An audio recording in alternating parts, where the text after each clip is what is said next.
Super Retriever Series Crown Championship, presented by Purina Pro Plan. Pro Plan fuels more sporting dog champions than any other brand. Trusted by professionals and proven by champions. By the Shreveport-Bossier Sports Commission. Visit Shreveport-Bossier. By Garmin and Lucky Duck Kennels. The United Kennel Club and Splash Pools. And by Louisiana Tourism. Explore Louisiana.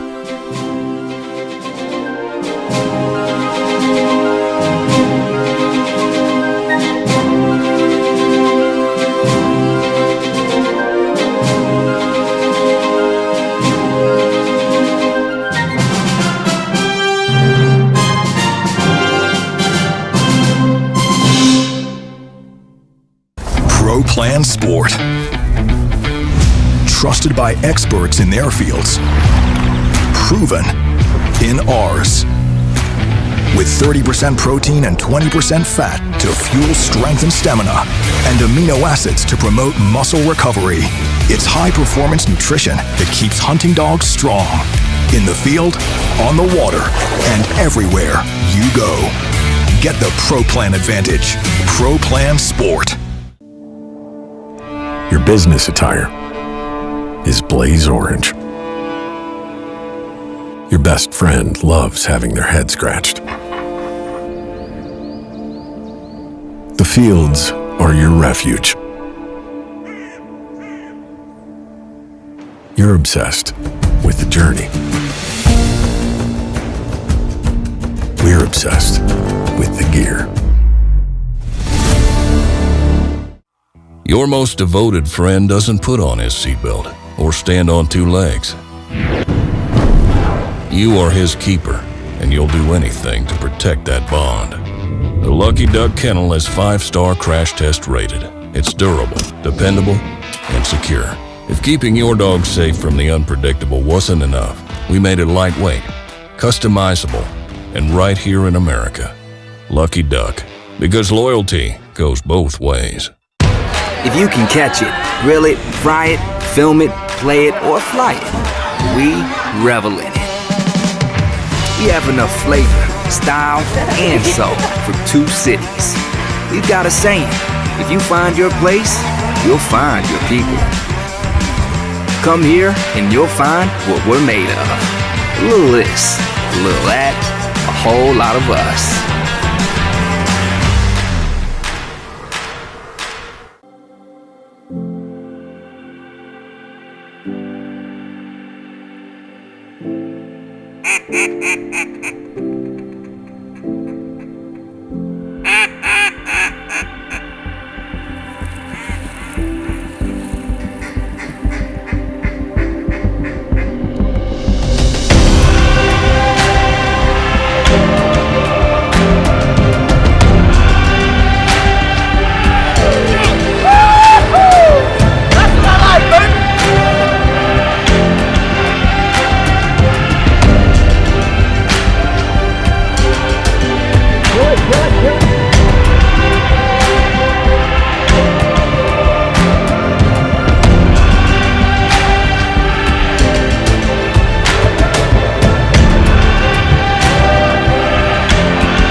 ProPlan believes exceptional nutrition fuels more than the days in your life. It fuels the life in your days.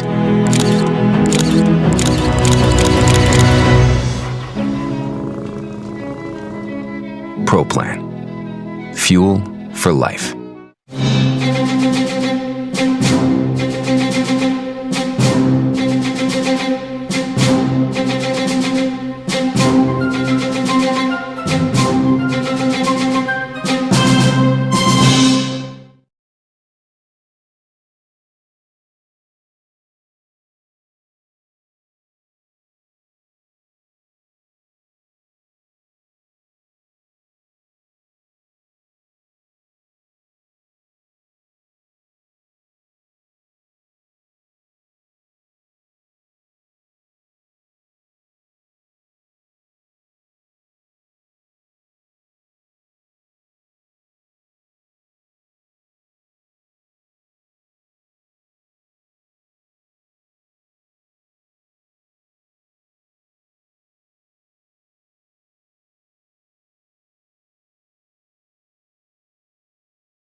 Oh, they were really going to do it. Keep working today. We can take it all. Thank y'all. Telling us all.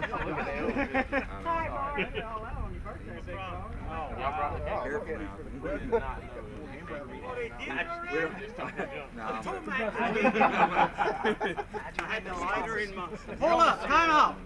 Redo. Hang on. Redo. I planned this damn thing all Yeah, he bought the cake. I wouldn't have lied.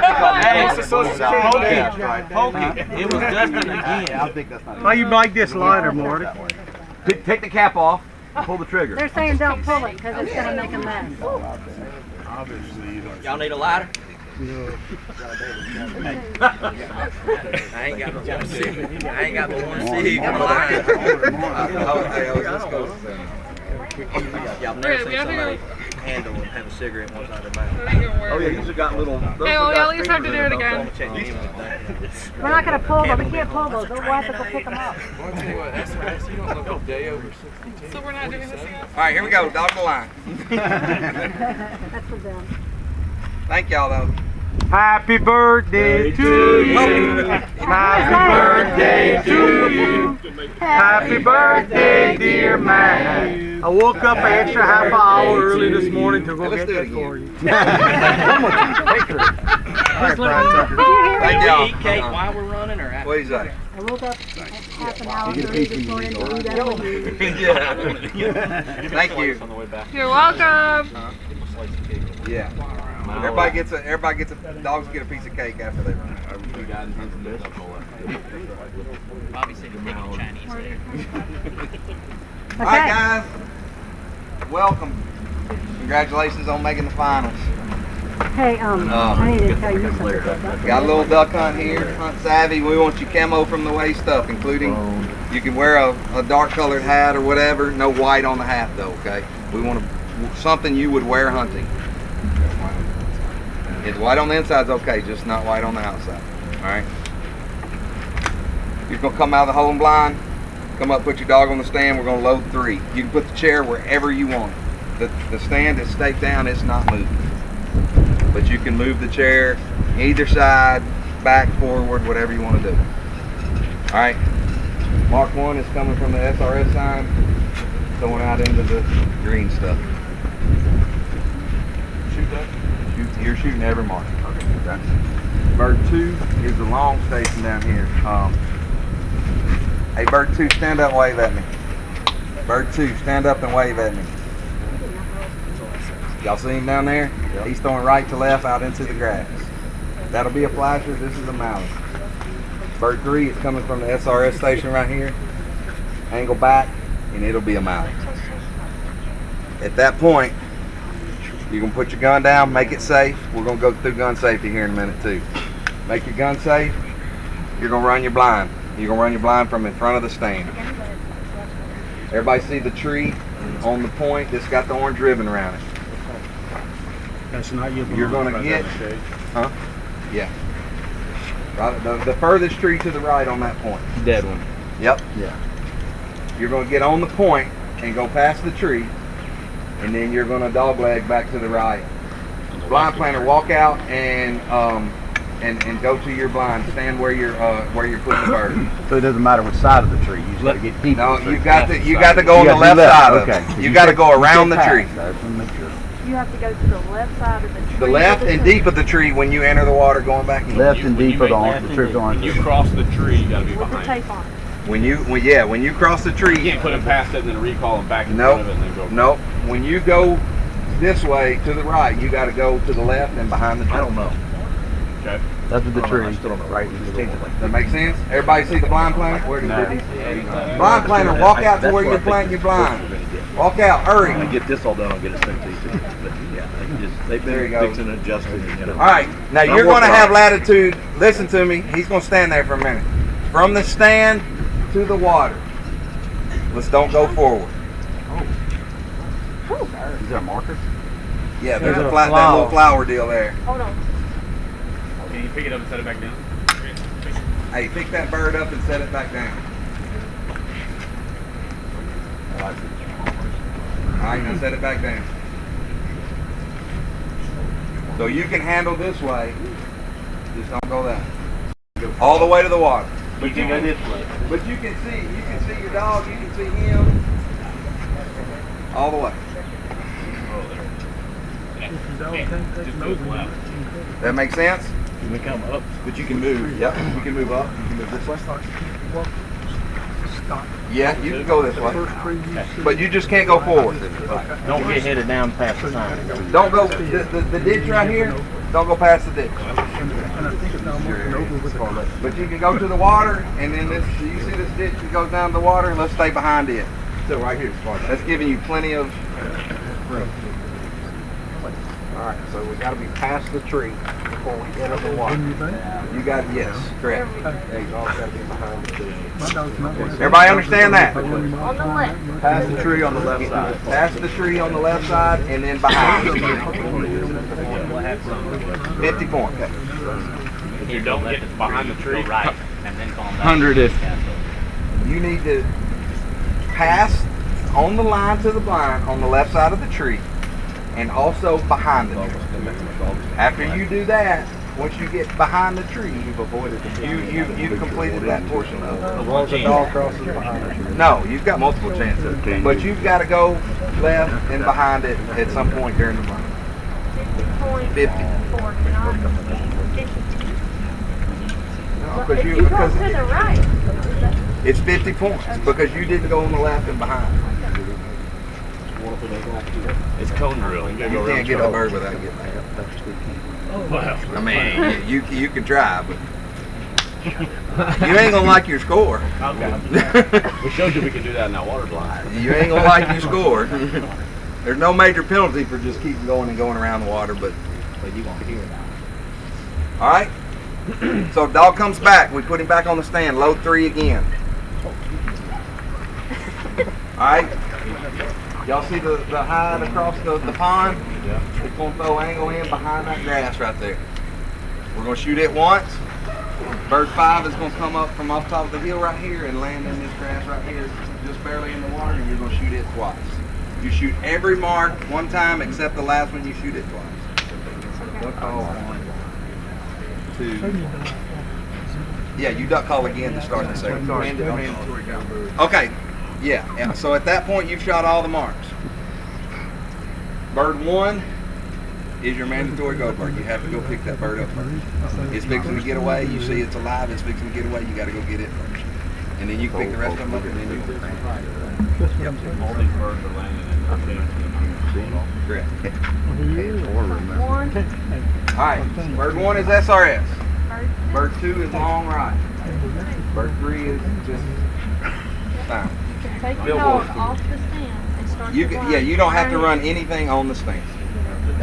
Then you gotta run your marks. Marks from the stand. They need to be back on the stand with off the Yes, second set. correct. All marks need to be set right. Seen from there, but not sent. Sent from in front. You'll be your under judgment, but there's no major. There's no major. Spinner will be on during March. The spinner down here will be going. Hey, Derek. during March. Good morning. Yes. How are you? All right, let's watch the test dog and then we can ask more questions. Okay. All right, guns up, guns up. Here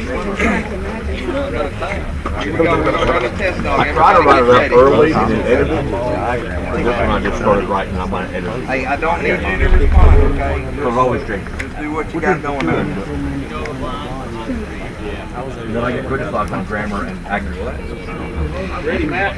When you start running through ChatGPT, I think ChatGPT would go WTF. error.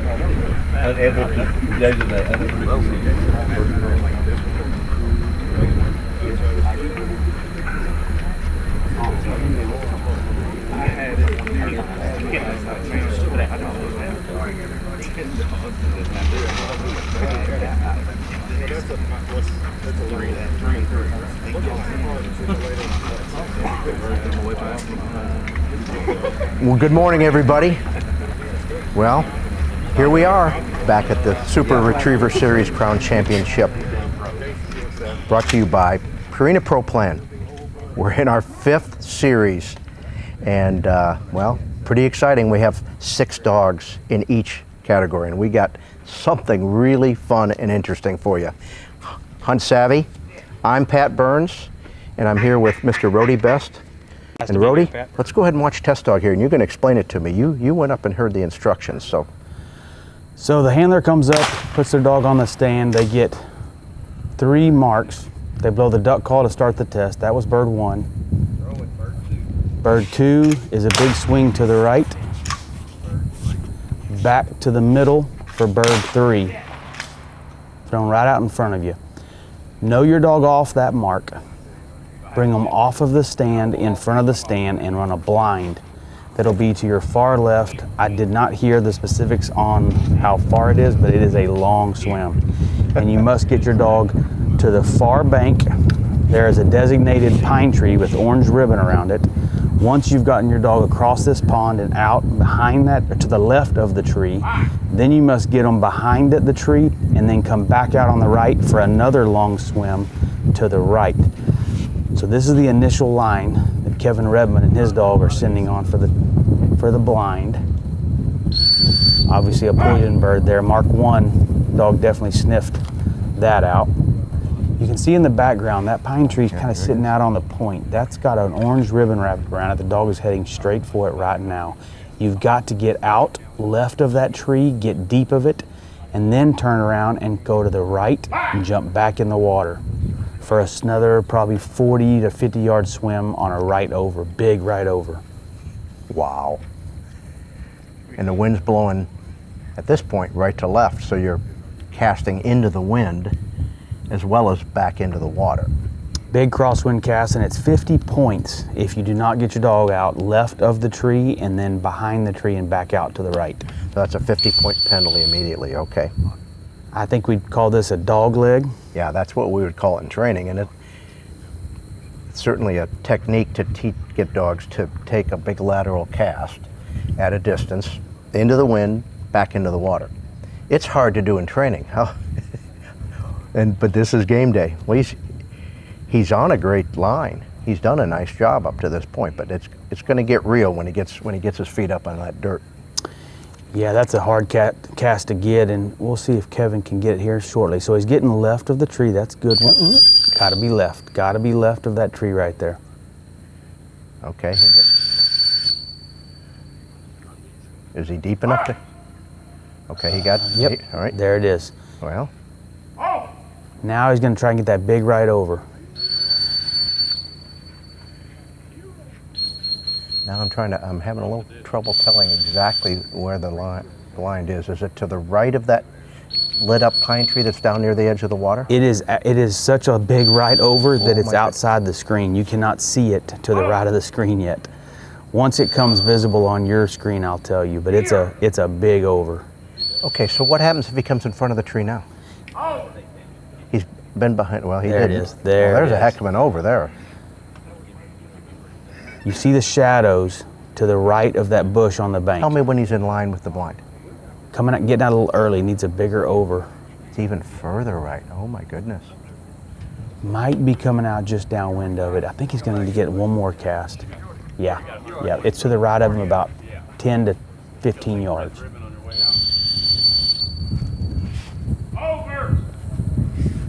This dog is gonna have trouble seeing the handler. There's about 10 to 12 handlers and cameras and tents and canopies in the background. Oh, I see him now, okay.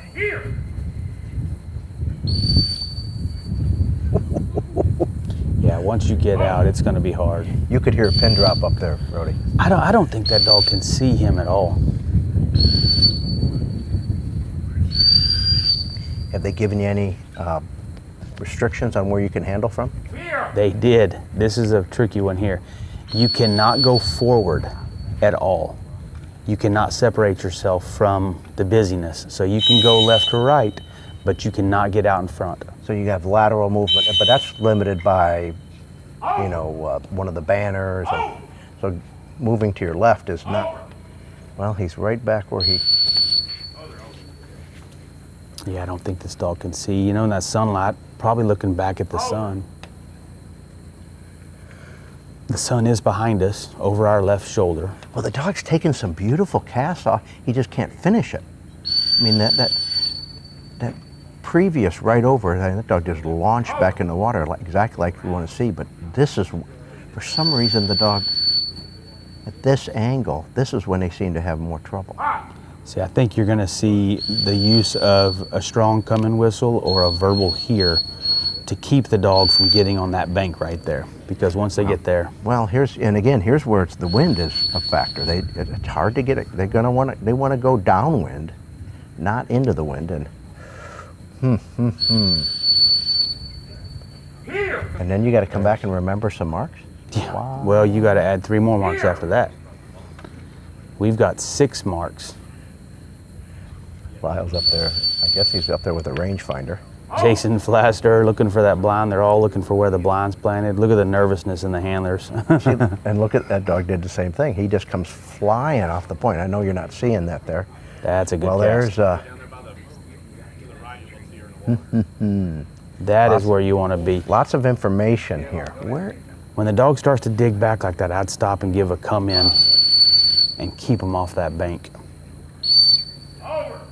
This is what kills you. Darn it. Right here. I mean, this is where the dog seems to be not seeing, because the dog willingly casts to the right there. But at this point, it just seems to be confused as much as anything. I don't think that dog can see. He's just guessing, totally guessing. I wonder if they're going to loosen up on the where you can be restrictions. Because would you be over here in the sun? I would, and I don't. I did not hear the instruction at the beginning, but I did hear them say something about a black hat. You could wear a black hat, so I don't know if they're. I might need to ask Matt for some clarification, but usually in a hunt savvy test, which I would consider this definitely a hunt savvy test, handlers must be in camouflage from the waist up, and that includes the hat. Got it.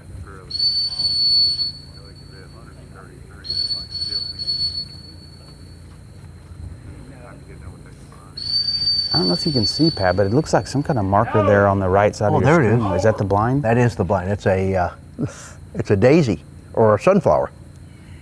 That's what their blind marker is. There it is. Well, there you go. All of a sudden the light has hit it and you can see it.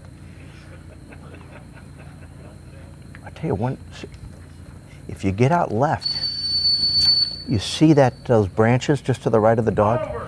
If you get out left there and you got to cast through that area where you might not see the dog, you're going to get out early, but that's going to be tricky too. Because if he can get I'm looking at it now, if he can get a 10, 15 yard right-handed cast, he's going to come up with the bird. What are you thinking as a handler? What do you think going through their heads right now? Oh, I tell you what, well, all right, let's see what they're doing now. Let's see, the handler has moved out of that restricted area into an area. We got Paul Agranoff on the left and Larry Heil on the right. Paul is currently sitting in 4th place with his dog Cash. I tell you what the handlers are thinking. They're thinking that I don't care if you're in 6th place. There you go. You got a shot here. Looky there. Once he got there, the dog could see him. There might be some changes in where they allow the handler to stand on this. It's going to be plenty hard to come off the point. Yeah, I think you got enough tests. You don't have to confine the handler. That would be my instincts, but and that's what a test dog's for, right? Yeah, to make some adjustments. I'm sure now that's good, going but you know what's going to happen, Rhodey? I mean, as the lighting shifts, as that sun changes. But I could see getting yourself in front of those trees. You know, maybe I would think like, well, maybe you do something like once they're back in the water past the point, you can move forward. I don't know. There's all kinds of options, but you can bet they're all talking about it. Yeah, I would, if I was setting this up, I would say as soon as you get behind that tree and come out the right side, I would allow the handler to step up because that overcast is essential. And it's how often do you try to get that big of an over? I see it about on game day. I mean, you know, you might even in training for that matter. I've got just a small minority of dogs that could do that. Matt was telling them something. They may have just made some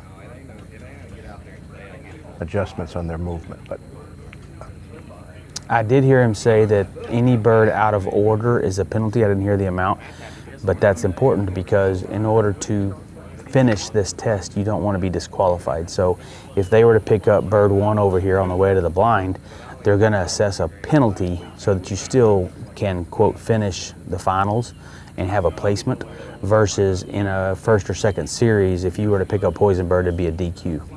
Does that make sense? Mm-hmm. And then when the handler gets back, he's going to blow the duck call, shoot 3 more marks. They're requiring you then to pull your dog off of the last bird, the go bird that you saw, number 6, and turn and pick up number 1 mandatory. Which is this one, right? The one closest to the line of the blind? Yes, sir. Okay. And that's got to be done from the dog stand. So you've got to be able to swivel your dog around and make them remember that bird number 1 over there after all this.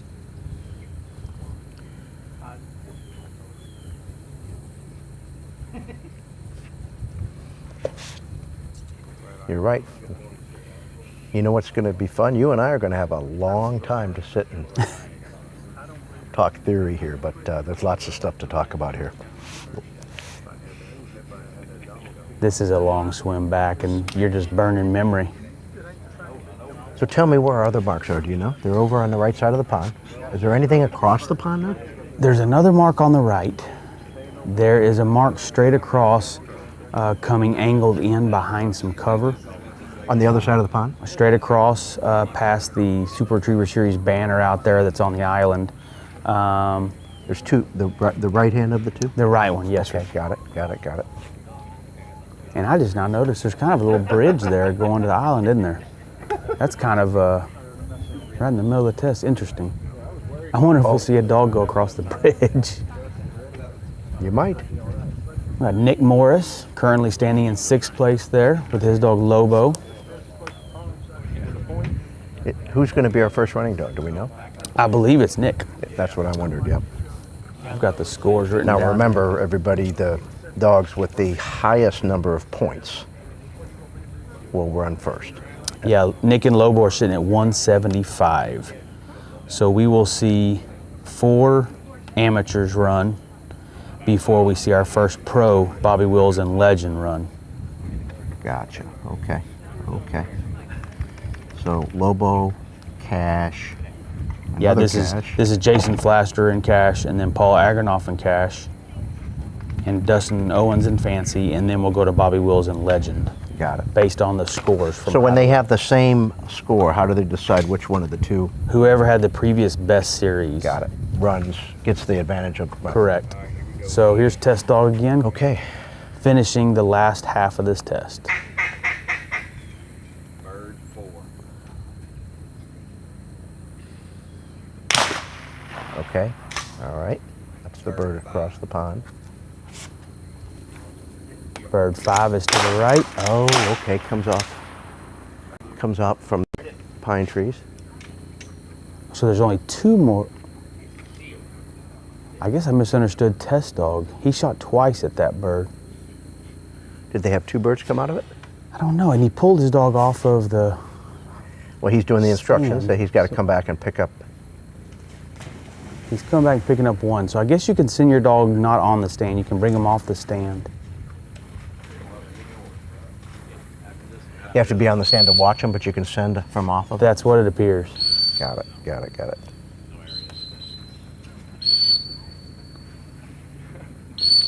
Oh! Not today.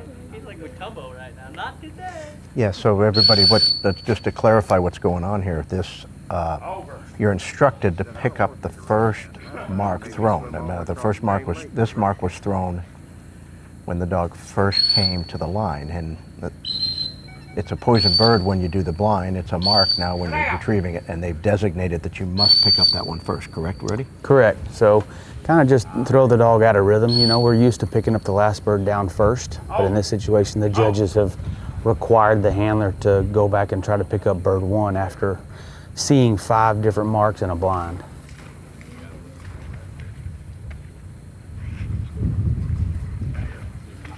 So that was bird 1. Bird 4 was straight across. Is that what you saw? Correct. I couldn't see from my angle. That was the first bird shot after you retrieved the blind. Okay. So, and we couldn't see bird 5 to the right. Yeah, I moved over. It comes out off of kind of a high bluff almost, I would call it. And I don't know, it's 40 yards-ish. Splashing out in the water? Mm-hmm. Okay. Now there's I think some he's algae and moss and stuff to keep probably. They throw these birds out in the water; it'll keep it from drifting. That's where he's. So he's going for bird 5, which is essentially the last mark thrown in the whole sequence. It'll be interesting. This is going to take quite a bit of time per dog as the shadows change. Will certain birds become more visible or less visible? I think it's going to be both. As the sun comes up,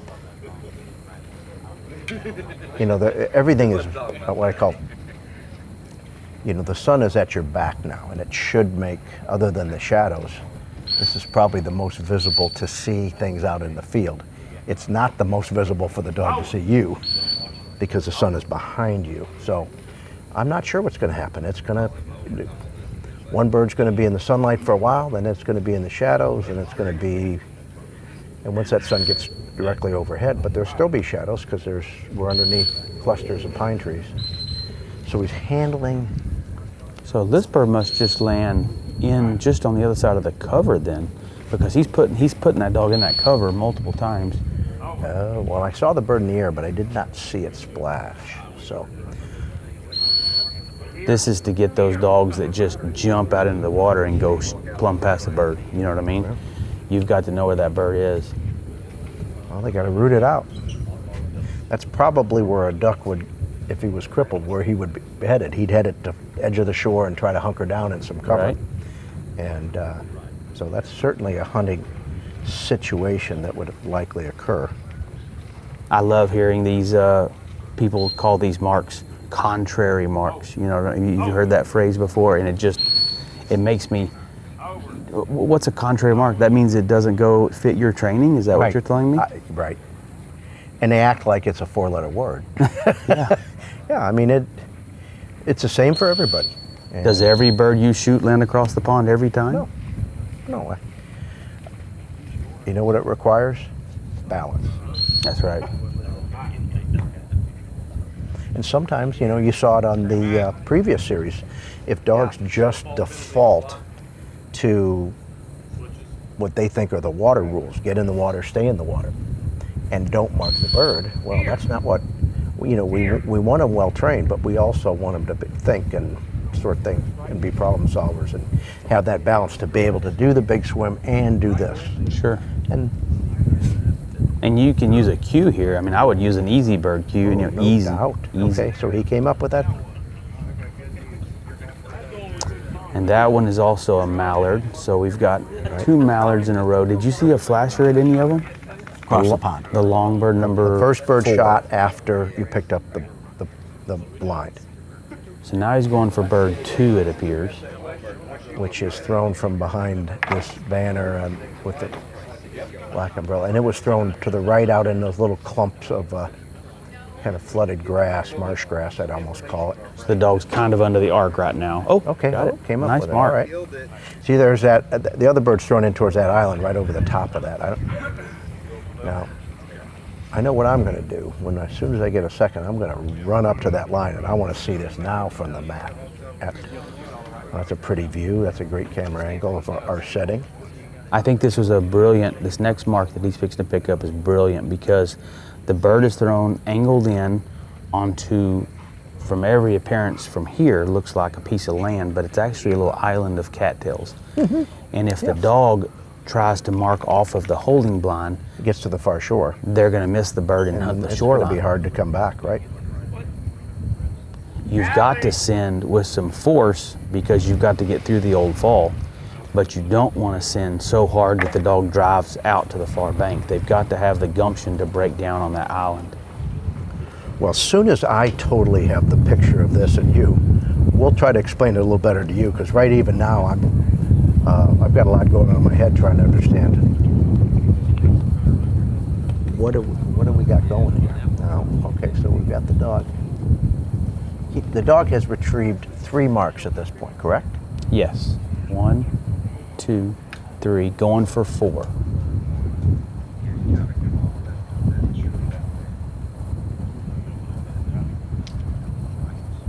It's going to be a 20-minute test. If it goes smooth. Well, you're right. So what you can't see on your screen is the wind is right to left. That dog is in no position to get anywhere close to winding this bird.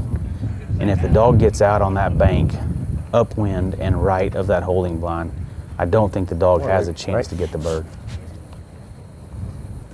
Can you see that? Look at that. We can see that bird on the water. Look at that. Oh, you can. So it is. Not from the handler's actually view. on that island. It's out in the water. Yeah, I can see the bird. That's a good place for that bird. It's out in the water. It's got some sticks and stuff, but if the dog gets close. The handler can't see that. You cannot see that bird. The dog can see it. I see what you're saying. Well, the dog sees it now. So that's much more open back there than what it looks like from the line. You cannot see that bird from the line. I'll tell you what. If I'm a handler, I'm taking notes here, and I'm going to review this. Well, we still have a bird. We still have a bird, right? We have a bird on the right. We've picked up 4 marks. Well, that's why I'm going to get up there. I'm going to get up there and take a look at this. This is...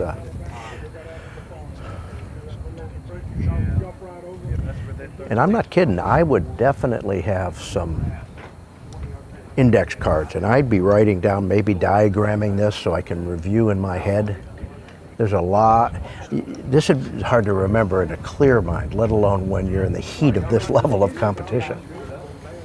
Yeah, and you can see the handler strategizing at the line, trying to figure out how to get certain birds. I see Kevin lined up for, I think, bird 5. We just couldn't see that bird.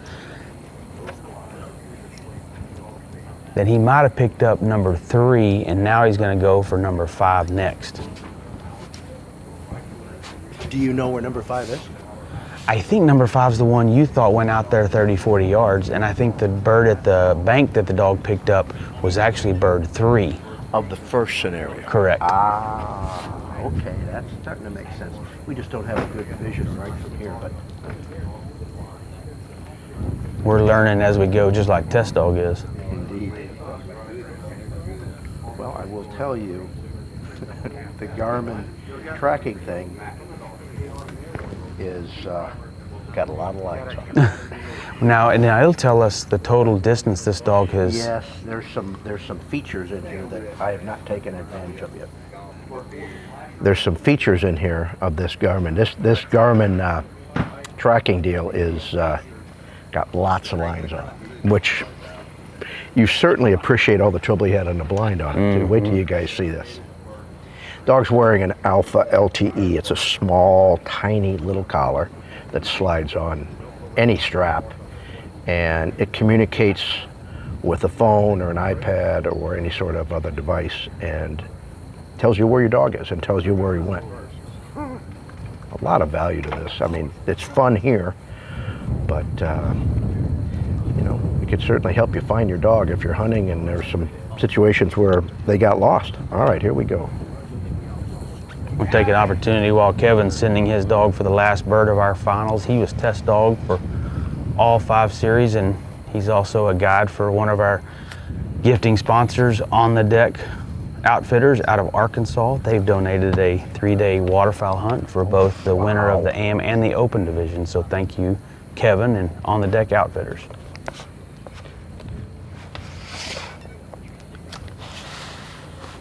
And in a minute, we're going to tell you a little bit about all these sponsors that help make this event possible. This dog has purpose in where it's going, so. Now you can see kind of that, I don't know if that's duckweed or whatever, but there's certainly some vegetation there that would be typical of a pond you might hunt. This would be a place that you would sit and maybe hunt some wood ducks or, you know, so very realistic. And I'll tell you what, Rody, I I miss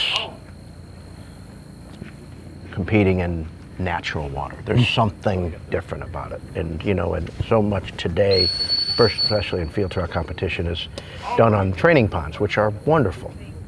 Technical water, but there's no substitute for this. Well, this is definitely what you consider an HRC Grand type of setup. So we're going to see which of these dogs are fluent in HRC Grand language. Okay, there's your bird right there in that little bulrushes. And it's a flasher, so the dog has a chance to see that one if they get close to it. But we rarely throw birds in my master test that I'm experienced with in water, you know, so. Okay, so we have a total, has this dog completed everything? It appears to have. 5 marks and 1 blind? 5 marks and 1 blind. So I guess you shoot twice at the last bird is what I'm guessing. That signifies probably the blind over here. Now, while the dog's coming back, the handlers are going to be asking 20,000 questions. Well, I would be. I'm asking them. So, let me ask you a question. All right. 5 birds, you've picked up the blind. What order would you pick them up in? Well, you have to pick up the blind and then the left-hand mark. Okay. Next. This little short bird, I'm trying to think, now I'm trying to remember the order in which they're thrown. Okay, so I would call them the middle two, the bird across the pond and then the bird coming out of, is that bird 2? Front, middle, and it's either bird 2 and short middle 4 bird versus or the long middle bird. I could see getting those as a pair. You know, there's really back to back?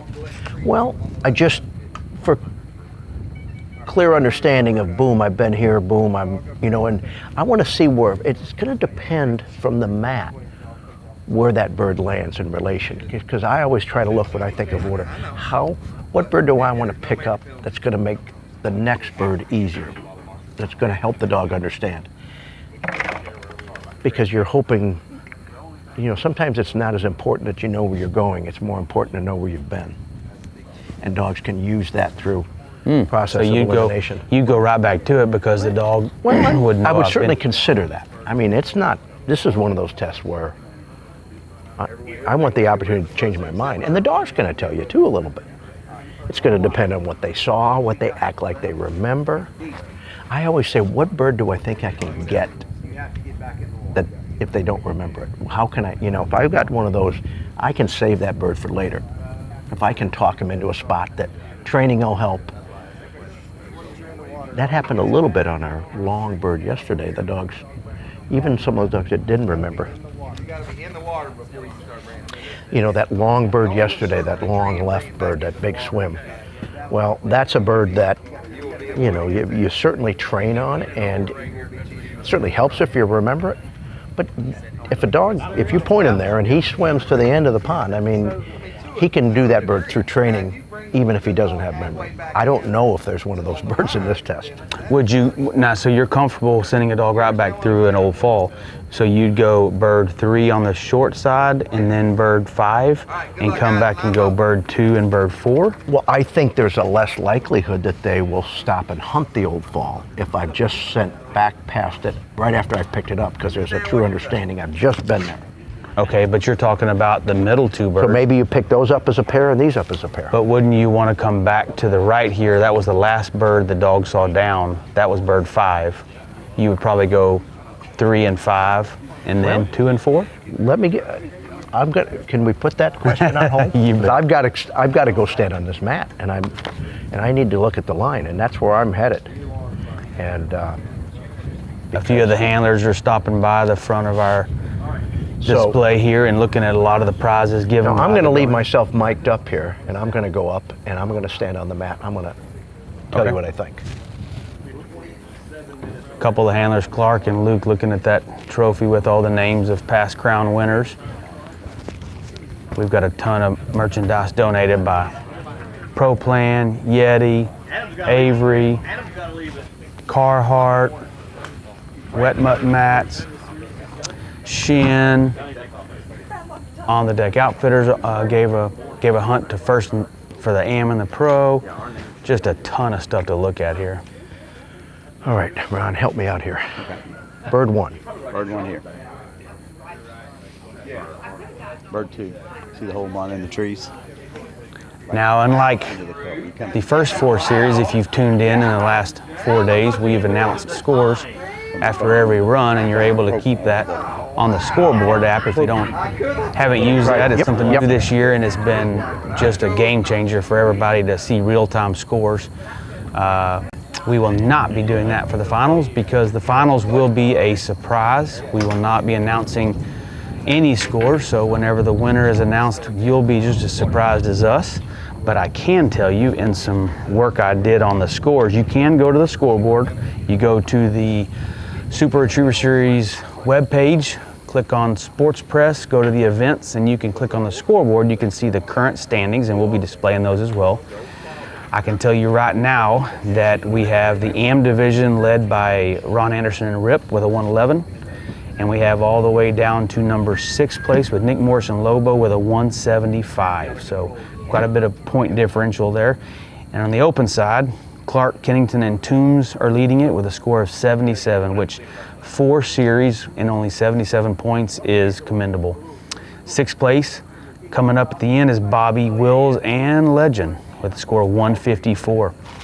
What's significant here is if you look at the 1st and 2nd place in both the AM and the Open division, both leaders are currently leading by the AM division 36 points and the Open division by 34 points. So there is some room here for the leaders to be a little comfortable, but there's enough test here, and that's what we always hear, right? Is there enough test for 6th place to catch 1st place? And I think if any of you watch Test Dog run, I think you would agree with me, there's plenty of test here. So I can see Ron Anderson up there talking with Pat Burns and Jason Flaster going over the strategy. Looks like they're pointing at marks 2 and 4 and 3 and 5, trying to figure out how to run it. And Pat's giving them a good luck and a handshake and telling them to do their best, I'm sure. See a shot of our judges there.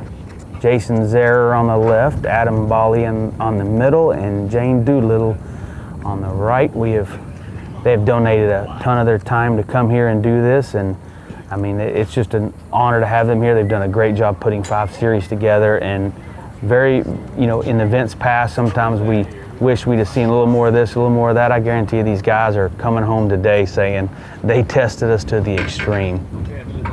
I was commending them earlier about the 2nd or 3rd series. I was commending them on their ability to look at different things. We had a mark where your dog had to stay in the water. You had to be watery. We got to see which dogs are the most watery, the ones that swam all the way to the back of that pond in Series 4.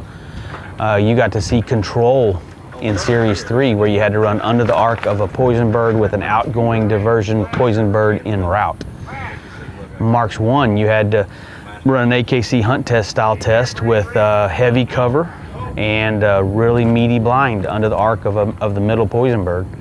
And then Series 2, you had to be able to go long and hold a line on a standout, what'd you call it, Pat, a dry gun that was standout? Okay, I'm back here and I'm, yes, I mean, we would call it a dry shot, but it's more typical that would be a scenario in a blind. But yeah, you're right, they have absolutely covered their bases.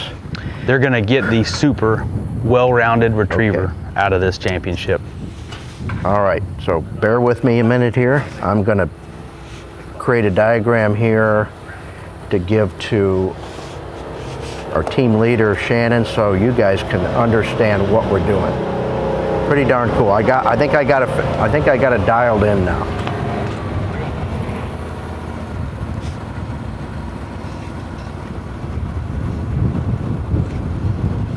Want to take a moment while Pat's doing that to thank the Shreveport-Bossier Sports Commission for everything they've done. This is our 5th year to be here, and I asked Shannon if we had any kind of contractual obligation, and she said, we're here as long as they want us, and we're glad to be here. They've done a great job. We've been at Camp Minden out here for the 1st and 2nd series, and now for the finals. That's where we're at now. and then we were just north of Louisiana, Shreveport, for Series 3 and 4. So we've got to see a lot of Shreveport, both the north and east side, and got to spend some time at the banquet at the live casino. I remember watching the running order armband draw on Facebook Live, and I believe Shannon told that we called it the Bailey and Shannon show. They had over 7,500 views from people watching that draw. Is that right? And I know when I came in, I was just getting in that evening, and I was airing my dogs, and I had my AirPods in my ear, and I was sitting there listening to every dog drawn, and I guess a lot of other people were interested too, because that draw is a lot of how you get started. You're either gonna get a bad number and go early and have to do your best, or you might get a really good number. So I know there's a lot of people tuned into that.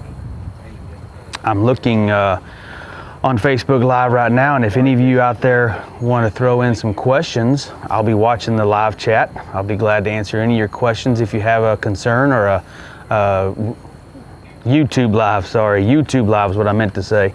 If you go to the live chat and throw in a question there, I'll be more than happy to answer your questions. If you have a rule question, how we score it, or anything like that, I'd be glad to answer that. So we are going to get started here shortly with Nick Morris and Lobo. A little information on Nick before he gets to the line. I see him walking up. He has chosen to go with camo. Proudly wearing our Pro Plan emblem on the front. Nick is 30 years old. He is an arborist. He is going to run the Super Retriever Series champion, amateur champion, and a 4-time Grand Hunting Retriever champion, Lobo de Cruz, qualified all-age master hunter. So Lobo has played it all, and maybe that grand title will help him here. Nick's from Blackville, South Carolina, and this is his 3rd year to run the SRS.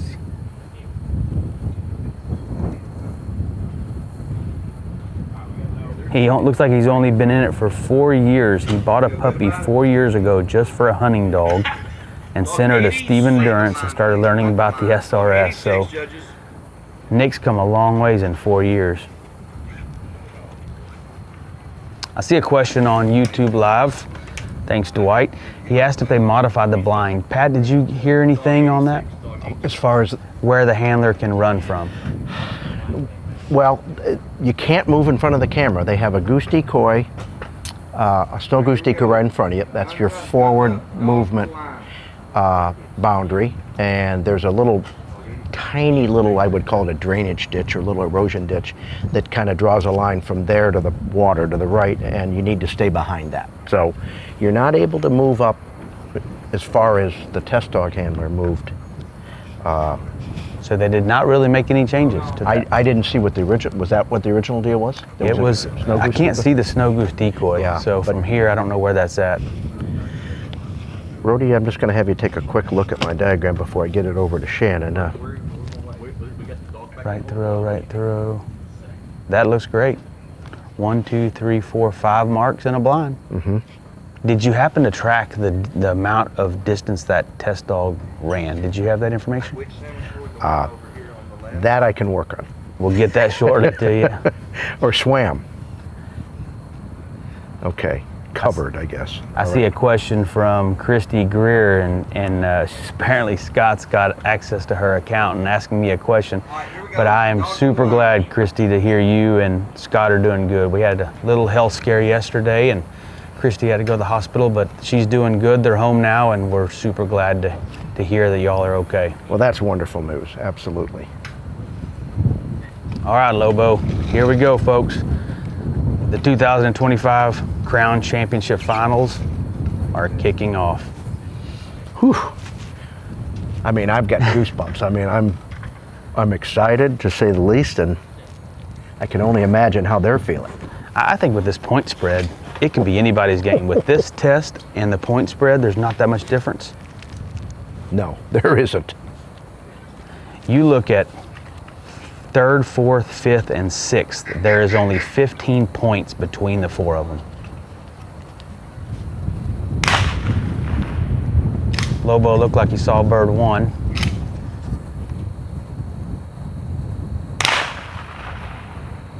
Looked like he saw bird 2. Might have caught a flash of bird 3. Handler must make the gun safe. That includes the breech being open and a safety on. If not, they can be assessed a warning. Most of these experienced handlers are pretty good about keeping that gun safe.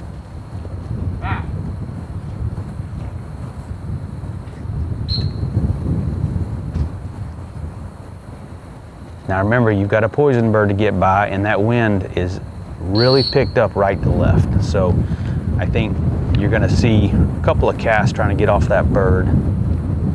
I'd say it's about 8 yards to the dog's right. You can just barely see it in the frame of the screen right there.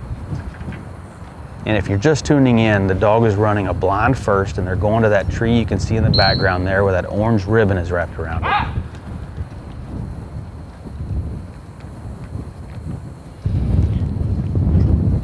Now my wind compass app is only saying like 7 to 8 miles an hour, gusting to 15, but it's every bit of 10 to 15 mile per hour wind right now, at least 10 miles an hour. Yeah, it's picked up a lot. And that's gonna make that big overcast that the dog's gonna have to give here shortly even more challenging. Mm-hmm. You think the judges yes. knew what they were doing when they did that? You bet it.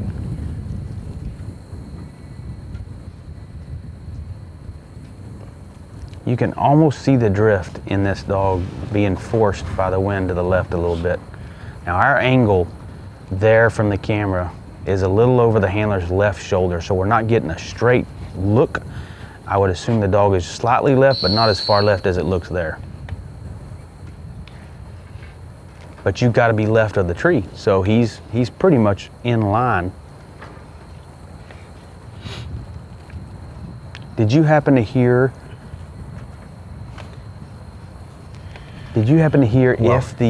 if there's a penalty for picking up a bird out of order, what it is? Did you hear that amount? I didn't, but I'm sure we can get clarification on this. Well, okay, here's what I'm thinking right now. I know where you've got to get to, the dog has to get to physically. But the last, I would want to keep this dog, I mean, when they're diving to shore, this dog's thinking that's the end of the blind. I mean, any dog would. Correct. So re-engaging this dog and keeping him, anticipating another cast or in a disciplined state right here, I think would be critical. If they're charging to shore, they're not doing it because they saw the diagram. They're doing it because they want to get out of the water. So I think what Nick did there was really smart. He kept this dog, and he's getting as close to the tree as he can. Boom, he gets, now he's... Yes, right there. Good whistle. Oh, communication through the whistle there. Did you see that? Yeah. If you couldn't hear that at home, he blew that whistle hard and long. A strategic move to influence and to convince the dog, I want you to get in the water, you have messed up a little bit. Here! Well, I've got some thoughts here. I mean, I got a lot going on in my head, but it's... Good use of the verbal word. We don't see that in all the venues, but it is becoming more prominent. We've talked about it this week. I think it's very effective here. Well, he's getting a pretty good cast, and this dog, now, one challenge for the test dog is he had all of the competing handlers standing right behind him. Sure. Nick doesn't have that. This dog does seem to be, and you know, some of those whistles you blow early maybe kind of sets you up for the dog to really figure out where you are and what you look like, and that's going to help you here. And he's done really about as nice a job as you could do here. Nick's putting on a seminar on how to communicate through your whistle. Yeah, so you put a little more emotion into one, that means you better pay attention. Exactly. There's times where I say the dog needs to feel the chill of the whistle, and that's going to be a little bit loud. Nice. That was a nice blind.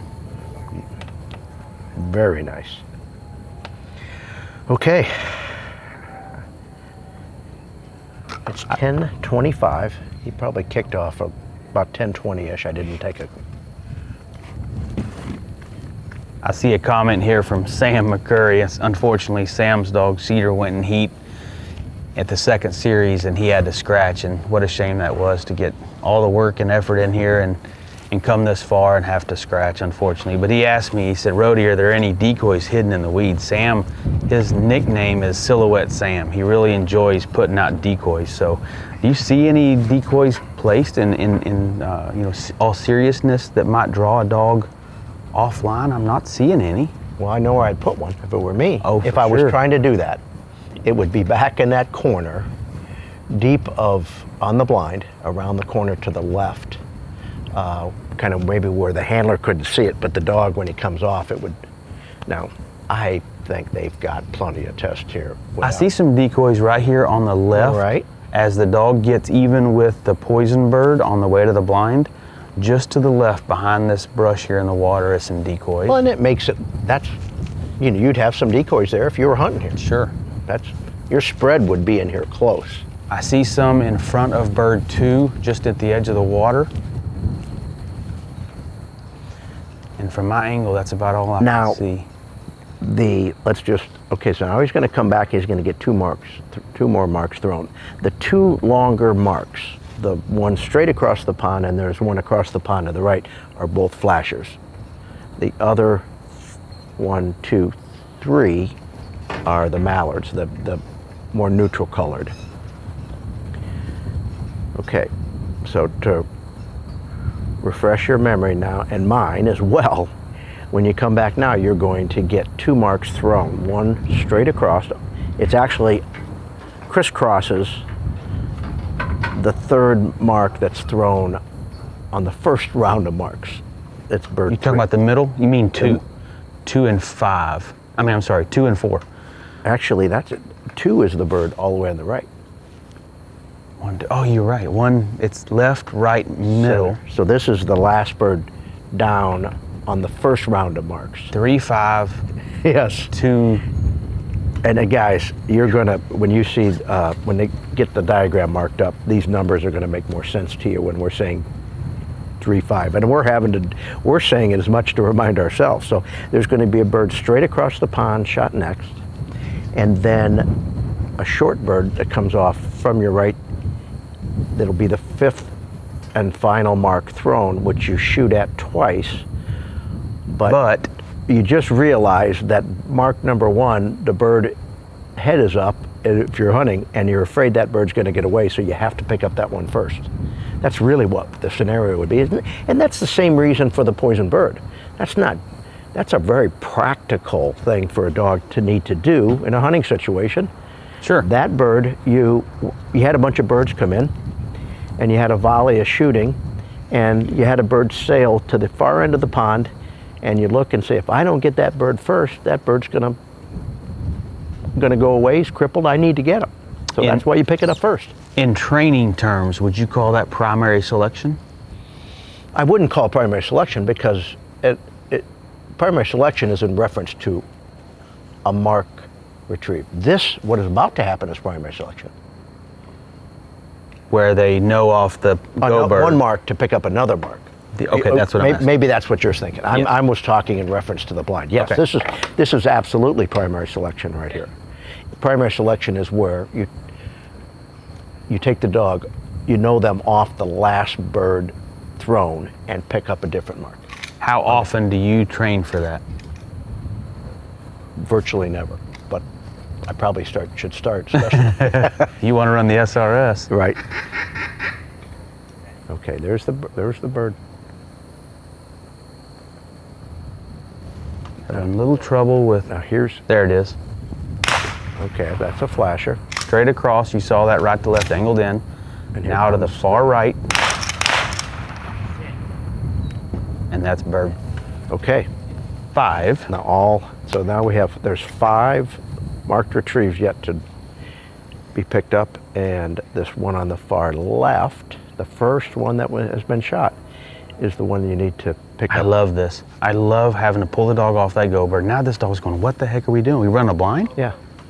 But you gotta So you notice he didn't send with a hand, he sent quietly. He's got to give him permission to go in there, and Nick's done an excellent job of doing just that. Lobo initially took off with a kind of blind mentality, but as he hit the water, he had his head up and he was starting to look. Yeah, I think he was thinking as much as anything. Okay. All right. Now back to our original question. What bird do you pick up next? Somebody sent in on our YouTube live chat, any chance of handlers hitting the point and immediately casting right and taking the penalty? I believe if you don't go left of the tree and behind the tree, it's 50 points each. If anybody was in the handlers meeting and can confirm that, it may just be 50, but that's a significant penalty loss to be taking at this level. Here? Yeah, I can see. I would pick up the last bird down next. This little. But you've got the short bird in front of the dog that you got to get I would past. pick up this bird. This little dink bird on the right, the one you double shot at, the one you just pulled off of. That's what now what we can't see is it wouldn't be hard to line through that and go for, there he got it. Okay, so he's got nice job. 2 short birds. Yeah, this makes sense to me. So he's picked up the first bird shot and the last bird shot. Now,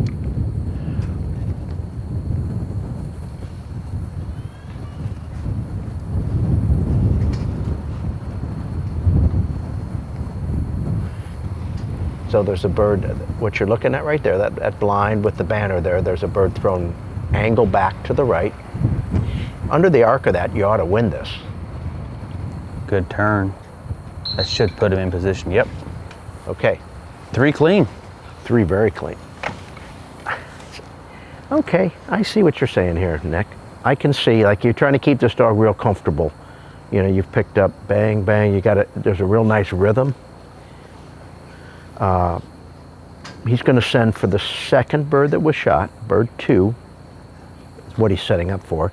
It's over the top of the bird. He didn't just pick up the one that actually, it's pretty much right over the top. It's an over-under from bird 5. And this is the order I personally would run it in. Yeah, it makes sense to me too, now that I'm looking at it. I would want to check my dog down on the 2 short birds and then get a little punch on those 2 remaining birds. Well, and this dog is, he's had real clarity in what he's retrieved, so. You can see there, he's scanning. Yeah, he's set him, he's right, swimming across, he's going to the other side, he's going, and I can see the bird from the stage here. Dog can't see it, it's a flasher. If the dog gets a little further and you see him make a left-hand move, he's picked up that little white.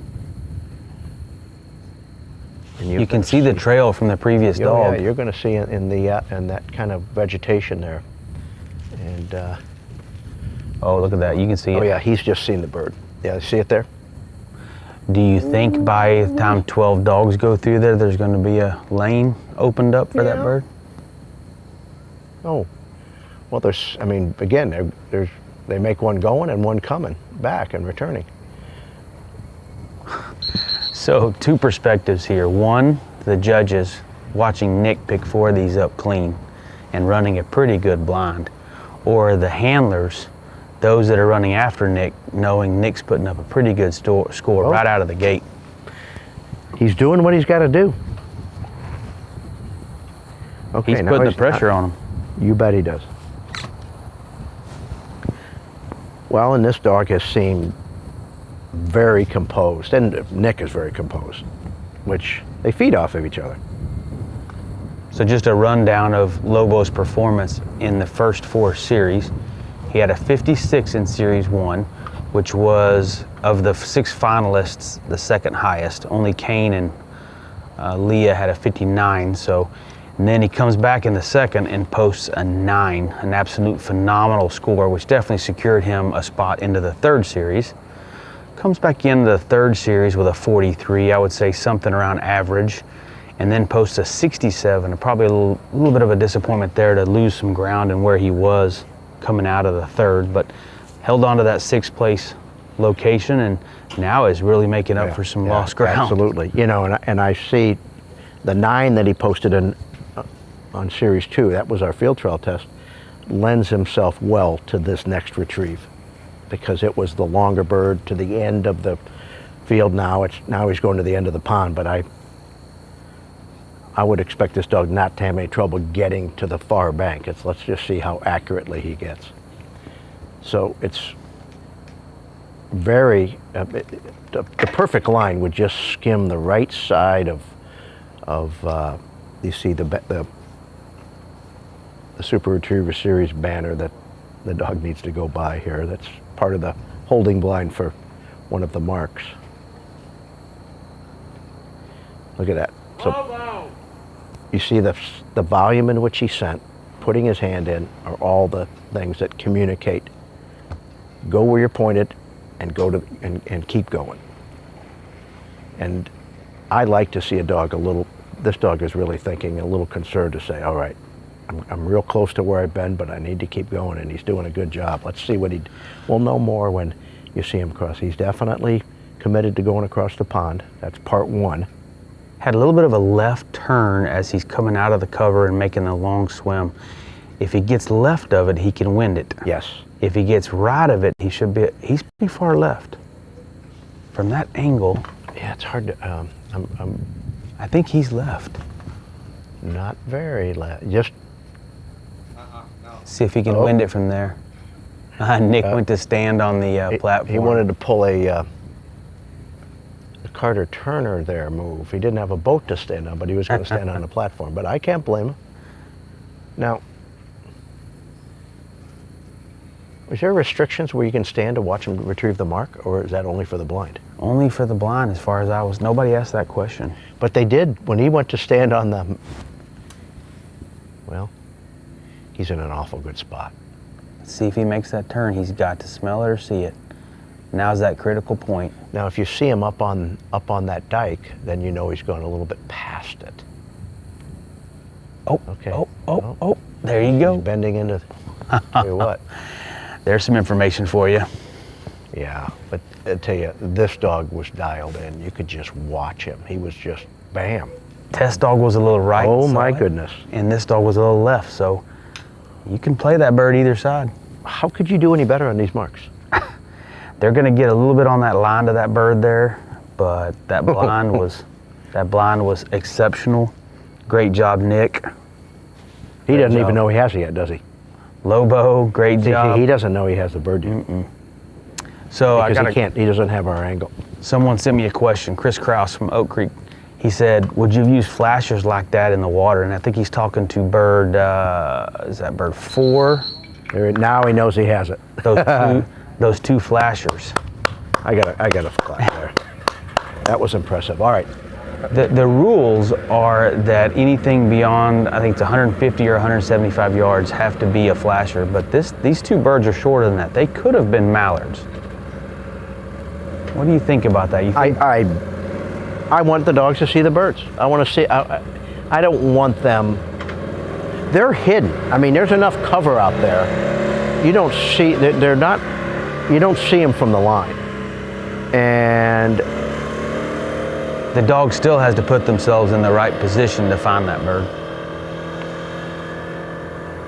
I absolutely agree with the judges.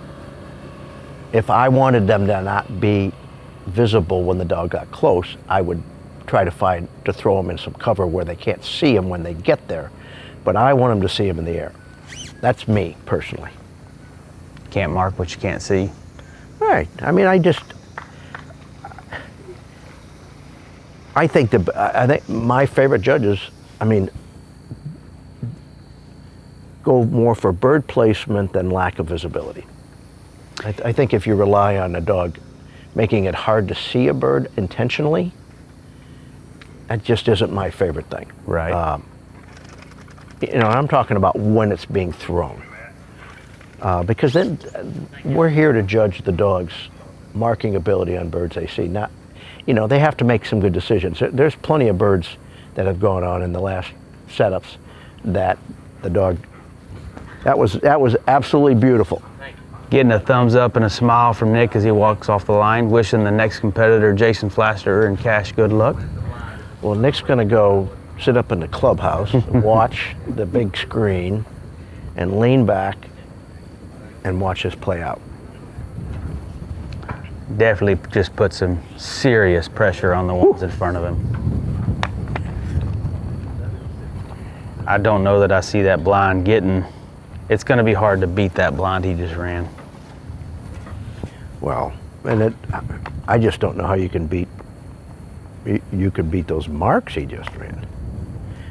Okay, so there's a view from the kind of the side of how beautiful our setting is here.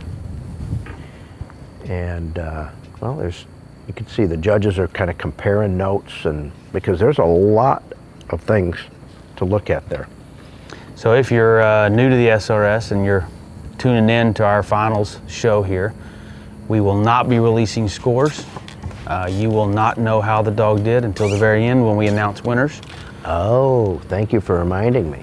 So the judges, typically in the last 4 series, they would judge 5 dogs consecutively, the first 5, and then compare the runs, look at their scores, and then make any adjustments if they feel like perhaps they were a little harder on one dog or another, or they felt one dog was a little better than the other. They tweak the scores, and at that point, after the first 5, every score after that, after the dog runs, is announced immediately. So, but here at the finals, we will not see any scores. We will have no idea how each dog was judged. But I know a good job when I see a good job, and that was a good job. That was an excellent job. Now we have Jason Flaster from Nebraska.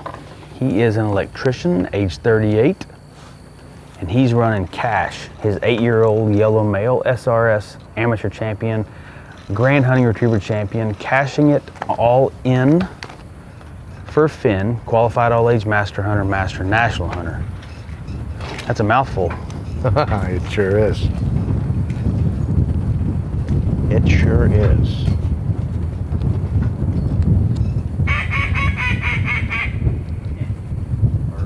Blow the duck call to start. Bird 1's going to be on the left. Boy, Cash got a good look at that one. Licking his chops. Far right, and he's looking over there nicely. Look at him look over, glanced at the dog, said, "Did you see that, buddy?" And there's a cool view. You think that dog hunts?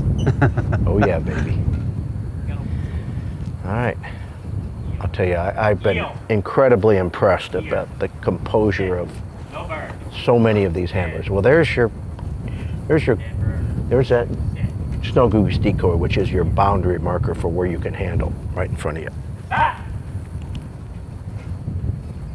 Got the pleasure to run against Jason and Cash. He actually entered Cash in the open division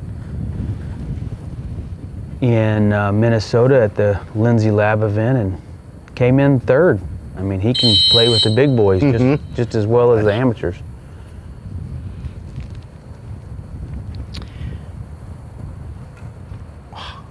Is it uncommon to see an amateur intentionally enter the open at the Crown? At the Crown? Yes. Yes. Is it? The only person I can think that's probably ever done that would be Ron Anderson. Gotcha. Maybe some of the viewers can correct me, but off the top of my head, had a pop there. So that's going to be 5 points for the pop and 2 points for the cast. Okay. If you're unfamiliar with SRS scoring, for every whistle he blows, it's 2 points. For every cast refusal, it's 5 points. If he gets a whistle refusal, it's 5 points. And a pop is 5 points. Looks like he's got him lined up now. I think Cash was a little confused as to why he's leaving this nice pretty decoy spread where there's some birds. Why's he got to go way out here? So here's what. Watch this dog. Now, this dog is shouldering into the wind a little bit. He's not diving for the closest shore. That gives me information that this dog is, at this point, still trying to follow the rules. So he's trying to be a good boy. Now, Yeah, I can change. But if a dog, see those 2 leaves to the left, if a dog was just charging there, I'm going to say, he's going there because he wants out of the water. Now he's going to have to give him permission to get out of the water and just step over there, see? Yeah, I think there might have been a little bit of mixed signal crossed wires there on the first part of that blind, but I think now that now watch Jason's this dog stride. He's up there, but he's not. It's not like he's yippy skippy. Oh, no, he's got a. Now, if you're watching, when Jason casted, he used that hat that has the white underside. Handlers are allowed to use that as long as the white is not showing when it's on the handler's head. You'll see most handlers will utilize this. Over. Well, ironically enough, Brody, that you and I had a discussion about not using overs very much, and this is an over. He's using a verbal over. You don't hear that very often, and Pat, you brought that up in your webinar. Here. Come here. Come here. Over.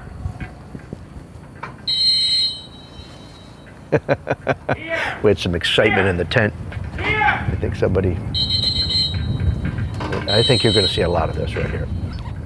So when Cash saw the first 3 birds, he was lined up for the blind, and initially you saw a lot of, confusion, mixed signals on where he was going. He didn't want to seem to leave the decoy spread or the poison bird, and got a little nervous as he got halfway out there and popped, and that's going to cost him 5 points plus 2 for the whistle.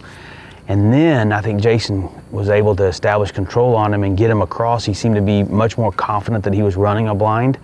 But as you said earlier, Pat, once the dog gets out on land, in their mind, they think they've arrived right.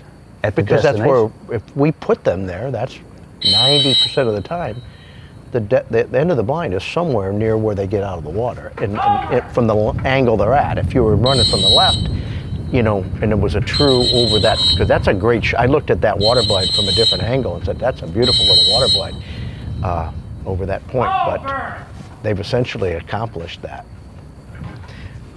And you're seeing Cash now get out early on this, and we saw Test Dog do this, and it didn't go too well for him.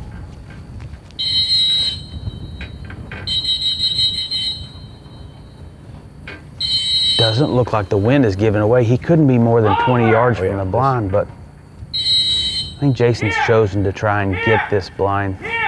Come here. Come here. Oh, he's going to call him back into the water and then try to get that overcast. I thought for a minute there he was going to try and just cast him to the blind down the land, and they probably ding him significantly for that. Every time Jason says a verbal here or a come-in whistle, anytime he engages the dog without blowing a sit whistle, he is still accruing 2 points for engaging the dog. So a tweet, tweet, tweet, and then a space, and then another tweet, tweet, tweet is 2, and then 4. Okay, those are individual casts. They are considered multiple casts, or multiple individual casts, I would call it.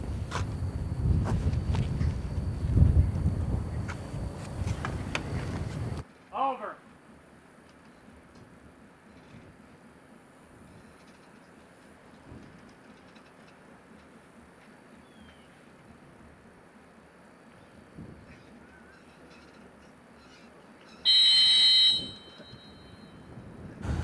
So Pat, would you have any kind of trick or tool or little tool in your toolbox that might help a dog that thinks they've completed the blind, but now you're going to ask them to get back in the water again and give that big overcast? It's my first instincts right now.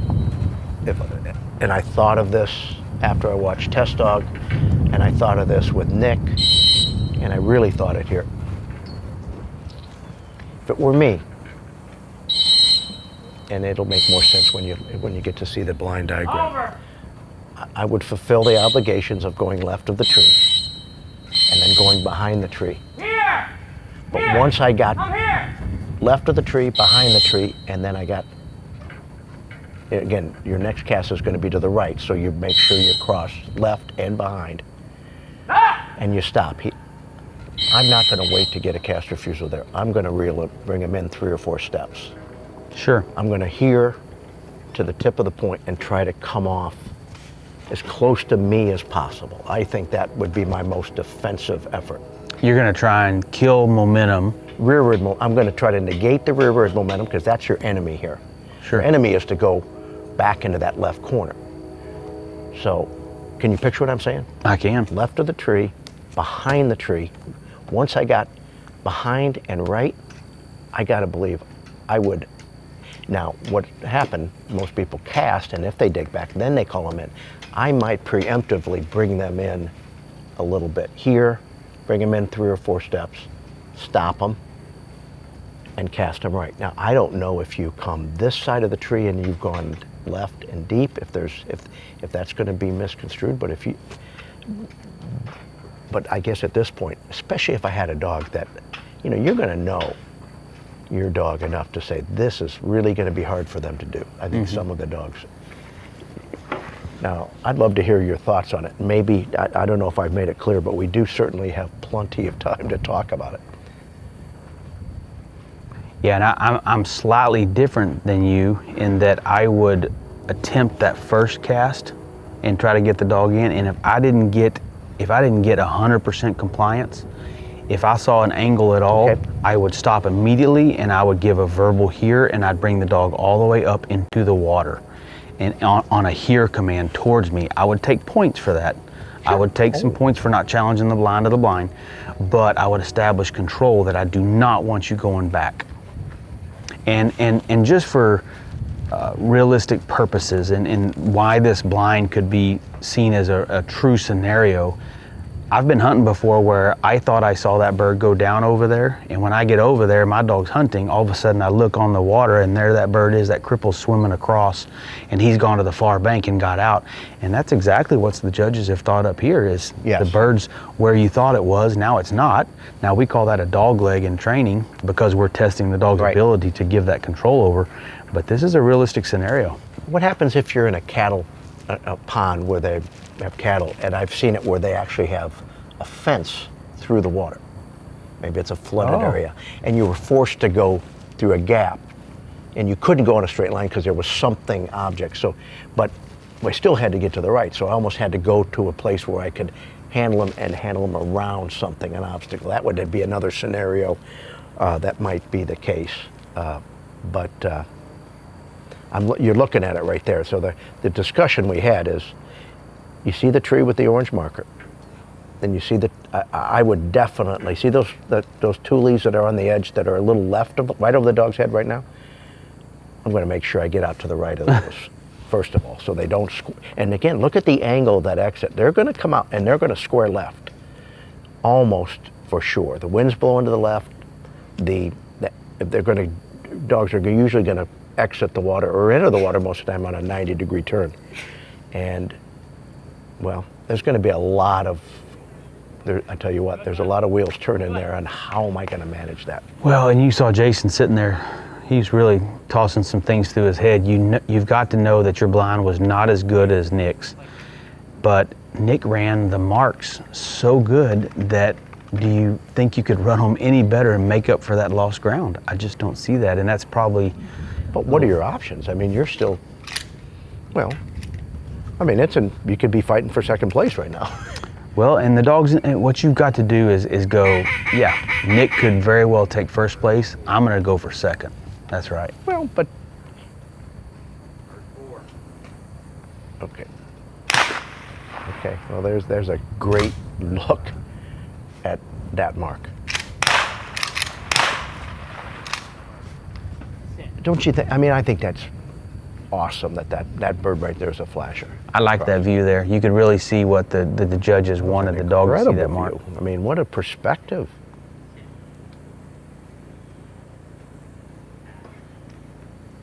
I can remember one time, long time ago, when I first got into retrievers, I was out on a hunt with one of my dogs, and she swam across the pond, and I knew the duck had landed right up against the edge of the bank, and she got out and started hunting the edge of the bank, and before I know it, she's wandering out up into the field. Lo and behold, that duck had gotten out and got 75 yards up the hill in the grass before I realized it, and the dog was able to trail that bird up the hill and get it. That happens. That stuff happens. Sure. Yeah, I mean, I could think you're in the blind and you handle your dog there and your hunting buddy says, oh, wait a minute. and you could see them kind of, sometimes you'll see them swimming and their head's real low. Sure. And they're trying to sneak away. And he said, oh, he's over there. You know, that Happens would be you're all right. the time. So that's not just a parlor trick. So would you expect, I mean, you know, when you see a dog come up and so cleanly understand that order of pickup, it makes a lot of sense to follow suit. Sure. Looks like Jason's going for the short bird. I think he put him right on it. I mean, stepped on it. I mean, that's about as relaxed send as you can have. It's just. So 2 picked up pretty nicely with 3 remaining. Looks like he's going middle bird. What do you think about if he misses this middle bird, letting him swim out there and pick up the long bird? I don't mean to give you some bad karma, Jason. No. I guess it's all going to depend on if I think he establishes some sort of a hunt. I got to believe the dogs are going to see right there. He's, in my opinion, even if he didn't get that bird right away, which he did get it right away. The way they've hooked in there and got that bird, I don't think many of them are going to miss that bird. I could be wrong, but it seems like most of them know that bird's there.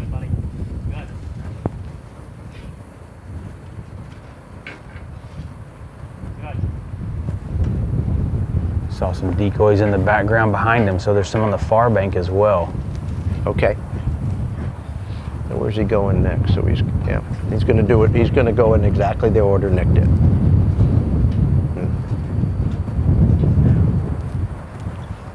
Short left first, which you have to with G1. Short right 2. Short middle 3. Long right 4. Middle right 5. The way I describe it, so once again it'll make sense here when taking his time here, really taking his time. That's a good thing. That's one of the hardest things I find to teach handlers is to take your time and run every mark like it's a blind. Make sure your dog is pointed the right direction before you send them. Your job is to line them up on blinds, but your job is also to make sure they're looking in the right spot on mark. Absolutely.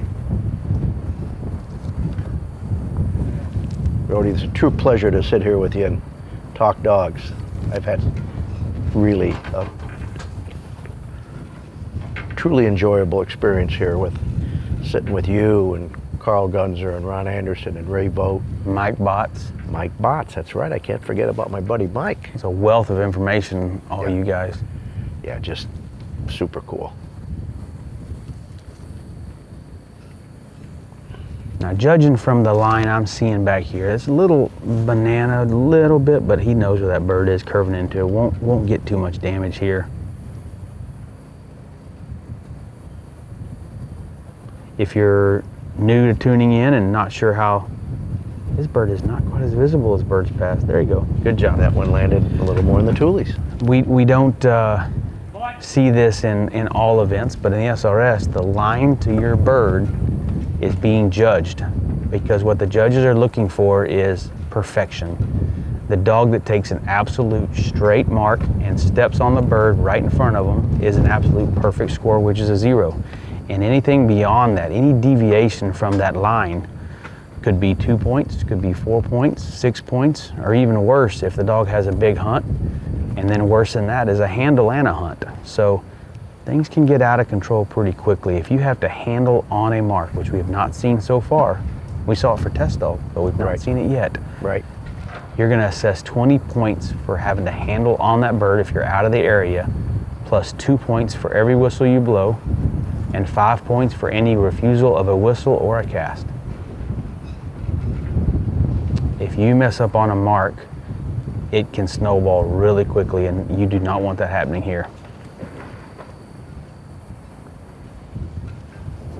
Now I'm looking at the scores here, Pat, and I see Rip leading with a 111, and Lobo and Nick came in with 175. So just a little over 60 points separating first from sixth. The suspense is definitely building. I think Nick put the pressure on every single amateur after him. You bet he did. Here's some more tidbit of information. I looked up this morning, and of the open dogs who made the top 6 here at the Crown Championship, none of them were in the top 6 of Team of the Year. These are all different new dogs. On the AM side, 3 of the 6 dogs in the top 6 here at the Crown were in the top 6 of Team of the Year. Interesting. That is very interesting.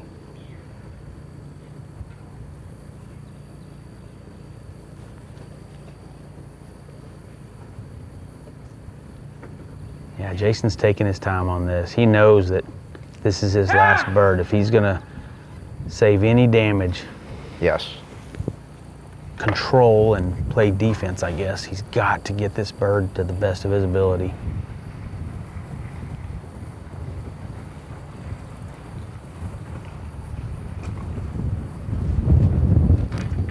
I guess you'd call Nick and Lobo a sleeper. They were sitting in the back. Nobody really saw them coming. A black horse, maybe? And that's what you want in a test, right? You want sixth place to be able to come back and win it. You give them a chance. Well, I sure do. Probably the ones in front of them don't necessarily feel that way today. No, not at all. Cash is starting to bend to the right. And you can see the concern on Jason's face. He's got to look way left. That's more what our test dog did. And our test dog handled from in that area there. From your angle, he is going to be about 30 yards right of the bird and has to look left or start to fade to the left. Jason doesn't look, he looks like he's wishing there. There's the bird in the background, you see it there. Is Cash going to see it? Oh, did you? Okay. Does not appear so. I think he's got his eyes set on that bank and that holding blind. I'm really interested to see if a dog can recover if they get up on that. Yeah, we haven't seen this yet. My favorite are these birds that are thrown out in the water. To me, they're the epitome of perseverance and just the kind of things that, you know, that we call them. They got nicknamed questing marks. Birds thrown to islands, birds thrown out in the water. We used to see more birds thrown out of boats, but. Yeah, and Cash is continuing. And it takes natural water like this to find it. Okay. Looks like he's getting out as if that bird was thrown left or right. Now, we saw when that bird was thrown, Cash got a good look at it, but after all the swimming and all of the birds he's picked up, he's a little uncertain as to where this bird landed, and you saw him swim right past it. I mean, you know, compared to some of the distances they were away from the birds on their Summer Freer series, he's not physically that far, but to come back from that dike, to come back into the water, and I don't think there's any way the wind is going to help him. It just makes you, breaks your heart to watch dog this. In relation to it. Now, if he comes over there and he looks out there, he might see that white bird, but he's got to get. And I can't quite tell where our dog is. I think he's to the right. He's 50 yards to the right. Oh, he went way right again. Okay, I'm sorry. If you're looking at Jason's face and you've handled a dog before in any major event, you can feel the pain there. You've worked hard to get here and get this far. That's a really difficult. It's not only, I don't see this dog recovering, and it's an incredibly difficult handle from there. Yeah, and I talked about this just briefly a little bit ago about how he's accruing points for wandering, or I say wandering, and we jokingly say wandering because he's wondering where the bird is. He's wondering while he's wandering? He's getting wandering points. And then I think Jason's probably waiting for Cash to put himself in a position in which he can handle him quickly and get him on this bird without too much damage. Yeah. And he is. So there's 20 for a handle to the area, plus 2 for the whistle, plus all the points accrued for the wandering out of the hunt fall area.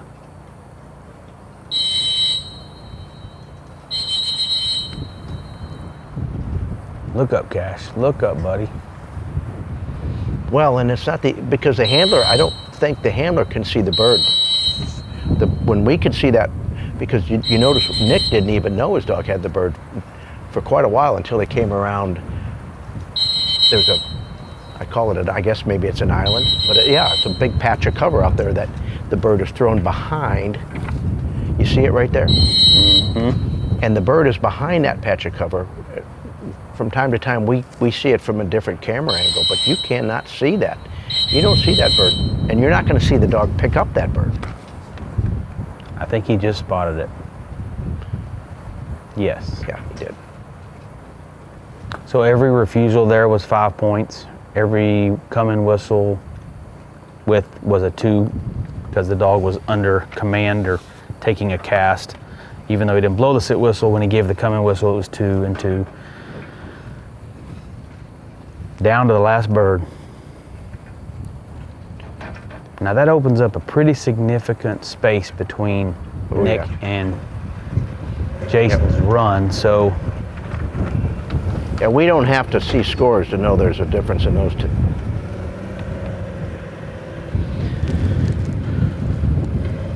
So let's talk history a little bit about the SRS. This is our tell me about it. 26th year as the SRS, as the Super Retriever Series. Started out in 2000, and it was part of the ESPN Great Outdoor Games. Did you ever watch that on TV? Yes, I sure did. That's how I am here today, is I watched that on TV. Did you? I remember watching an event in Missoula, Montana. Some of my favorites are when Scott Baldwin was trying to cast his dog for a blind on a boat. They had set the rubber duck on a boat, and he put his dog around that boat about 12 times, and he finally just yelled out, "It's on the boat!" Oh yeah. One of my favorite all-time scenes in that. After 2004, it kind of, the ESPN Great Outdoor Games were no longer, and Super Retriever Series Crown Championship went down on its own, and it was born. And since then, it's been in Hot Springs, Arkansas, and then it moved to Huntsville, Alabama for many years. And this is our 5th year to be in Shreveport, Louisiana. And today happens to be Mr. Matt Emerson's 47th birthday. So big happy birthday to Matt. All the handlers told him happy birthday. They sung happy birthday to him. They actually had a cake for him. So if you've run any events, if you've been anywhere in the last 5 years or more, you've run across Matt. He's marshaled many of these events, and we're very thankful for the effort he puts in to make these events consistent and fair for everybody across the board. Well, and we certainly have to thank Shannon Nardi for really having the vision and passion when the Great Outdoor Games was no more to make this come to fruition. Yeah, and the SRS is just growing, and that's why it's nice to see sponsors like Purina get on board. They recognize the growth of this sport and the future of this sport, and Shannon, I know, puts up with a lot every year, and she puts a lot of her heart and soul into this thing, and this is her baby, and she deserves all the credit for the success of this event and how it's grown into what it is today. What it was and what it is.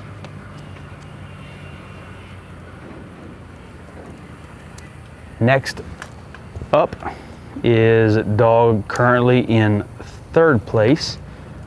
And I guess I have my scores out of order. I do. The scoreboard must have been incorrect that I copied this off of. So we have Dustin Owens and Fancy coming up next. Okay. Instead of Paul Agranoff and Cash. And that is because in the 4th series,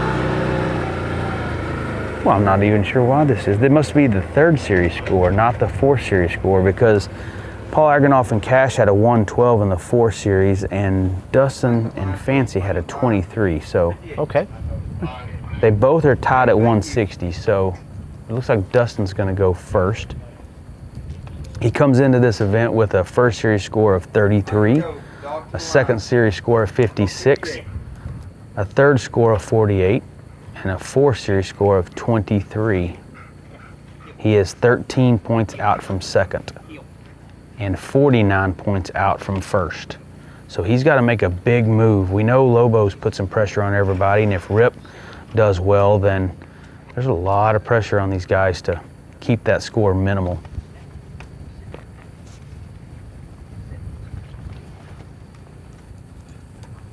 Oh, thanks, Mike. Mike chimed in that we were in Natchez. That's right. The SRS Crown Championship was in Natchez, Mississippi for a couple years.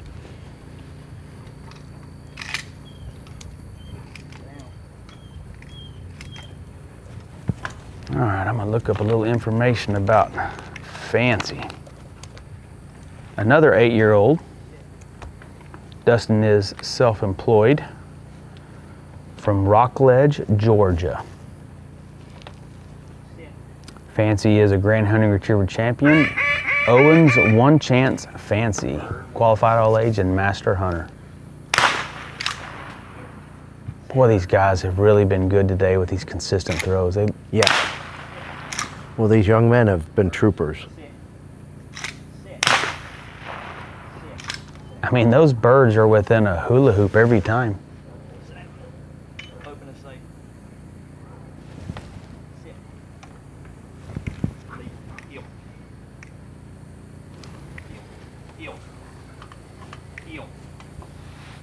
All right, Dustin has shot the first 3 marks, and now he's going to run the blind past bird 1, which is our poison bird, to the far end of this pond, to a tree that has an orange ribbon wrapped around it. And then the true test begins.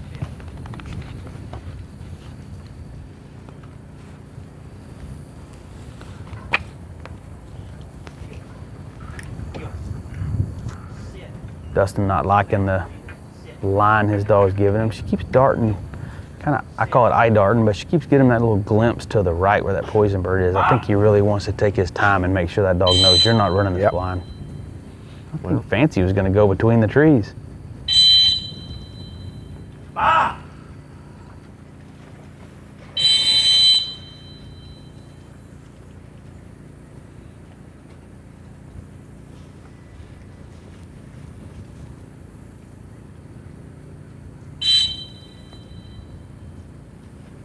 Look at the contrast in hat color between his hat and his choice of handler jacket. There's not a white underside there.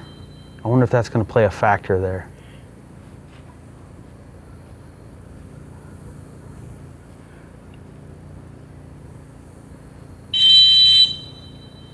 I think now you're seeing Fancy go into blind mode, wouldn't you? Yes. At first, I think this dog was pretty interested in the idea of maybe picking up that mark, or the poison bird, I guess, at this point, which will soon become a mark. You'll learn a little bit more after this dog casts out of that kind of vegetation and starts crossing the pond.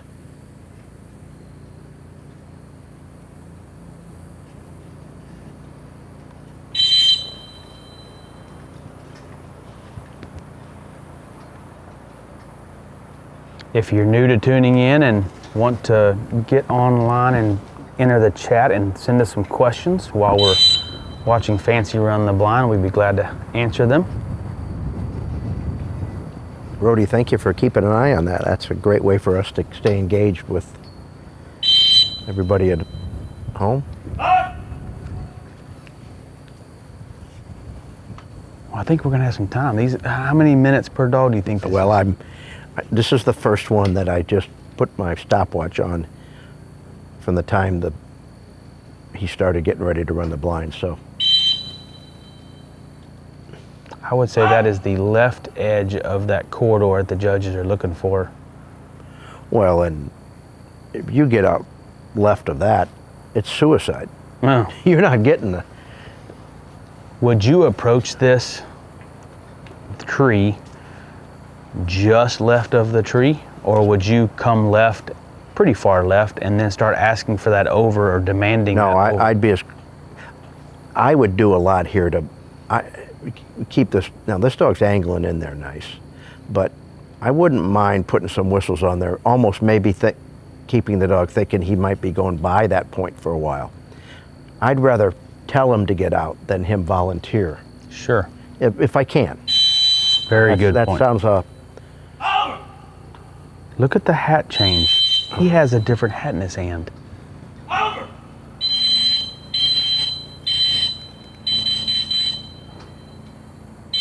Where was the other hat at? I don't know.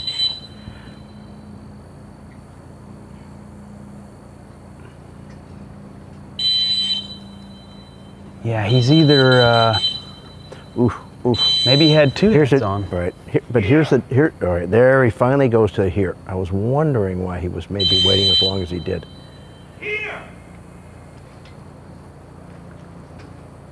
Boy, this blind is getting some answers as far as which dogs are better blind runners, wouldn't you say?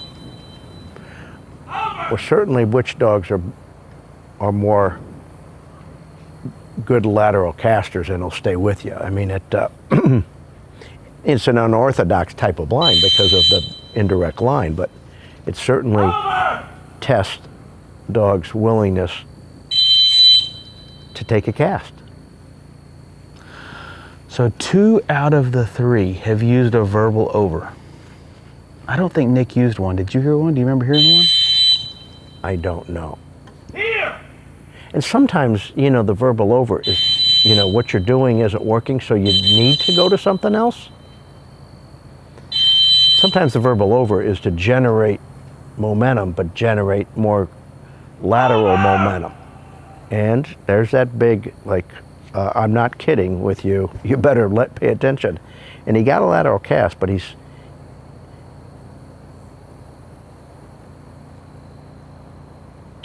interesting. So in my verbal casting only means 2 things. I'm either telling you here or I'm pushing you back.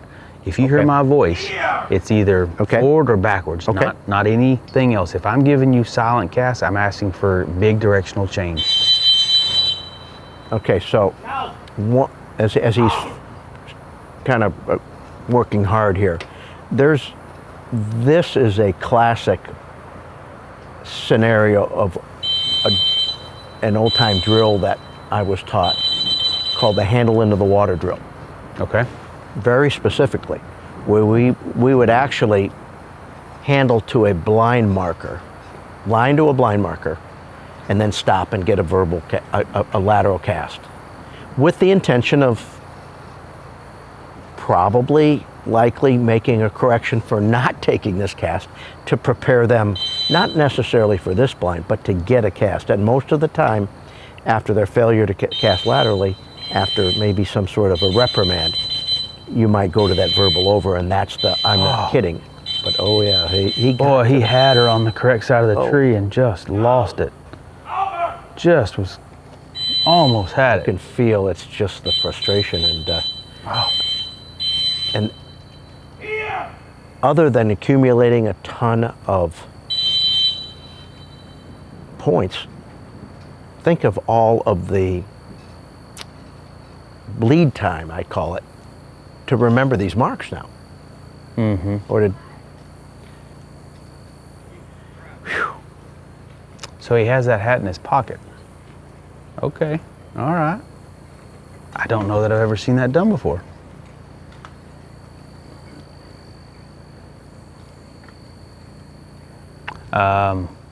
Somebody sent a note on the chat that said, thanks P. Wilder, said Nick's run was 20 minutes, which was about as smooth as you could go.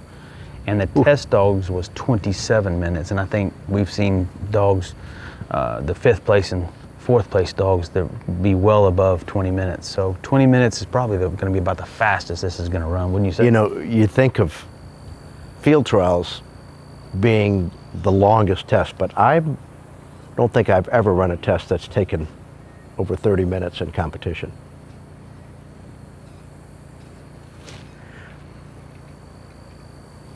But one of the things I think of that we will do in the tail end of our winter training is a water tune-up drill that oftentimes takes 30 minutes. Half the battle is just keeping the dog's mind engaged for that length of time. Sure, mental. It's very unusual to do that. While Fancy is swimming back, we'll take a opportunity to thank a few of our gift sponsors. Of course, Purina Pro Plan, they gave a 12-month supply of dog food for both the first in the Pro and the Am division. And then for 2nd place, they get a 6-month supply.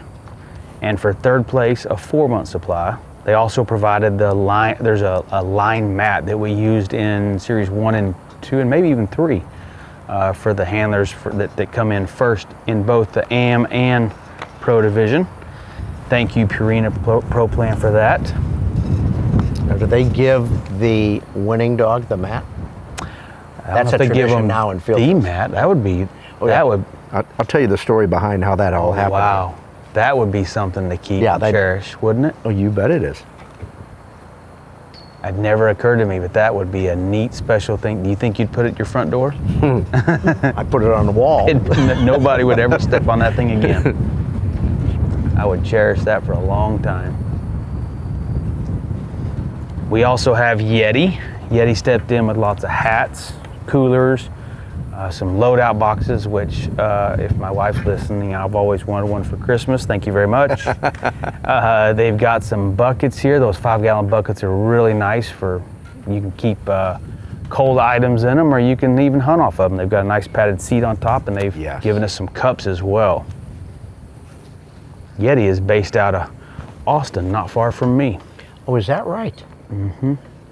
Had the opportunity to train a few of their dogs. They're really nice people, very generous, and give a lot to all the games.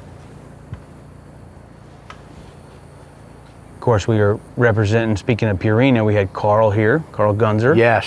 For 2 days. And then Ray was here yesterday. So I wish they were here to give us their thoughts on this and how, because I know they would be excited about that. And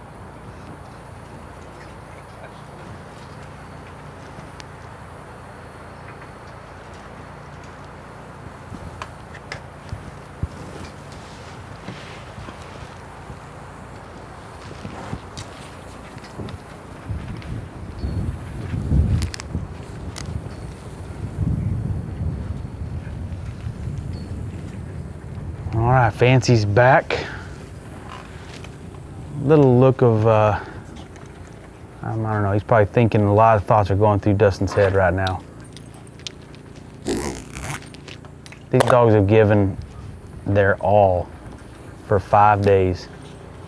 And while it may not be the results that we were all hoping for, you got this far and you're here at the dance. So remember to enjoy this process and the journey. Be thankful to, there's a lot of guys sitting at home right now that would love to be sitting on that stool right now.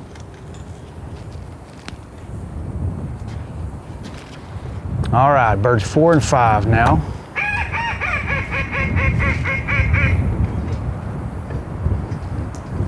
Straight across, angled in, right to left. And now you see there Dustin swapped shoulders on the gun. This is something that we see quite a few handlers doing nowadays. I have recently added that to my toolbox. I think it helps the dog minimize movement at the line. Now he's got to know off of the go bird and pick up the first bird out. You saw her tilt her head. Some communication obviously going on there from Dustin. And you can see that bird just behind that little tree growing out of the water.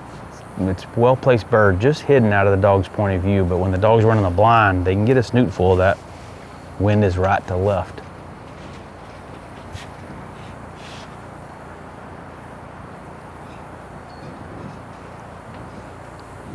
Wind's picked up on our backdrop here, was blowing around, and I took a couple collar straps and secured it a little bit so we didn't land on top of our heads here. This is by far the windiest day we've had, wouldn't you say? Yeah, it sure feels good. It sure would have been helpful the last 4 days in some of these marks. I believe this is a slight cold front blowing in right as we finish up. It's been hot, folks. These dogs have put themselves through a lot of long, hot days. And all the workers here, everyone here.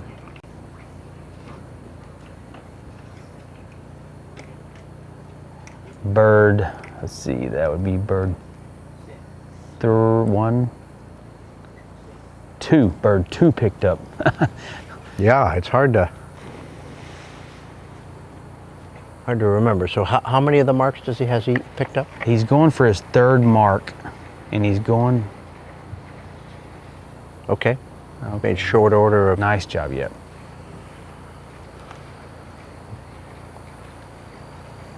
Well done on that, bird, Fancy.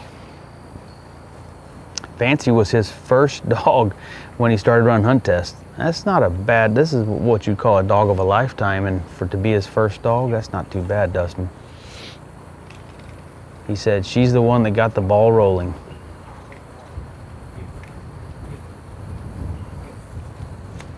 Would you say you were successful with your first dog like this? No.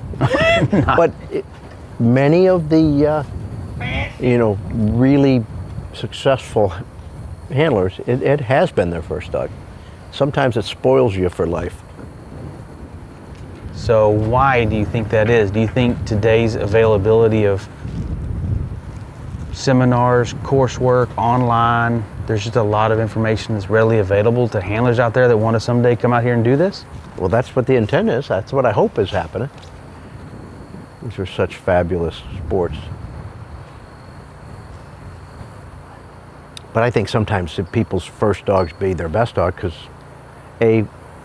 maybe they put every ounce of effort, and some people say, well, I wish that I knew now or then what I know now, but you're right, they are able to access training and guidance. Maybe it's a human factor as well. We're super hungry to learn and do everything we can in the beginning, and then we get a little comfortable. Absolutely. Then we sit back and maybe not work quite as hard with that next dog, perhaps. Or maybe it's just a roll of the dice. Come on, Fancy.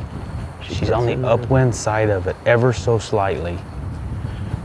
First one we've seen have a little trouble with this bird.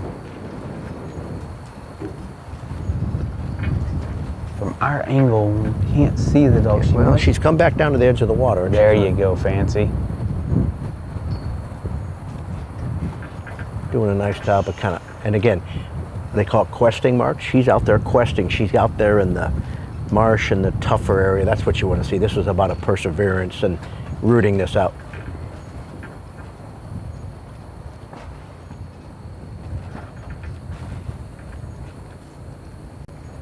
Nice. She's got it. Okay. Nice job of kind of digging that bird out. Yeah, and minimal damage there. I mean, she stayed pretty close to the hunt area. Perhaps got a little bit of a short throw, I think maybe, judging from where she picked it up, but she managed to come back, be smart, come back and win that bird. So 1 bird remaining. How scared do you think Dustin is after seeing how, there you go. Well, there you go, everybody. That should give you, Rody, do you want to go ahead and talk about it? Well, you can see that bird 1 is thrown right to left, and bird 2 is that bird she just picked up. Bird 4 at the top of your screen is what Dustin and Fancy are about to go for now. And most dogs are picking up 1, 3, and 5 pretty simple, without much of a problem. And had a little bit of a hunt on bird 2, but looks like bird 4 in the blind. The blind may be the separator. Well, let's just make sure everybody understands this sequence of things. They shoot birds 1, 2, and 3 in the first round. We'll call that the first round of mark. Okay. There's your line. Then you run the blind, the dog leg blind. Go to the marker, be left of it, cast. When you retrieve the blind and you come back, then they shoot 4 and 5. And you have to pick up 1. You have to pick up 1. So then, after you pick up bird number 1, then you've got the 4 marks that you see on the right side of your screen to retrieve. And like you said, she's picked up everything but the number 4 mark. Great shot there. You can see the wind blowing. The diagram there said 10 miles per hour. So look at this is tricky here because our last dog got right, and you're trying to get them, snug them in tight to that banner, but you wouldn't want to go left of it. There's a access bridge there to the left. I would think if you went left of that banner towards the tip of that bridge, it'd be hard to get over there too. He had her lined up more left than she's on now, but as she took off, you saw a big push to the right, perhaps avoiding part of the old fall, maybe the station, something, but something pushed her a little right. I would say the line she's on right now is a pretty good place to be as long as she doesn't push any more right.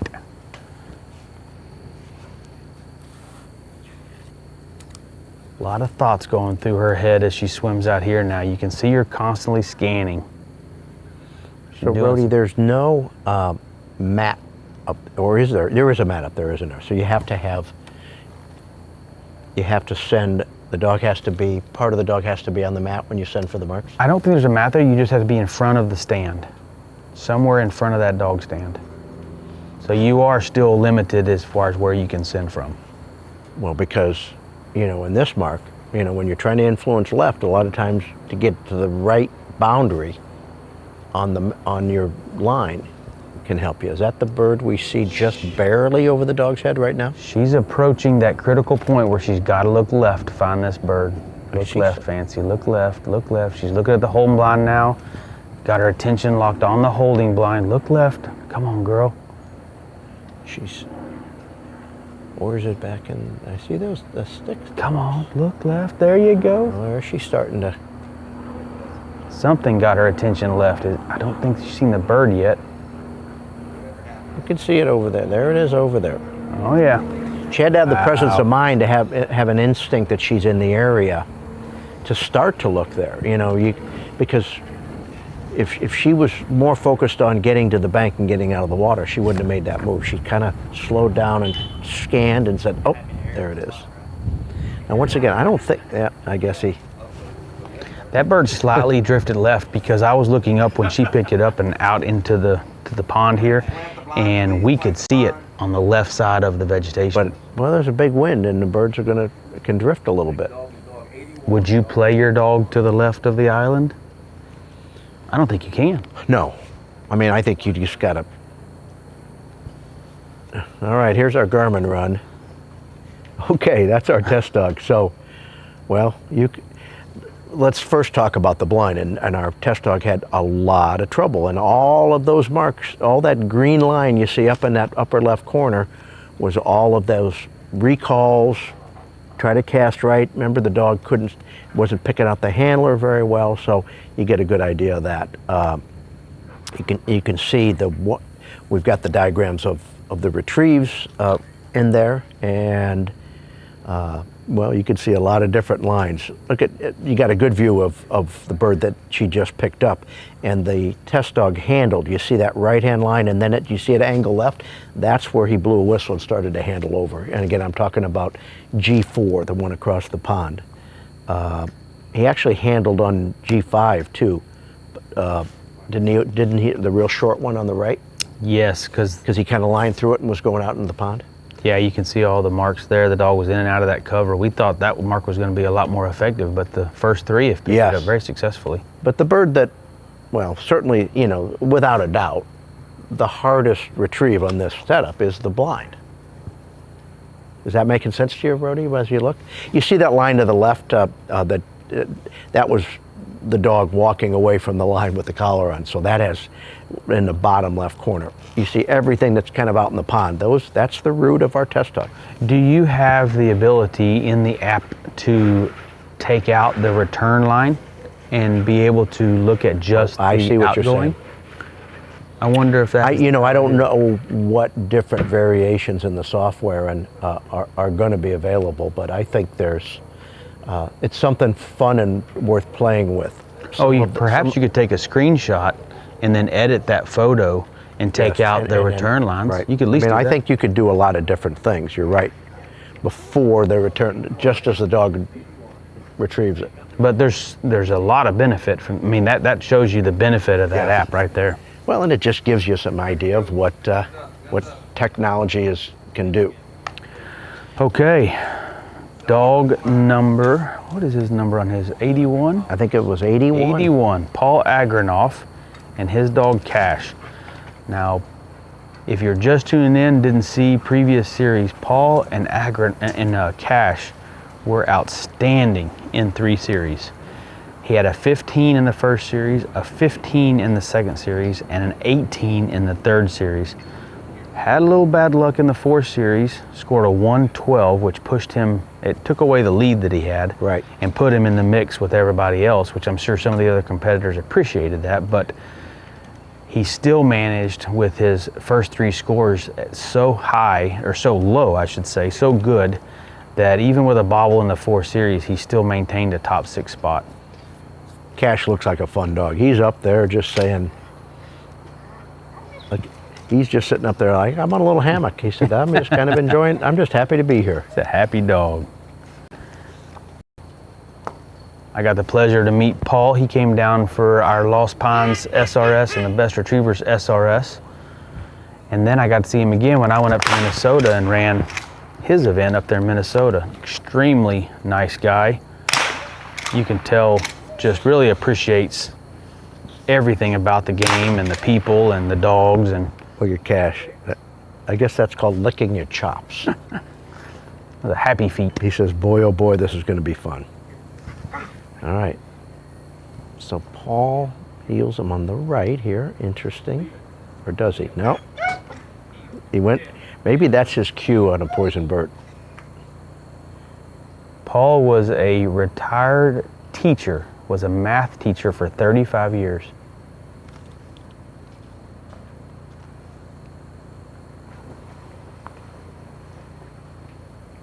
Interesting line there. He let him stay pretty far left.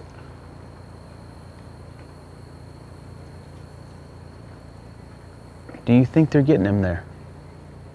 So they're judging the line to the point where you need, well, the strategy somewhat to save whistles. It'll be interesting. It's going to be all, can you get this dog back on line now and get him? He's making his way gradually back on line. That's the trick as a handler. You don't want to blow many whistles. But if you're offline and you're not blowing whistles, they're still getting you for points that you should have blown the whistle and kept the dog on line. So this will be an interesting. And he goes verbal here, which wouldn't be my instinct. I would, in other words, verbal indicates to go more straight back, where when you go give a silent cast, it's a more of a lateral change. But he still needs to get a little bit, we thought, I'm not sure I want to get out to the left of those. Let's see if he ditches the voice here. No, he stays with the voice. Paul started with Cash in the hunt test game, got a master title, and then at 3 started the field trial game with him and got him qualified all age and started running the SRS, and the rest is history. Okay, well he's gradually moved him over. He's going to be left of the tree where he needs to be. Your depth perception has to be good right here. Or you just make sure okay. That while he didn't take a true left back, he improved his line right over to the blind. Ooh, I wonder if he can see him. He must not be able to see him.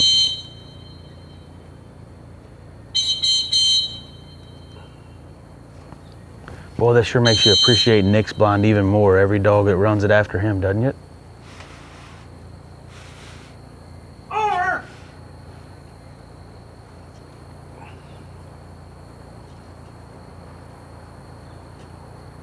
Now I would stop here and give a verbal here. Here. Yeah.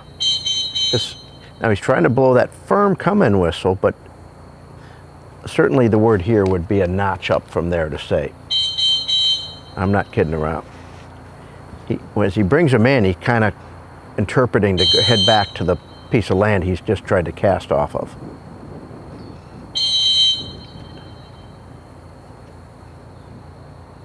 Over.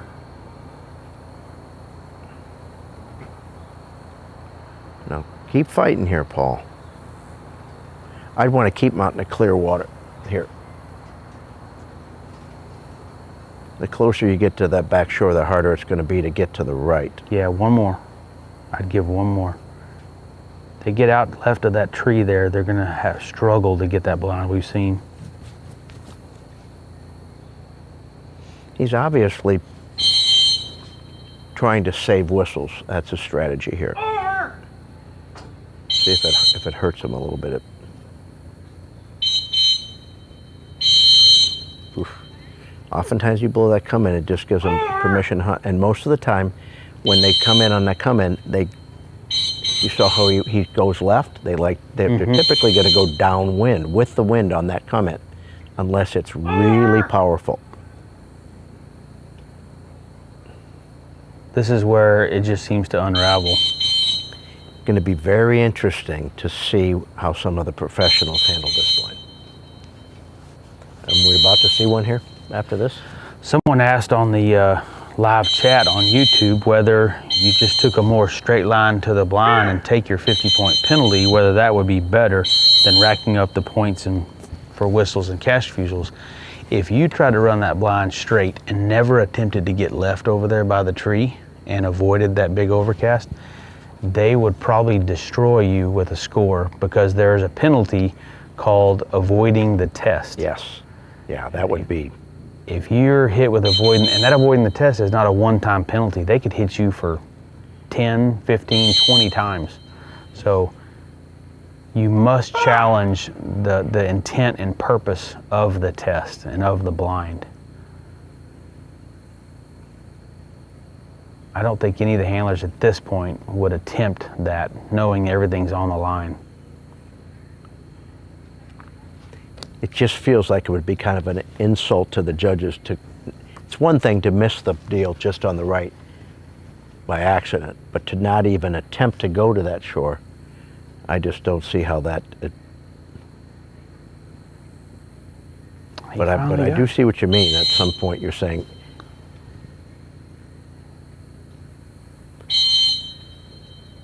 Looked at it. She sees it, smells it.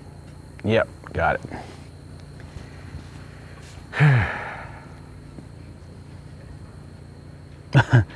Paul's trying to. Well, it's I think that says it all, doesn't it?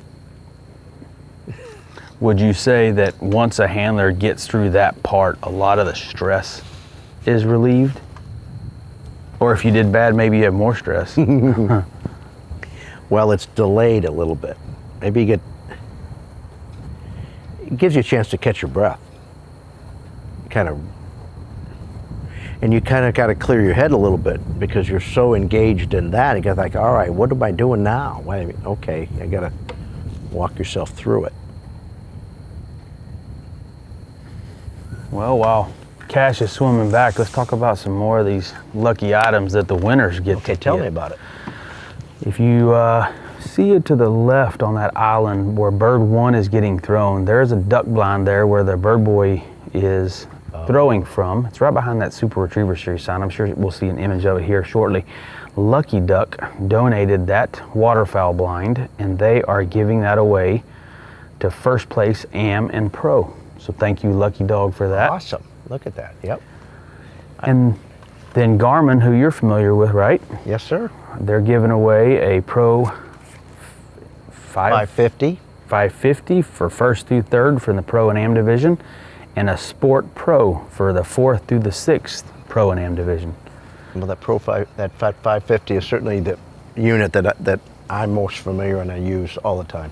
And this is Garmin's first year with the Crown Championship, yes?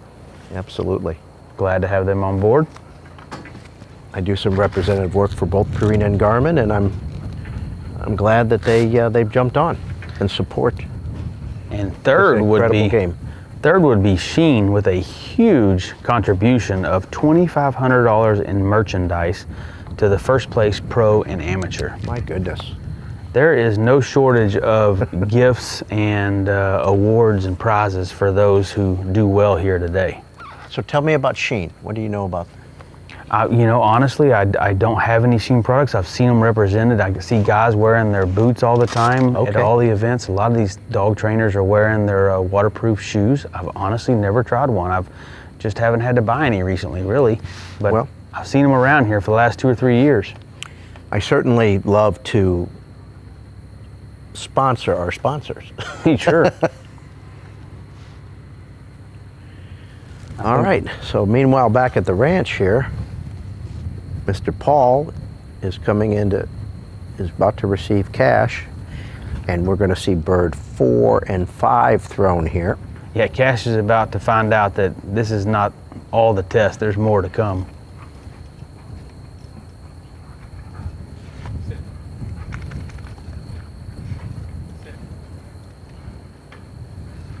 He's going to load 3 shells, blow his duck call, and then birds 4 and 5 will come out. 4 is straight across the pond and has proved to be a key bird. Really the key bird of the test, wouldn't you say? The key bird so far, but things are always prone to changing. I don't think Cash is looking where he wants him to look. Let's see. Maybe. Might have saw it, maybe. I don't feel. He was scanning around, but he never really. I mean, you can see Cash right there when he leans into a bird. I'm not so sure he got the look he wanted on bird number 4. Put him on his right side, so he's a 2-sided heeling dog. Trying to tell him don't go down the same path to the blind, be a little more right. What you're essentially doing is giving them permission to pick up the bird that you told them they shouldn't pick up earlier. So it's as much about how quietly it talks to him, and when you're doing that big swim across the ocean deal, you're very formal in your posture and rigid a little bit to create that. Here, you're kind of the opposite, to say, hey, go ahead and get it. You're as much releasing him as you are sending him. That's right. That changes. That's right. Had a little hunt on that bird. First time we've seen much. It's not going to cause too much damage there. And as we've seen all the handlers do, where he's going to go for, he's going for the short right bird. Well, he's got his mind in, just, see, he's just kind of little hoppy there. Just go ahead and you pick up that bird because you don't feel like getting up and walking out of your chair. He jumps up on the stand. He said, I like being up there. But yeah, he looks like a fun dog. He does look like a fun dog. A good fun dog, too. I've seen this dog do some incredible work. Cash and Paul did well last year, I believe. If I do not see, how did he do last year at this Crown Championship? Well, I watched him do the Big Force Series with the big swim, and he was spectacular. Okay. So if I remember correctly, from some of the information he submitted, he and Cash were in Canada waterfowl hunting a week before last year's Crown Championship. Yes. He came directly out from hunting here, and he thought, well, he's going to be undisciplined. Well, he was pretty spectacular. Okay, so look at what he's doing now. He's going to go. Well, okay. Nobody's tried that. Let's see if it pays off. Well, you and I talked a little bit about doing that as a pair, as a possible theory.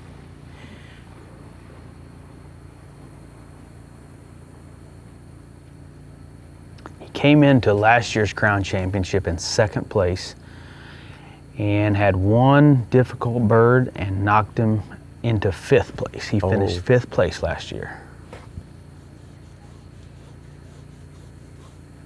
Looking good on this bird. Well, to be in back-to-back Crown finals is pretty darn impressive.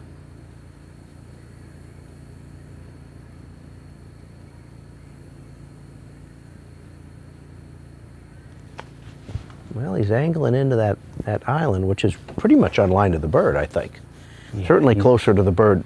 Has anybody gone through that cover? He went just on the edge, and there's your bird right there. He's in a great place. This bird has stayed put. Went out there and had. Well, one bird left, 4 down. One mark left, is right. He's certainly not lost. He had a tiny little hunt on the bird number 1, the far left one.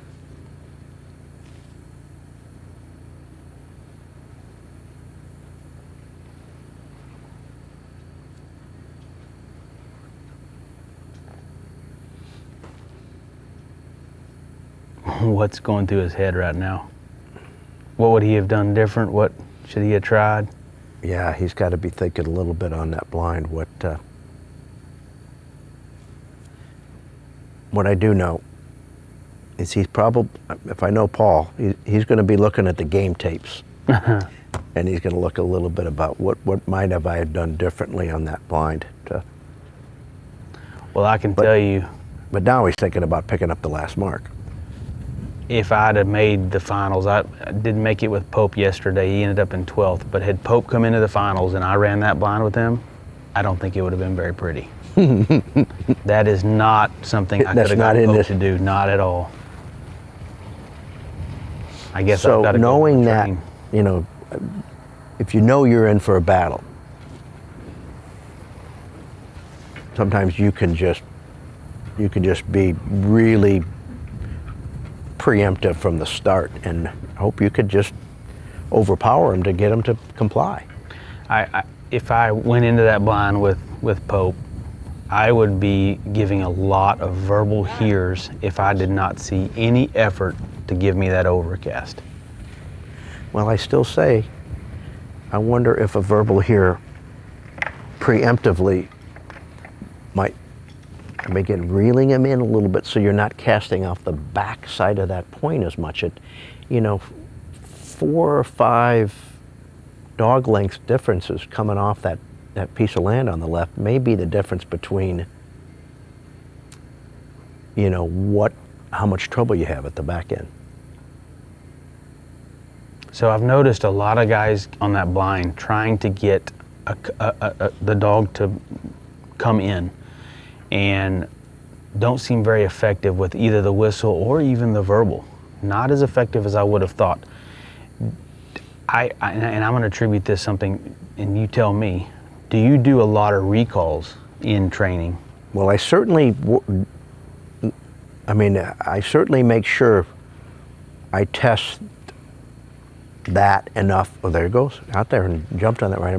I do a come-in drill, and I do it. Work on it. On a long distance pile work, like pattern blind length, 200, 250 yards, and I work on the discipline now. And most of what I'm working on is the discipline of coming in on a firm come-in whistle. But it is your lifeline. I mean, it is your... Yeah. And so you certainly, and you don't want to realize that you don't have a good come-in at the 5th series when the chips are down. It's probably something that, hey, let's do some work on that. Because you guys use it so much, you bet it would be in my short list of things to refresh and to do and coming up to this, you know. Be at the top shelf of the toolbox, huh? Oh. Well, that was a nice run, nice set of 5 marks. I think the only damage you're gonna see there would be on the blind. And I'm sure Paul wishes he could take some of that back, but this dog's a bird finding machine. That's what a good test should do, right? It should discover which dog can do good on both marks and blinds. That blind is ultimate control. There's no doubt about it. Well, we have our first open dog coming to the line. We have Bobby Wills and his dog Legend. No stranger to this game, that's for sure. Neither Bobby or Legend. Legend's owned by Tommy Smith from Henderson, Tennessee, and Tommy's just at about every event and always out there supporting his dog and Bobby and his program. 9 years old. Yeah. You see a theme here on the age? That's how long it takes to get wisdom.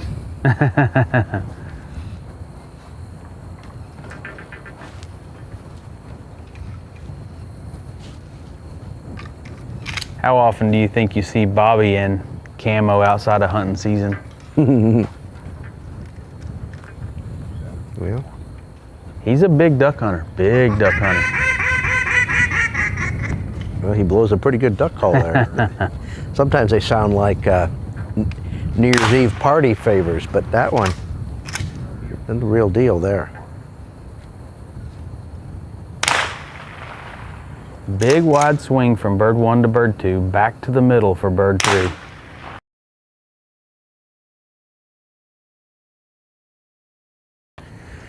All right. Let's see how our pro runs the blind. And this isn't so much about getting the good, I mean, like so many blinds, to me, it's more about the initial attitude than it is the initial line. Back.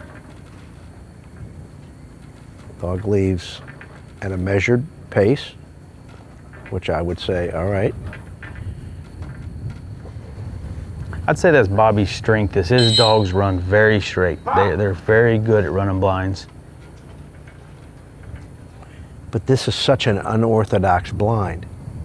That's right. I think we're going to see that when you're we going to get- see, like, Yep.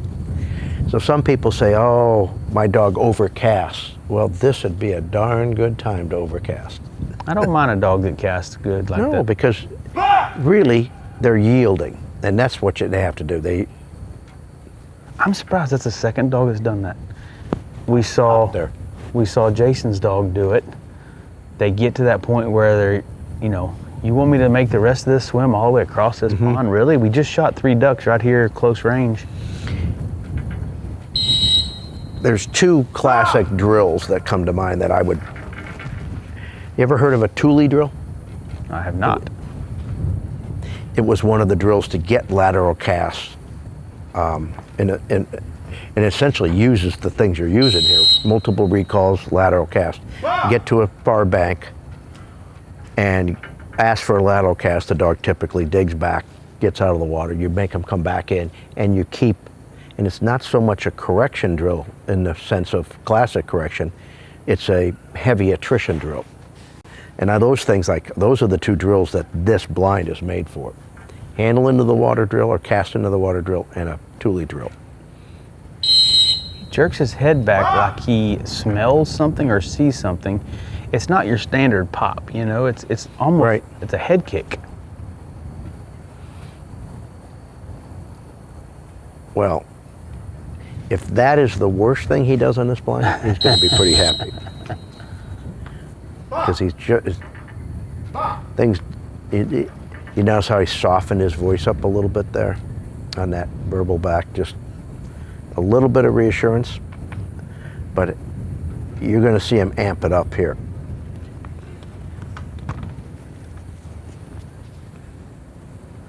So I'm going to be really studying kind of this dog's body language when he comes out. Similar pace, not really in a hunty way. Still got to give it back there. I don't think he can give the over just yet. Oh, he is behind the tree. Perfect. Second whistle there for communication. I want he's you not gonna in let the him. water. He's not going to let him take a step back. Now he's not. The dog's not acting like he doesn't see him.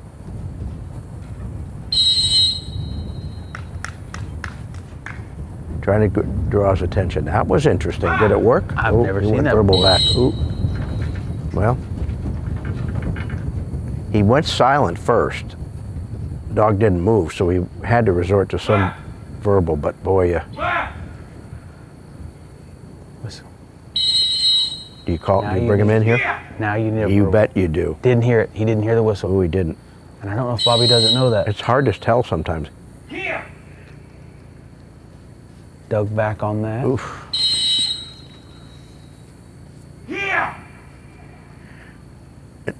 It's your hope he would come straight towards you, not because that's not helping your cause there at all.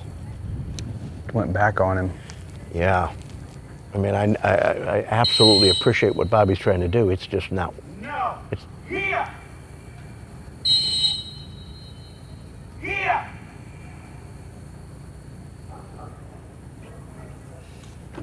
It appears to me like this tool is not in his toolbox. It's not his forte. I loved his strategy. He just couldn't execute it. Right. Here. Could pay off here if he can bring him in far enough. And I bet you.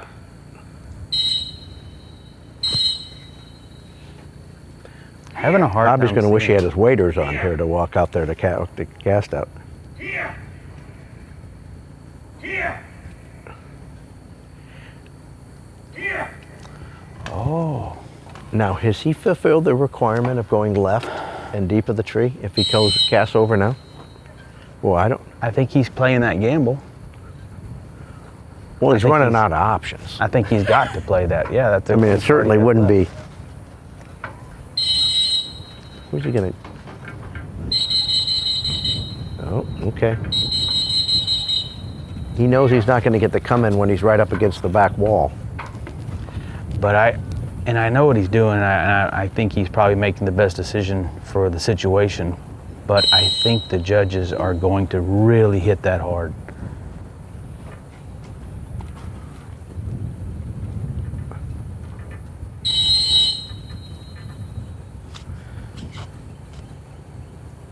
I wonder if Bobby knew this coming in, that he might struggle on this concept. Well, I don't think there's a handler here that isn't concerned about struggling on this concept, because it's not.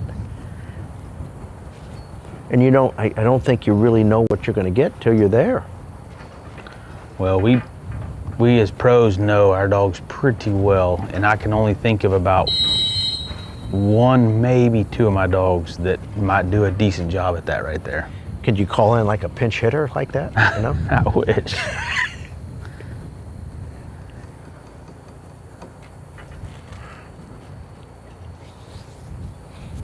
Be interesting form of competition. You got 4 dogs you can run.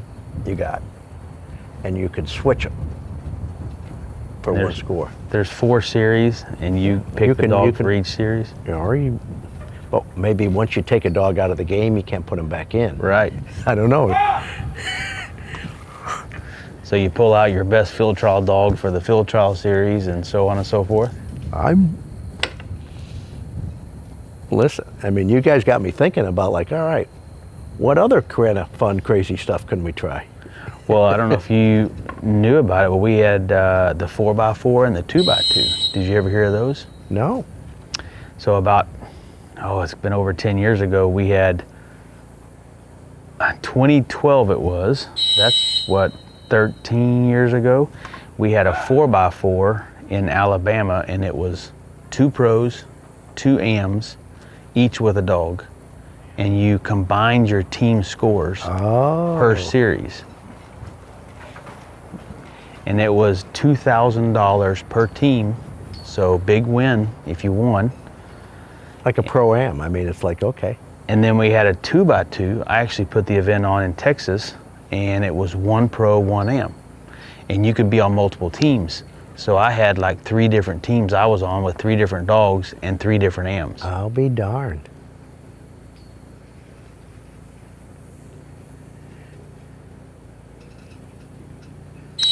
The 4x4 team that I was on was me and Steven Durrance as the pro, Colby Williams back when he was a college student, and Dorothy Ruman. Fun. We got second place to Lyle Steinman and Chris Aiken. Uh-huh. I think Frank Price was the AM, and a guy out of Oklahoma, I cannot remember his name, Wesley maybe? Mayhew? Wes Mayhew? Something like that. This sounds like, you know, then you got the transfer portal like you do in college sports and everything. It was a fun event, and we could still do them. I don't think there's anything wrong if somebody out there wants to try one and put one on. It was a lot of fun. It sounds like a lot of fun. The tents, you could sit in a tent behind the handler and kind of coach them while they were at the line. So you had your 3 teammates telling you, hey, you're too deep, or you're too short of that bird, or... Wow.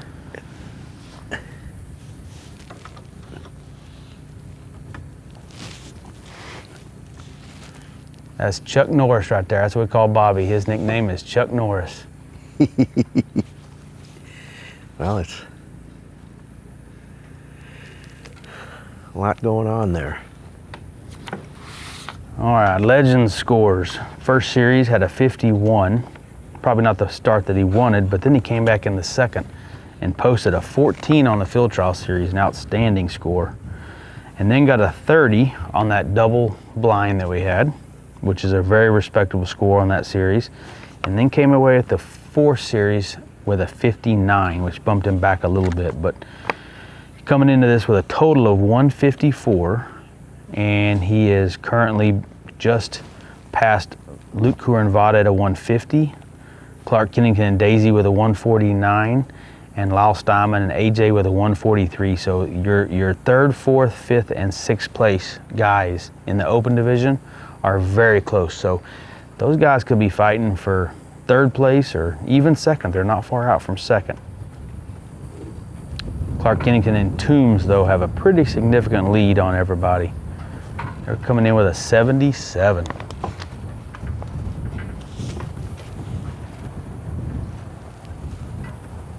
You think we're going to see in the open division the same thing we have in the AM division, where we have a pro come up here and just absolutely kill it and put pressure on the rest of the pros? We'll see.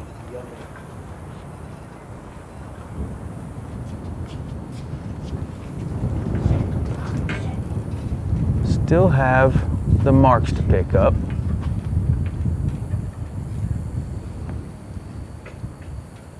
Wonder if Bobby's going to change it up a little bit and pick up the marks a little differently than we've seen.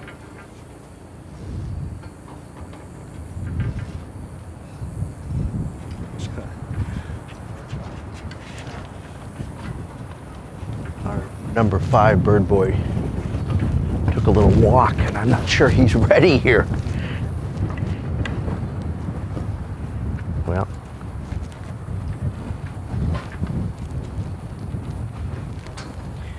they're going to have a mechanical issue right here, and I'm not sure they realize it, but we'll find out. Yeah, we've had a quick little back potty break, but he's back. All right, we're good. We're good.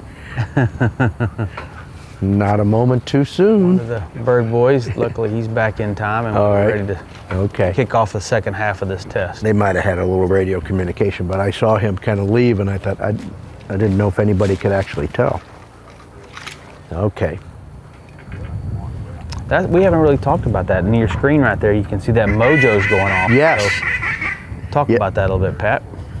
Well, it's, you know, if you're a duck hunter, you know what those are. It shows flapping wings, and it draws attention to the birds, but it will certainly catch the dog's eye as well, because you're looking for some sort of motion, would certainly. But do you train with those like that very often? Not with my SRS dogs a lot. Most of them have hunting experience. They have a remote control on it, and they are not running it while you're running the blind. So while you're shooting marks 1, 2, and 3, they operate it. And then when you shoot marks 4 and 5. I see, it's turned off now. So it is off now, but they turn it on while you're shooting the marks. Okay. See Legend go to something that was floating there, was convinced that was the bird. There's a bird in that little, he's putting on a little bit of a hunt. Now some of the birds look like they're sitting up a little higher. This one's a little hard to see. I don't know if it's the lighting or just where it landed. Got a little bit of a short throw. Gotta be in there. Off maybe. Where did it go? I know. Dog's been all over the area. I'm confident it wouldn't have drifted because with all that vegetation, but I don't. Is it possible it kind of, is that it right over his head a little deeper? I'm looking out into the water. I don't see it. Did that bird, sometimes like a bumper, sometimes you throw and it'll actually go underneath the vegetation. It'll, It might have gotten a little submerged. Well, let's see. It's been landing right in there, just a little left of the dog. Yep, it was a little bit of a shorter throw. A little short throw. Hit in. Bobby knew where it was. That's why we couldn't see it. It was right behind a little clump of cover there. And if anybody's ever run any event, they know that luck of the throw can play into it sometimes. One of the nice things about this, it's like, you know, with the flashers and everything, you don't have a wing. Like sometimes with a real bird, the wing can be up and show you a little more white, or the wing can be down, or a Drake Mallard might be belly down versus belly up, and it just, they're all a little bit, but. And you're not gonna see that here, but sometimes on land, what we will get is a bounce. Sometimes the bird will really take a big bounce, or it'll bounce backwards. And that can change. Well, I saw the- some bounce, and then the dog give you a visual too, almost like a splash on a watermark. Something to really. But you're right. If it bounces into a little bit more hard to find spot. Okay, so he's picking up the number 3 bird, the little bird right in front.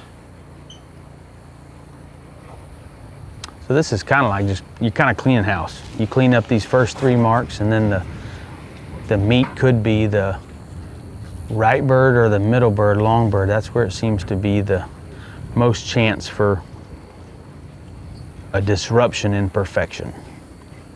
Brody, I need to take a short break here, and I guess our TV and our tent is giving us a little trouble, so. Okay. I'm gonna take a technician role. All right, I got it.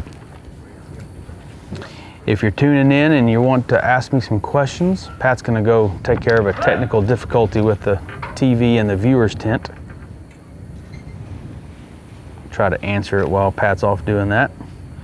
Bobby has sent for the longer right bird, and is more left than we've seen. Pretty significantly left, and doesn't appear to be curving or improving that line to the right like we'd want.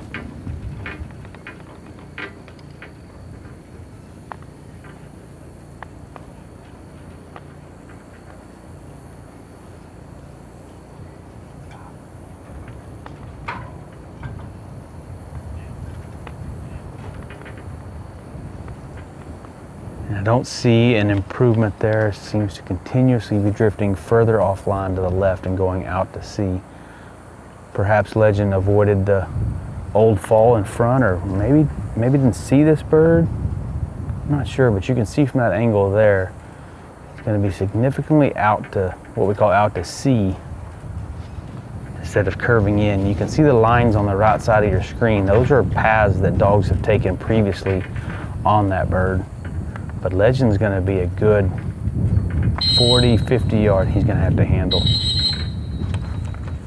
If you're not familiar with the scoring system, right there is gonna be 20 points assessed for handling to that bird, and 2 points for the whistle that he had to blow to cast the dog. So 22 points assessed right there, plus whatever points they wanna give for being offline. The line that the dog took until the handler engaged the bird, the dog is getting scored on that line. So obviously offline points all the way out there, you could be looking at 30, 40 points possibly right there on that mark alone. I think as a competitor, that's what most people don't realize, that when you handle on a mark, you're getting a lot of points rapidly without realizing it, because you're getting offline points, you could be getting wandering points, plus the points for handling on that mark and all the whistles, and then refusals. I heard one of the judges tell me the other day, refusals add up so fast. I mean, every time you give a whistle and a cast and they don't take that cast, 7 points. You do it again, 7 more points. You do it again, 7 more points. You're at 21 points in 3 whistles. It does not take long for your score to get up there. And when you're talking these dogs that are in the top 6 on both the am and the open side, they didn't give up many points. You couldn't really handle and lose many points. It had to be a quick handle if you're going to survive.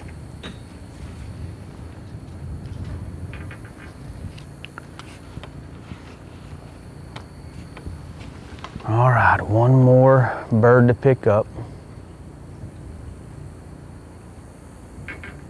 Overall, had a tough time on the blind, and then handle on the right bird.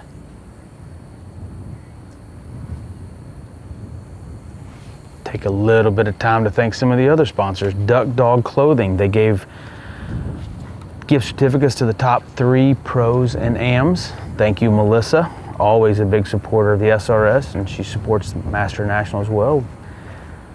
Y'all go check out her clothing line. I've got lots of her clothes and enjoy them. Handlers, jackets, all kind of good stuff.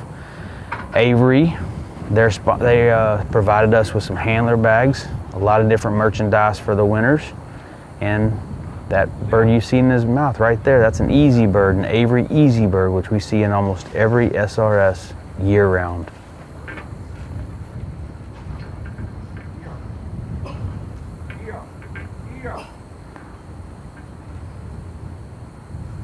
You can see Bobby's got a pair of Avery banded boots on right there.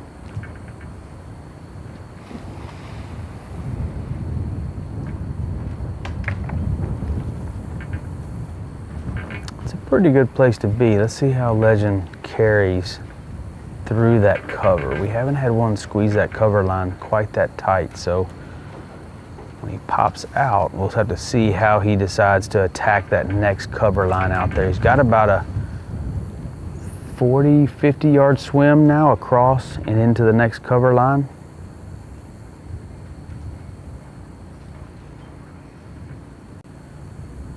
You can really get perspective right there on how long of a swim that is after everything they've done to this point, and they still have that long swim left.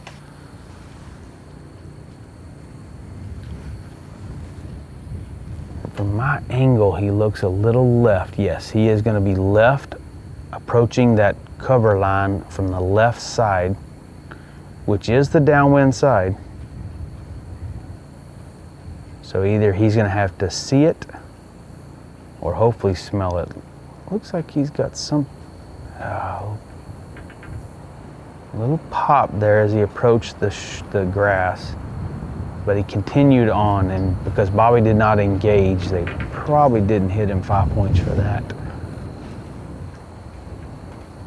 And you're not going to be able to see him pick it up. I can't see him, and you can't see him through the screen. But he's in a pretty good place to pick up that bird.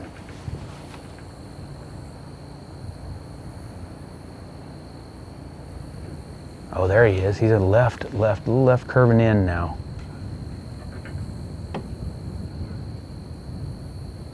We don't have a visual of the bird. Oh, we do too. It's right there by that tree limb. Just barely see it. And there comes Legend for the last bird of his 2025 SRS Crown Championship. Good job, Bobby. Congratulations for making this far. And Tommy, pretty impressive dog. He's had a long career. 68 open points in the SRS. And if you want an explanation of how to get points, first place is 6 points, second place is 5 points in any SRS qualifier event. So you do the math, 68 points, that's a lot of top 6 placements.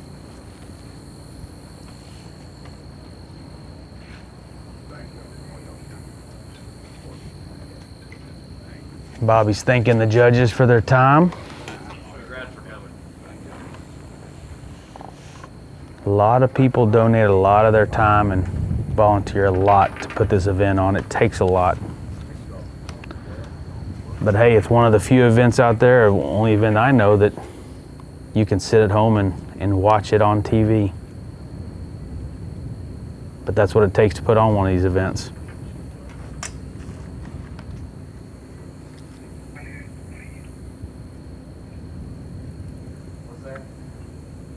If you didn't catch it earlier, our 3 judges are Jason Zerer from Missouri, Adam Bali. I don't know if Adam claims he winters in Texas,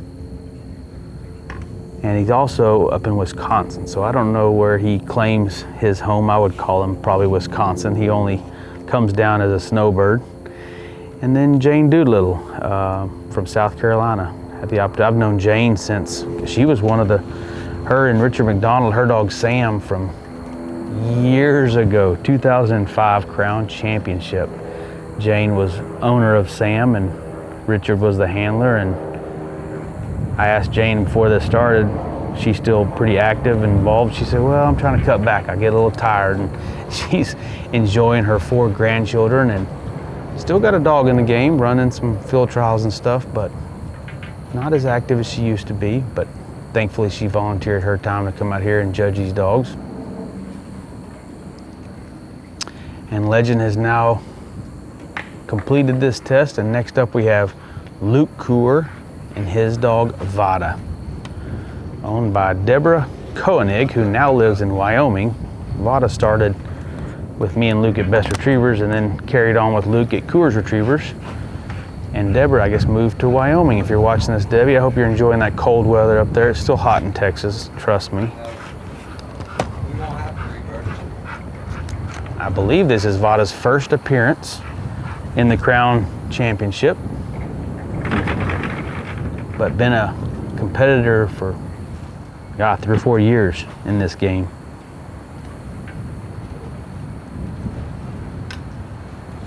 Got a question from someone on the live chat, on the YouTube live chat. Sam and Kristen McCurry says, which top series is the most difficult to prepare and how do you prepare for it?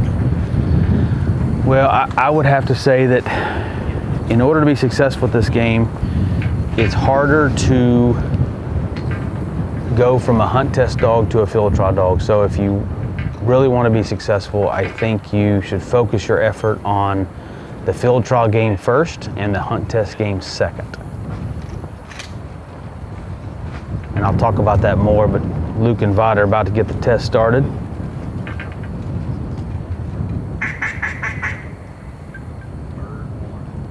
She is a yellow female. She sees that bird pretty good. And Deborah's online watching right now. Congratulations, Deborah. You hung in there, and Vada made a great showing this week, and I'm sure she and Luke are going to give it the best they got.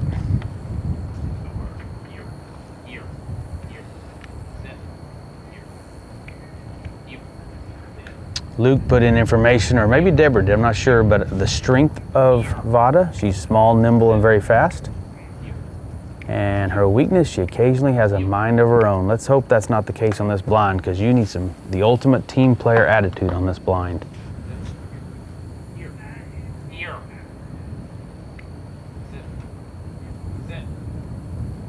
Working to get her lined up. This initial line, you've got to talk the dog into running a blind. There's a lot of looking around here on her part. She might not be convinced what she's doing just yet. Luke's going to take the time.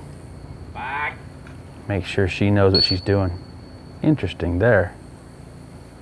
Definitely the camera and all the stuff going on right there attracted her attention for something.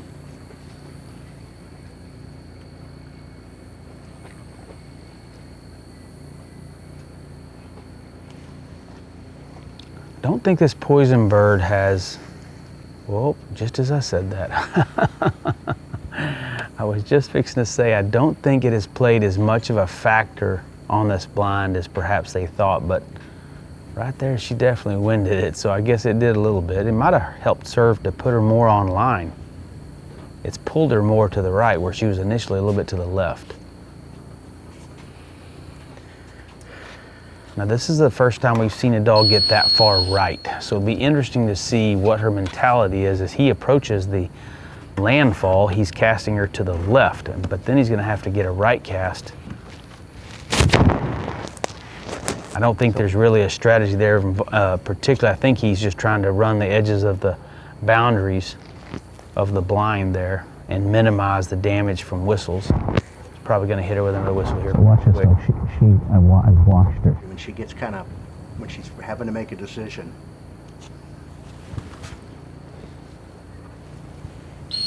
Right there on the edge of that. Make a decision where she gets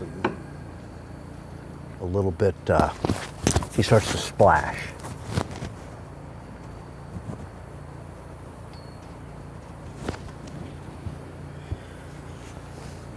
I had to step away to help with the TV screen for the viewing audience. Okay, here we go. All right. He's going to need a left back though. Yep. Whistle was a little premature, and now he's going to have to, yep. Well, is that an indication she's willing to take a big lateral cast? We'll find out, now what's he going to do? Oh, she made an effort.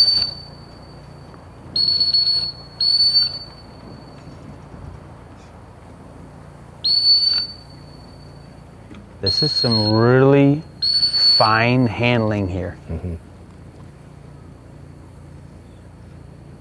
Does he get that?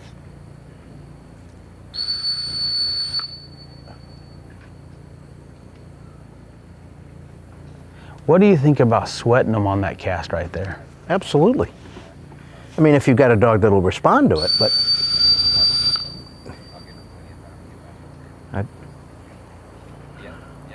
if it were me, I'd want to keep them in the clear water. That'd be my line. Because, oh, that was a great whistle. Oh yeah, Luke's blowing a number. This is a good blind. You know what he could do there, and he seems to be doing it actually, is waiting when she stops on that whistle and letting her swim towards him a little bit. She treads water back towards him and improves his position. That's and he can use that.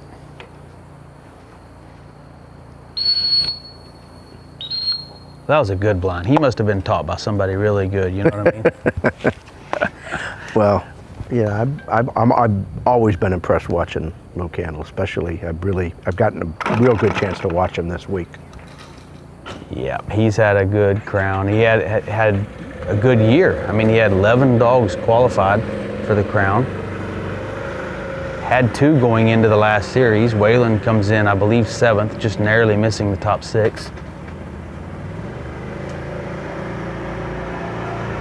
Now you got to get some marks, buddy boy.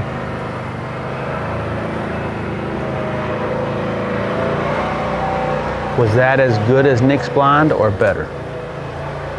Been a while since that's happened, but it's certainly in the same ballpark. I mean, those 2 blinds have separated themselves, and I think Luke set a little bit of the blueprint for this. Now, I think Bobby tried. He just couldn't get his dog to. Right. I mean, when he blew some firm come-ins to get him in position to do what he just did, his dog just didn't respond to it. Definitely, Luke looked like a whole new level of handler there, as far as the communication, the timing, the ability to know, this is the cast I need, that's not the cast I want you to do something different.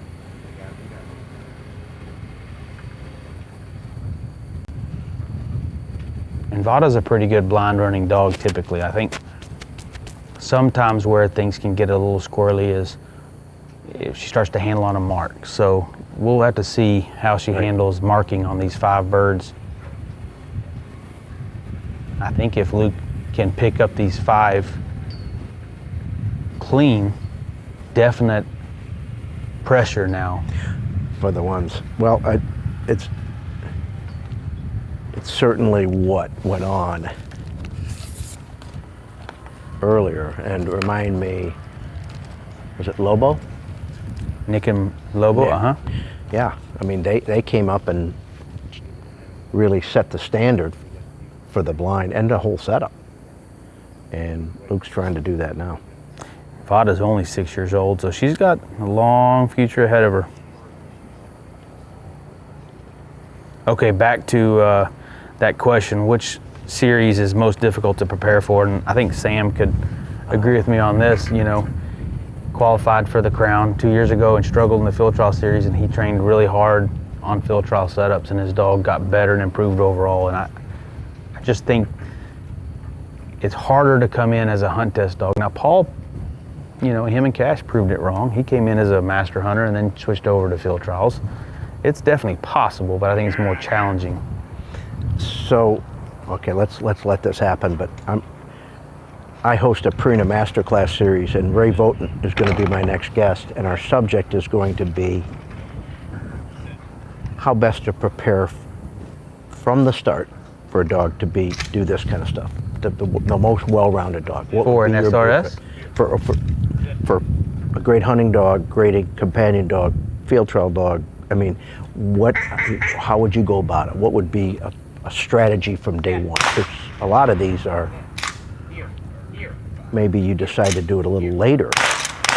Okay, there's the double shot on our little right-hand bird. Look at, she must have heard the instructions. She got a glimpse at the last moment. I don't think Mark. That little short one? Yeah, she didn't. She flash marked it, but Luke was real good about pulling her at the last second to get her to see it. But when she looked left, she's looking way left. I think he's gonna have to talk her into this mark. No. She's really looking in a lot of different places. Little white sign maybe give you something to key off of?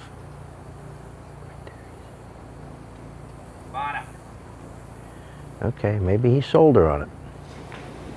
Nobody has gone there yet, so yeah, but I think he had to go there based on where she wanted to look. He's got to get her up near around that gun and get her to hunt a little bit. Now, She's thought of it. kicking in next gear. She's swimming He out to can't sea. see her, but she's gone back in the water. Yeah. She's at risk of lining through this. And I think she's, well, but once again, the discipline that got her to do the blind kind of became a little bit of what she defaulted to. But I tell you, one thing could be risky here. You could wind. Yeah, he had to be careful. Even though he feels like it's a long way away, you could wind the bird in the middle from where he was. In other words, you could wind a bird and you have to pick up this bird first. You can see that lucky duck blind, waterfowl blind, right there behind the sign, and that's all. He's having a hard time seeing her to handle because of that visibility right there. Yep. But she.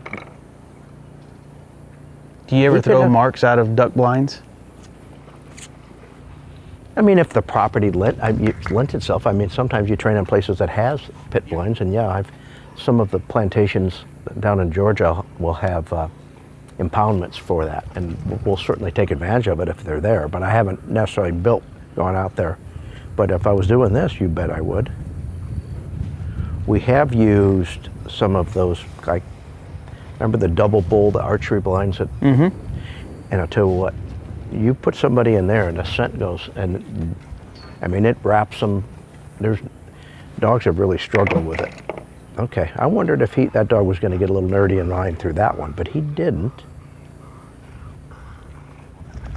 But the primary selection part probably put that dog in. Am I doing a mark or am I doing a blind? Yeah.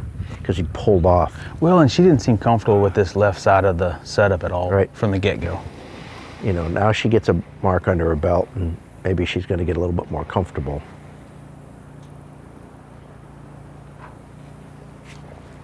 You think he sent her there on purpose, trying to get under the arc of that bird and wind it? Yeah, I do. I mean, it's a check down bird especially for a dog that when she looks out, she's to some degree willing to target the far end of the pond. Now, she needs to target the far end of the pond on both these.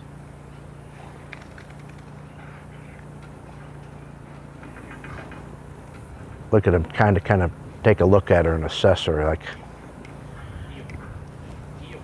she's acting a little peculiar, isn't she?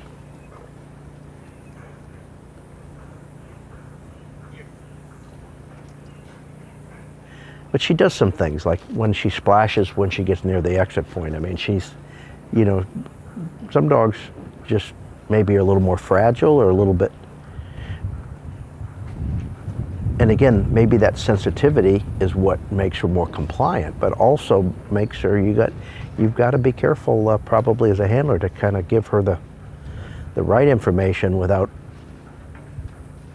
Well, and we've all had this kind of dog here where we're trying our best to line up the dog and give them as much information as they need to be successful, but the more time we take with them, the more nervous they get. I think within reason, these two marks, it's not going to kill you to be a little nervous. These two marks right here. The other ones, not so much now. Now, did he send on back or Vada? It sounded like back to me, but I was talking when I heard it. He certainly sent her with a little more authority, whether it was. And sometimes it's not so much what you say as how you say it. And so whatever he did, he told her, go where you're pointed, and well, she likes to churn that water, doesn't she? She does it, and I don't think it's just a swimming quality thing. I think it's when she's really kind of thinking and trying to, she does it closer to like exit points, decision points. And I've seen a number of dogs that'll do that, but she's bending in there nicely. Nice. I think when she gets a couple under her belt, she says, okay, I'm good. Yeah. It's like, I think I can. She's a very fast dog, and I think, on land, she's just like a rocket, but on water, that, it slows her down. And she still wants to go fast, but she's being inhibited by that water. Those kind of dogs, in my experience, they can get worn down pretty quick. So, how many dogs have we run? Are we past the half? We're a little bit past halfway. We are halfway. Or 6 dogs. So this is halfway. Okay. I You knew can we were see her, legs in that picture swimming in the water. Isn't that cool? Yeah. Yeah, you can see how she's pumping with her hind legs, and I mean, she's a powerful swimmer. You know, when you think when she's splashing, maybe she's struggling as a swimmer. I think it's more a little bit of a anxiety thing. And you know, it's a long test. You know, you think just because they're swimming, yeah, they're staying cool, but there's a lot of energy being used here just to fight your way through this water and for the time and duration. So the judges require you to pick up bird 1 first, right? Mm-hmm. A little, you know, selection out of order process. That obviously played a factor in this scenario for Luke and Vada because she wasn't comfortable going back over there to the left. And you got to think just that little thought. But look at her, she's like, and she's I think she expends a little more energy when she's thrashing because look at she's breathing really hard. But that little element that they threw in there, yes, well, just got this one dog. Yep. And that's all it takes is one little element. Trust me.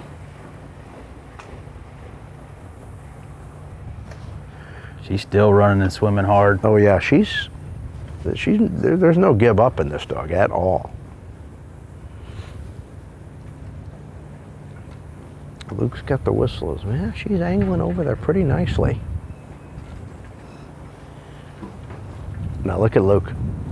I asked, nobody has moved, he's moved way to the right so he wants to make sure he can see this bird. I think the one handler tried to stand up on the dog platform and they said no. But Luke moved way right he probably wants to look and see if the bird is visible. Mm-hmm. I know if he's watched the TV, he could tell there's Oh, nice turn there. Now keep going left. Now see this, oh, there it is. It's right in the stick. Oh, there you go. Yeah. Shoot ya. Because the one bird drifted out a little bit. So Luke went over there. All right, So Luke doesn't show a ton of emotion, but you know it's right under the surface, and he's a passionate, competitive guy. Well-run blind, probably at least second best, if not the best blind we've seen, but handled on a bird. And handled back into the area, right? I mean, probably, right? If you took away that handle, that run would put some pressure, definitely. But there is still room. There's still room for improvement, but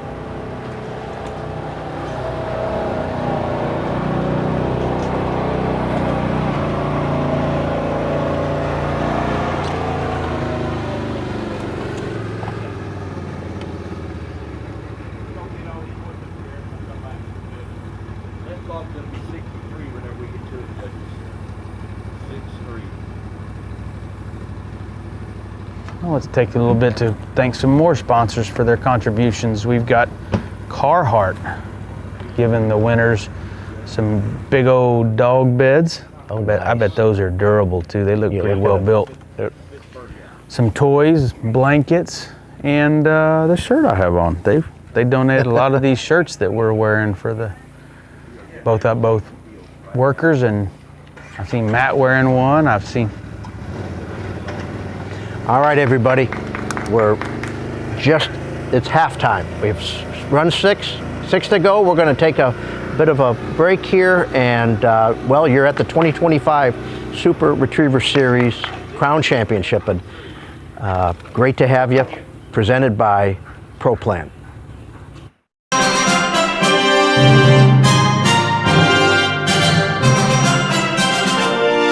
The Super Retriever Series Crown Championship, presented by Purina ProPlan. ProPlan fuels more sporting dog champions than any other brand. Trusted by professionals and proven by champions. By the Shreveport-Bossier Sports Commission. Visit Shreveport-Bossier. By Garmin and Lucky Duck Kennels. The United Kennel Club and Splash Pools. And by Louisiana Tourism. Explore Louisiana.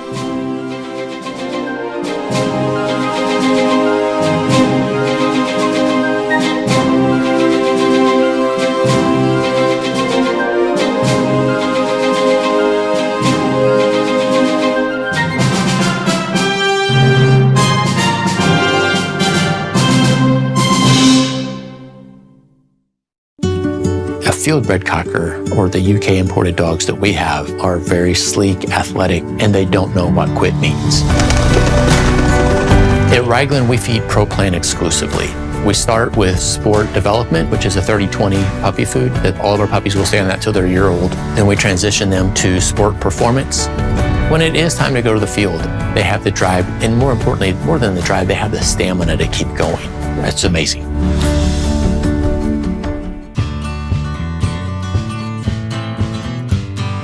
She grew up fast.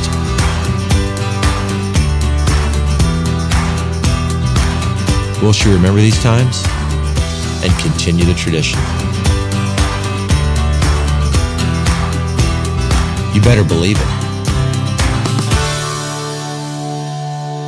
Tell a new fish story with Garmin.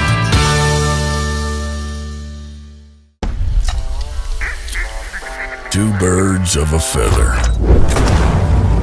We flock together every day, and I'll do anything to protect that loyalty. Durable, dependable, and downright dirty. And I'm not just talking about my dog. This 5-star crash test rated kennel is lightweight, secure, and made right here in America. Loyalty goes both ways. If you can catch it, grill it, fry it, film it, play it, or fly it, we revel in it. We have enough flavor, style, and soul for 2 cities. We've got a saying, if you find your place, you'll find your people. Come here and you'll find what we're made of. A little this, a little that, a whole lot of us.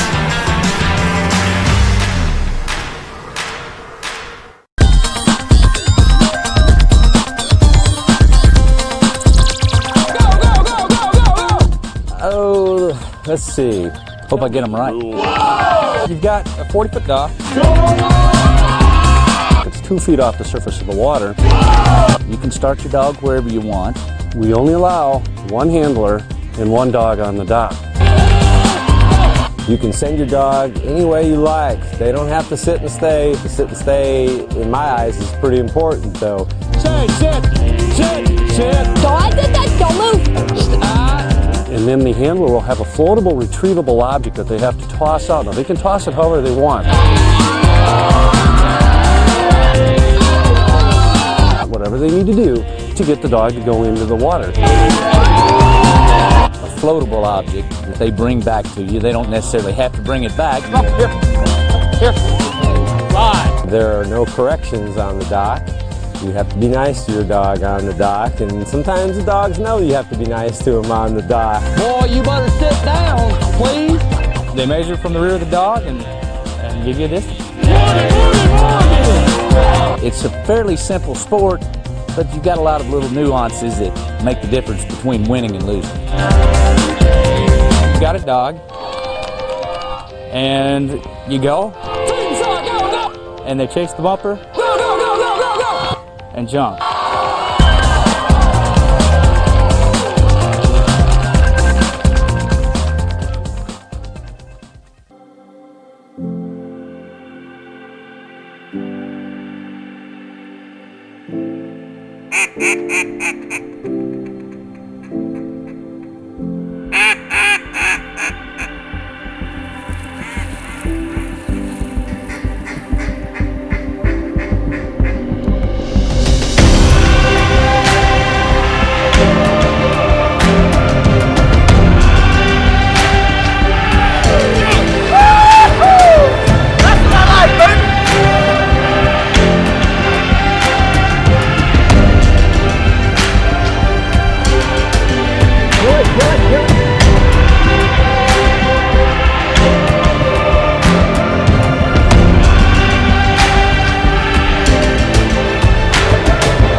shot to the ground.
ProPlan Sport. Trusted by experts in their fields. Proven in ours. With 30% protein and 20% fat to fuel strength and stamina, and amino acids to promote muscle recovery. It's high-performance nutrition that keeps hunting dogs strong. In the field, on the water, and everywhere you go. Get the ProPlan advantage. ProPlan Sport. In my Louisiana, sunrise means fresh seafood on the table. My Louisiana, every meal is a celebration. My Louisiana really makes me wonder. Ours is fast! With real-life swamp creatures! In my Louisiana, music is a way of life. My Louisiana is sheer magic, from sun up to sundown. Till sun up again. What will your Louisiana be? When you find your Louisiana, you feed your soul. It's game day at Raising Cane's. If you want to order like a champ, forget about X's and O's. The only play you're running is chicken. So what combo are you picking? We've got tailgates of hand-battered, cooked-to-order chicken fingers and cane sauce, and jugs of freshly made tea and lemonade. This season is about to be unbeatable. Raising Cane's Chicken Fingers, one love. Training the dogs is one thing, but training the people, that's really where it is, because now they can be better to their dogs. Their dogs can trust them more, and they're going to be more successful. And I've done a lot of coaching of people at Nationals, and it's really what turns me on, is putting together the dog-handler combination and helping them understand each other. And, well, success is bound to happen when you can do that.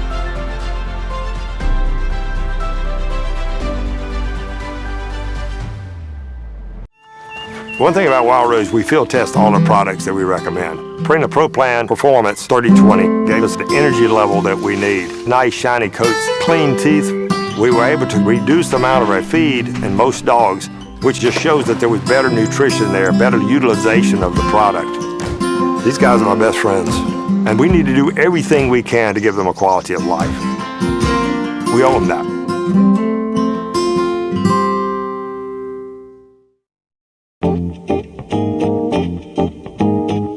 A dog in motion stays in motion.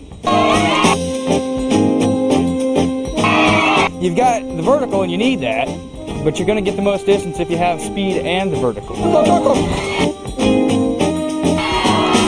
They want the dogs to go as fast as they can down the dock, and smaller dogs, that usually lends themselves to more speed. Of course, the larger a dog is, the more muscles he has, sometimes the faster he can take off.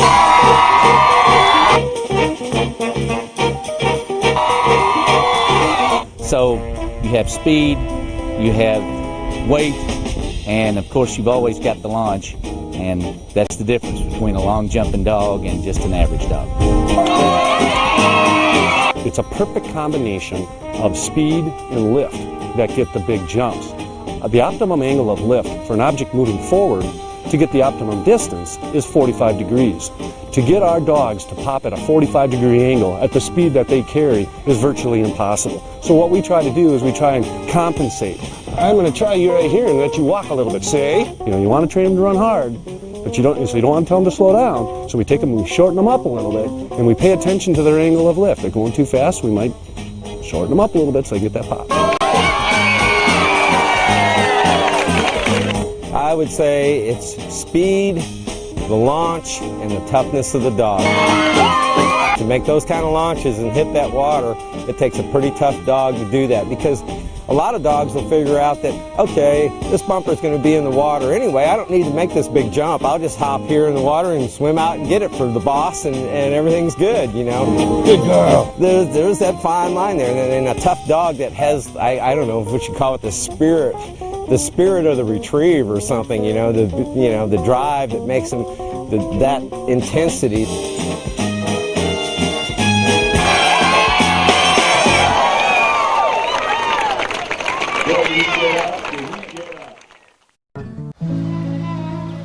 ProPlan believes exceptional nutrition fuels more than the days in your life. It fuels the life in your days.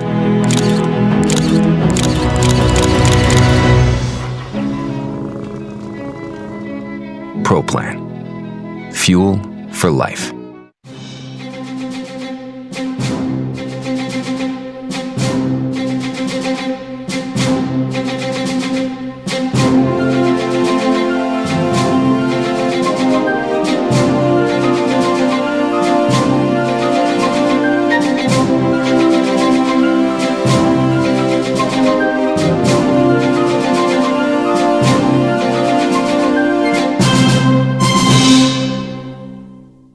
The Super Retriever Series Crown Championship, presented by Purina ProPlan, would like to thank the Shreveport-Bossier Sports Commission and their sponsors for making it possible to bring this event to Shreveport, Bossier City, Louisiana.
People often ask, what is the real purpose of a dog?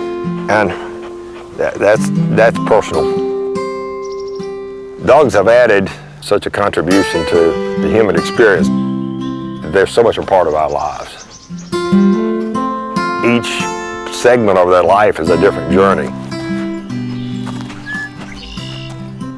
When they're really out there, they're seasoned out in the field, they're seasoned on trail, and they just seem to be a second nature to you. They think like you do. Deacon and I act alike. And we owe these dogs a great deal.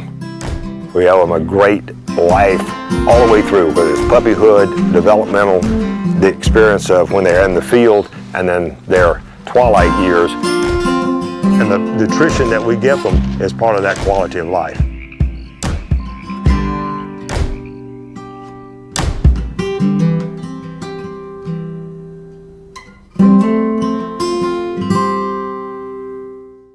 It's game day at Raising Cane's.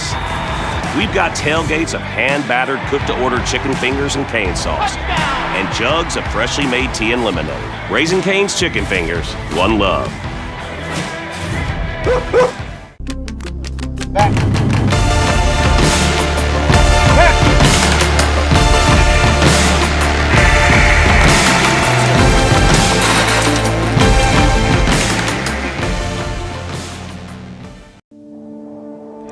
Your business attire is blaze orange. Your best friend loves having their head scratched. The fields are your refuge. You're obsessed with the journey. We're obsessed with the gear.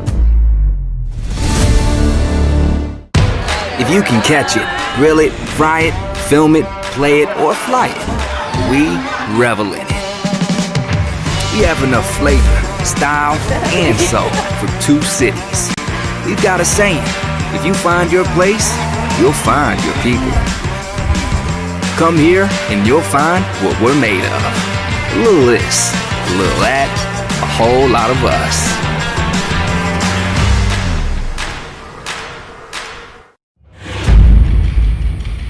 You know when you have a special one. You know, the way they move through country, the way that tail's whipping and cracking.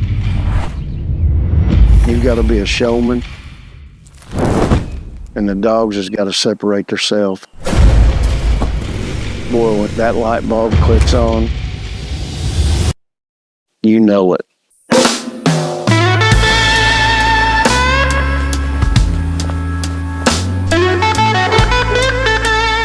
I'm Randy Anderson, and I run Cross Country Kennels. We've been fortunate to win the Invitational 4 times, 2 runner-ups, and that means a lot to me. You've got to have the fuel to compete. You've got to have the right nutrition. ProPlan's commitment to the sporting dog goes back over 50 years, and they've never deviated from it. Watching a young dog being put on that prairie and running and pointing at first birds, the thought of him being special is what keeps you going.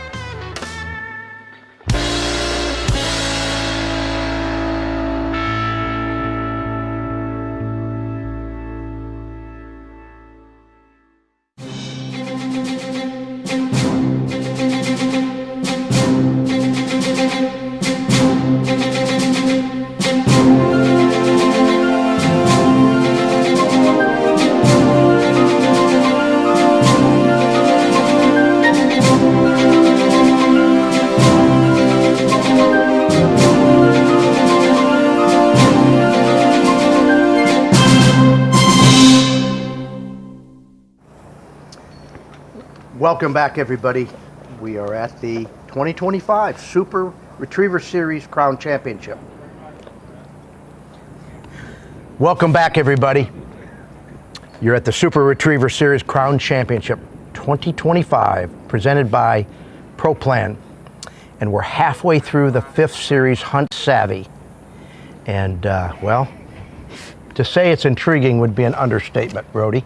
I'm your host, Pat Burns, and I'm here with Rody Best. Rody, it's great to have you, buddy. Great to be here. I wish I was up there competing like everybody else, but this is just as good. Good stuff. Good stuff. Rody, I'm looking forward to. We're going to get to do a little workshop together this next year, so that's going to be fun. And I got a funny feeling some of this material is going to come up, isn't it? Some of the discussion. Well, I'm sure we've raised a lot of questions by commentating on the series today, and people are going to look at this and go, how do I train for that? And they're going to maybe come to us for some answers. Well, I'm going to be thinking about it on the drive home. I got a 12-hour drive, so I'm going to be thinking, all right, what would I do if I knew this was the test? And so, well, and then I'm going to ask you about it. So fun stuff. I mean, it's nice breeze, pleasant day. We're beautiful location. Very natural, very much like you would expect to be in a little pothole back in the woods. Duck hunting. Yeah, and up next is Clark Kennington and his dog Daisy. Comes in with a cumulative score after 4 series of a 149. And Daisy started out on fire. First series scored a overall series low for the pros with a 6. Came back in the second with a 63. And then made some ground back up in the third with a lower score of 31. And then bumped a little higher back up at 49. So comes in currently overall out of the top 6 in the open division in 4th place. Needs to move up quite a bit. First place with his other dog, Toombs, is at a 77, which is half of what he's got with Daisy. So there's a lot of scores, points there to make up, but he could move into perhaps 3rd place, where Lyle and AJ currently reside with a 143. So he's only 6 points out from that. And then we had to make quite a bit of ground up on Lyle and Jordan, who's sitting at 111, so a 38 point. But hey, we've seen a lot of dogs struggle with this blind and gain a lot of points, right? And some of them have struggled with some of the marks as well. So anything can happen. There's no doubt about it. That's exactly what's going on here. And we're going to see some more stuff. We've got 6 dogs remaining, right? Yes, we are halfway through. And we're running the open division dog next. And then we'll see an AM step up with Leah and Kane, our team of the year in the AM division. And then we'll follow it up with Lyle and AJ at 143. So we're going to see a little bit of everything. We're going to see some team of the year dog and a couple of really nice open dogs. We'll see how they handle this scenario. And Clark and Lyle, do they both have 2 dogs? Yeah, the remaining 4 dogs, 1st, 2nd, 3rd, and 4th, are Castile Creek with Lyle and Clark. So they've got a good chance to really make a great show. Well, they have made a great showing here. They're in the first 4 slots. So yes, if they do well and finish well, they could really put their stamp on this SRS 2025 Crown Championship. Okay. So just to remind you, we shoot 3 birds here. There's 2 rounds of marks. The first round, short bird here on the left, shot first. Look at her tail. She is happy to be here. Boy, oh boy. She's like a trampoline. Oh, tiptoe on the edge. She had 1 foot halfway off. How can you not have fun when she's having that much fun? How would you feel as a handler? He's gonna have more fun when he gets right. How would you feel as a handler knowing she's pretty jacked up, but you got to talk her into running a blind, right? Blind mentality, like you talk about it? I would guess this dog just treats. I say some dogs say every day's a holiday, every meal's a banquet. She's kind of got that look to her. Okay, she starts out with a little left initial line, but really responsive sit whistle. I like to see that. So as a handler, I'm really studying when she kind of clears through there's some vegetation there and it goes into open water and they start targeting that shoreline. You really want to get a read on how willing they are to change direction here. It gives you a little bit of some insight. And she's swimming across and you can see her just over the top of that black umbrella right there. I'm sure most of the handlers are either under the Purina tent watching this currently, or no, it's the Pat Burns EliteRetrievers.com tent back there watching the TV back there, watching the live feed and getting some pointers and tips on how to run it from the handler's perspective. Well, Clark is setting himself up nicely. She's right at that, what I would consider my left-hand border clump of tules there and angling into shore. She's not caving hard to shore, but she's on track.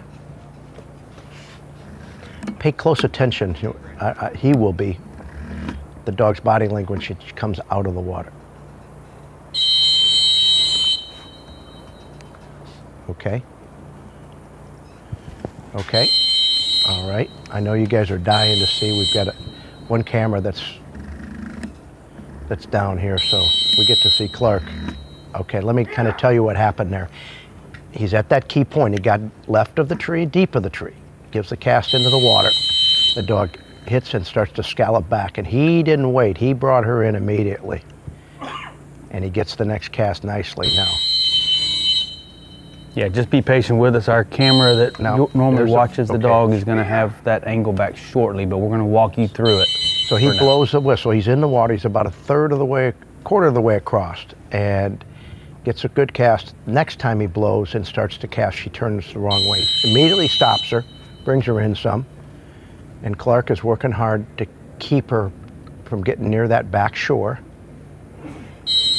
Okay, Daisy's in really good position. A bit of position. shallower lunging water there, which I didn't notice about halfway across. She's back in swimming water. Now, dog is sitting there. Okay, there she goes. At first, she acted like she couldn't pick him out, and then with a little more exaggerated movement, Clark was able to redirect her. There you go. There's our. Okay. She's in a really good Dog's position. A little bit more to the right than what you're seeing. You're seeing kind of the go left of the tree, and there you go. She's getting closer and over near the blind. She's getting out really just perfect. She's just about to pick up the blind, and no.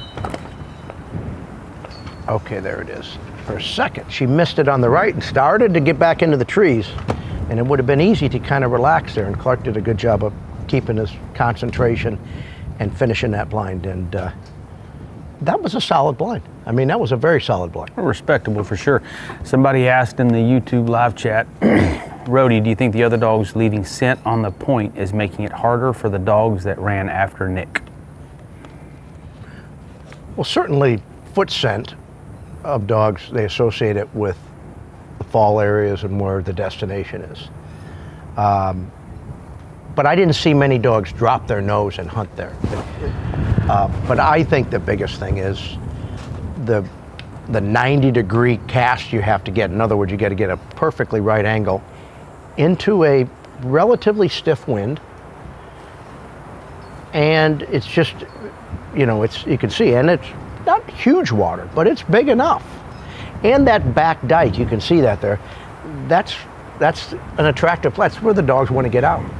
Yeah, I think a term we use in tracking dogs is crushed vegetation.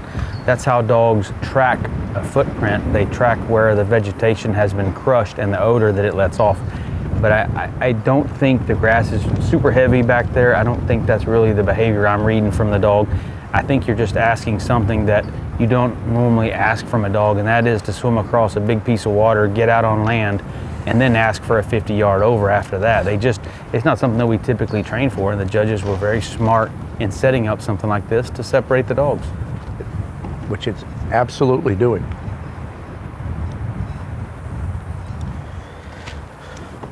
What I believe too is these handlers and dogs have worked hard to put themselves in position to be able to run later here and study what you want to do and what you don't want to do.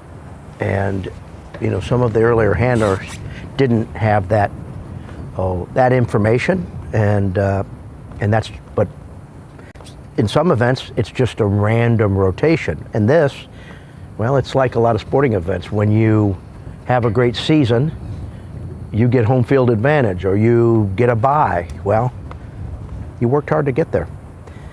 So there's a good view of the dog returning, and you see the marker tree with the red, probably a ribbon or a paint around it. You need to go left of that tree, you need to go behind it, and then, how far would you say that from the point to the blind is? I mean, from my perspective, it looks to be 50, 60 yards probably. Yeah, I think my over-under would be 50 yards, yep. Now, Daisy is no stranger to the SRS, but an interesting point Clark made was that she missed the 2023 finals by 5 points because he forgot to bring his duck call to the semifinal round. And if you do not, you're supposed to blow a duck call to start the test. If you don't have one, then you're, quote, avoiding the test. You might have a really high-powered dog and you don't want to blow a duck call to get them jacked up. So there is a point penalty for not having a duck call at the line. And unfortunately at that event I was there, I remember he got 10 points for that. And I've done it before myself. It's just very easy to do. It's There's not a lot of things to think about. Typically walk to the line with a duck call. You remember your lanyard with your whistle, and your lead, and that's it. I don't think he forgot his duck call this time. What do you think? Nope. But this was, there's so many complex instructions. This would be certainly one that you'd want to, I mean, if it were me, have some maybe index cards with some notes on it to remind of you to do certain things and how it's going to go that you can review. Okay, there you go. Second round of marks, the bird all the way across the pond. Then you get the short bird on the right.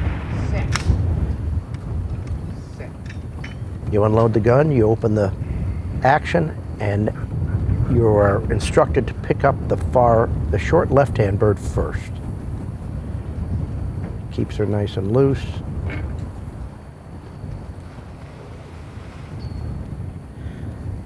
She certainly, to me, looks like she's headed in there with the intent of hunting that bird, and is that it right there? She's yes, just sir. grabbed it. Nice.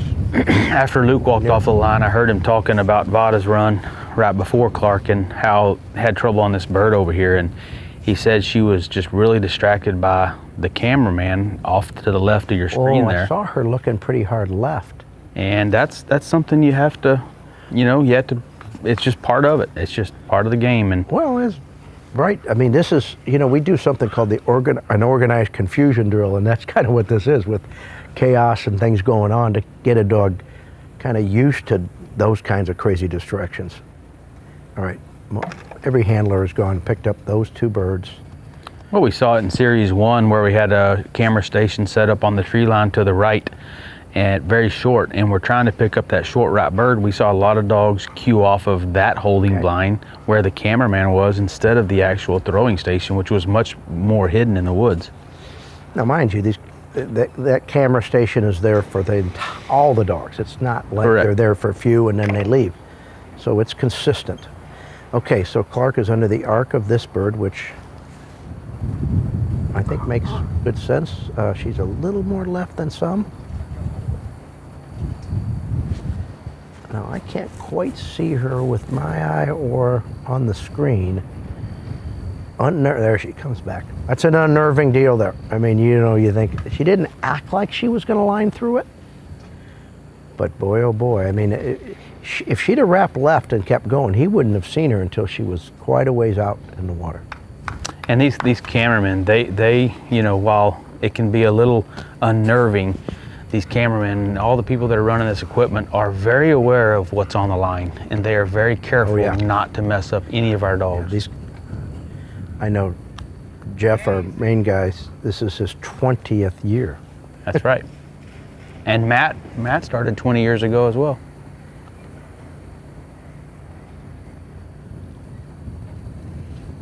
Yeah, a lot of these cameramen and crew are all experienced at this. They've done many of these Crown Championships, and if you're not, familiar with the sport, you don't understand how your actions or movements can affect a dog. Yep. And so it's nice to see these seasoned professionals out here running this equipment for us. Okay, well, I can see the bird. He's got a advantageous bird here because it could land just behind a clump or just in front, but I can see the bird from my angle, and this dog's going to see it here in just a second. I don't think you can necessarily tell by the screen. I don't think from that line that she's seen it yet. No, she hasn't seen it yet, but I can see it, and maybe she won't see it if she gets at a certain angle but from the angle I'm at, and she did not see it. She's hit the bank about maybe 10 feet to the right of the bird, and it puts her upwind of it. Now, she's going to hunt it. She's actually coming in and hunting a little right. There you go. You can see it from that angle. Nice, smart hunt in the area. It is, but a hunt nonetheless. But there she got it. Now that behavior to me is indicative of a grand HRC style dog.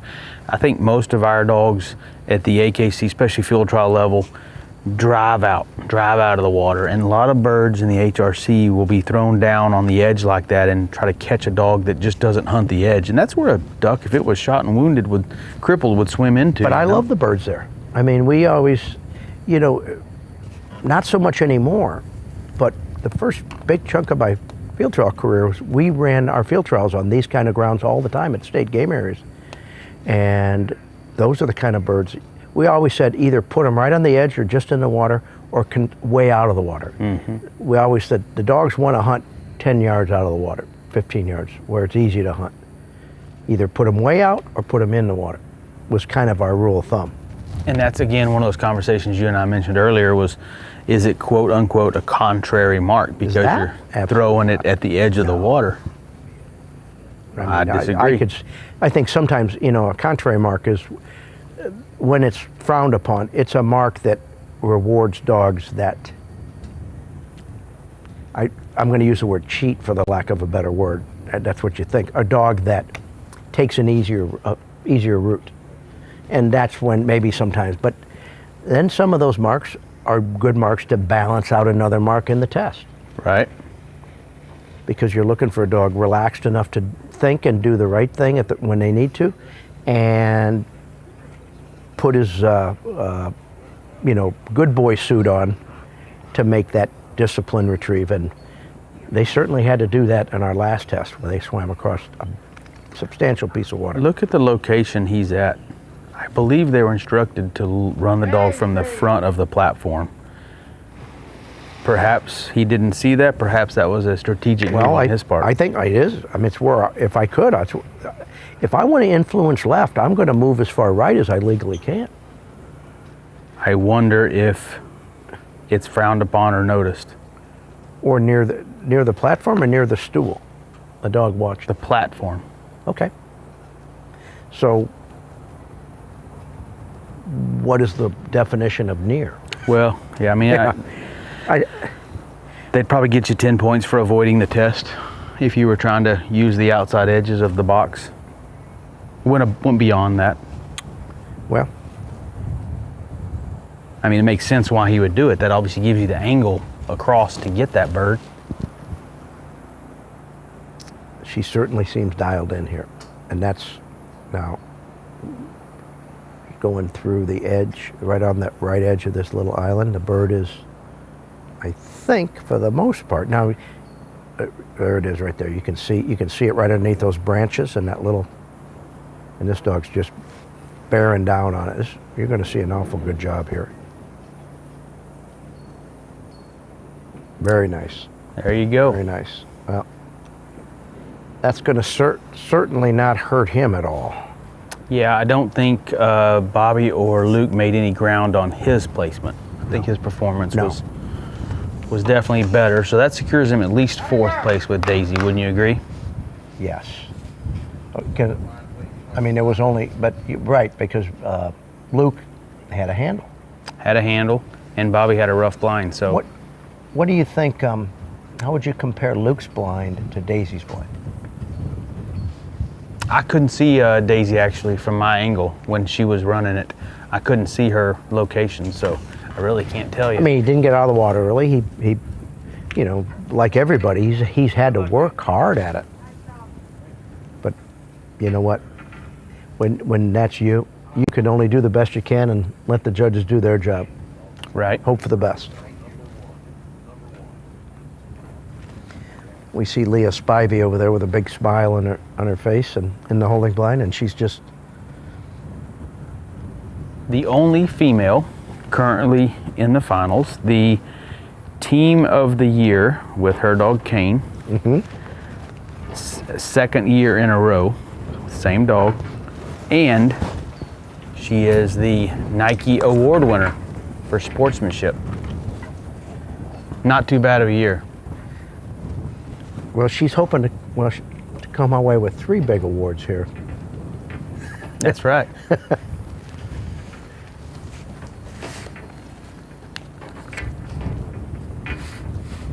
She does have some pressure. She is currently sitting in 2nd place with 147.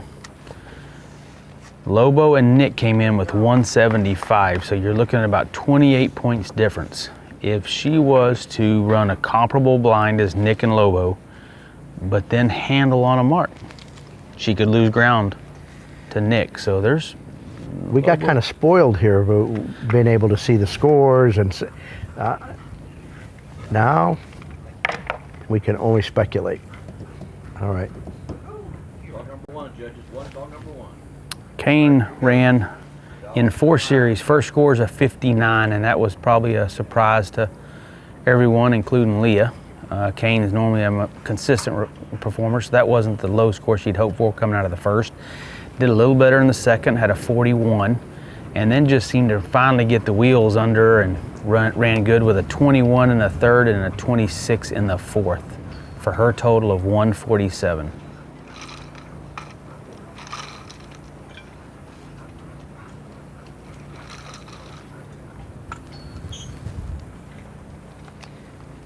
Leah is 8 years old. Leah's from Dublin, Georgia.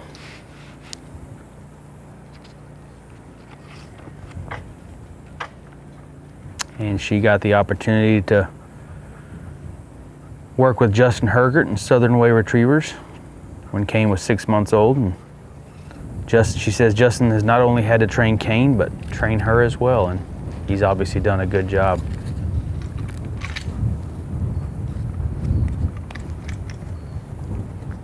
Most people don't realize Leah shot sporting clays competitively and ran coon dogs in competition.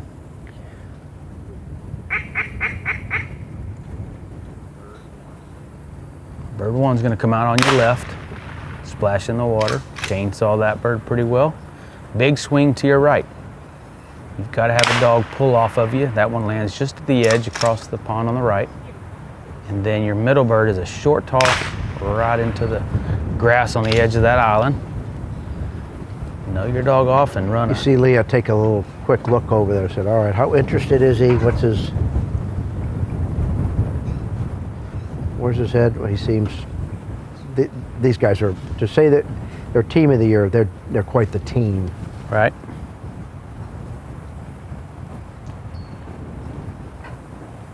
This dog can run a blind.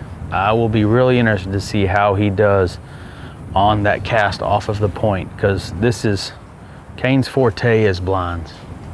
Well, heck, Kane's forte is everything, but he is really good at running blinds. I'll tell you what, he's got a little, now is that a move towards the bird or just a square into the water? But he I read that as a move towards the bird. What about you? Well, you look at his head, he's making a little bit of a glance over there. I mean, she's going to say, Kane, we're getting that later. Mm-hmm. He's still kind of glancing over there. Is you sure you don't want to get this one first? You see how he kind of double took? He almost said, I better not. I better not push my luck. All right, so he's given up on the idea of picking up this short bird, the poison bird. Just kind of watch his, he's looking around. He's going to start to kind of probably try to make sense out of the picture here. At some point, they'll start to target the shore and relate to it. She's running a really tight blind.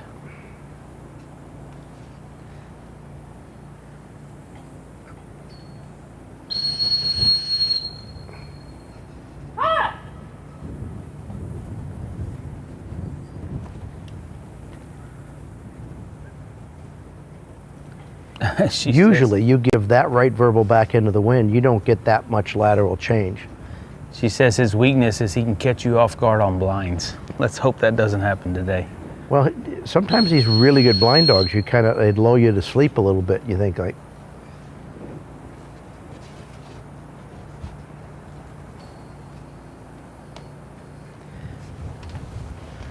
me personally, I start to watch, when their swimming gets faster or, where their head position is. And certainly reading their first few steps when they come out of the water gives you an indicator of,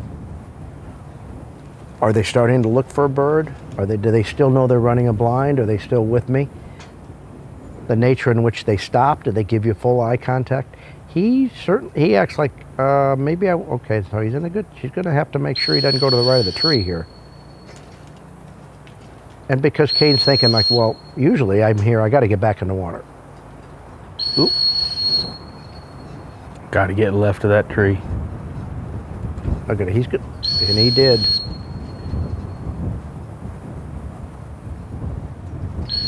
All right, Cut it a little close for comfort.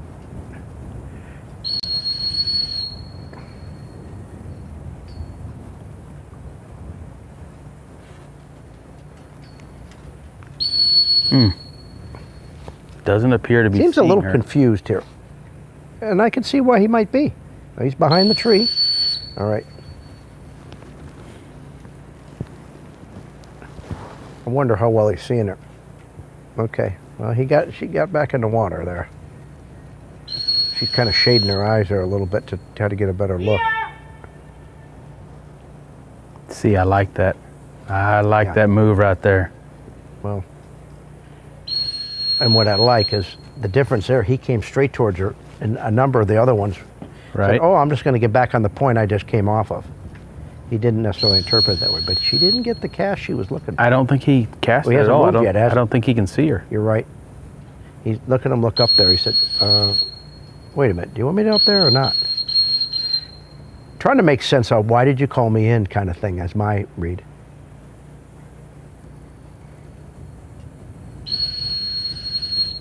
And I know you can't see this, but when they give that right cast she's trying to give right now, that hat she's got in her hand, that's a beautiful cast right there. Yeah. It's shaded. It's not being lit up by the sun, so it's not as bright and white as you would think. Yeah, the underneath inside layers. White. Well,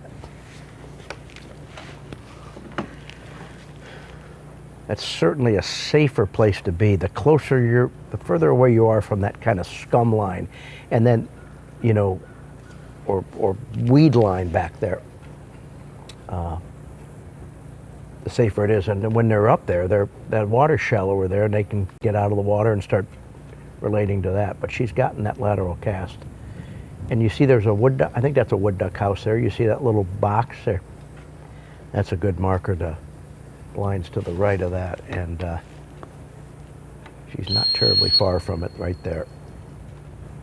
There's actually a... Oh, come on, don't mess it up now. Yeah, it's a little hard. The marker itself, it's a little hard to see right now. And now he's upwind of this. It's right there. That little tweet seemed to, oh, I'm close. I just got to go a different direction. Right. Okay. He seemed to get a little pep in his step when he heard that, you know, like, oh, I'm close. All right, now you got to do some marks.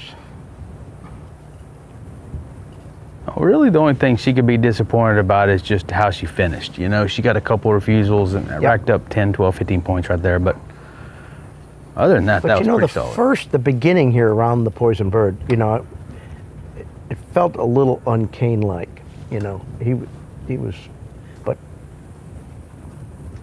but all in all, if those few little bobbles are the only thing that he struggles with here, she's going to have a big smile on her face.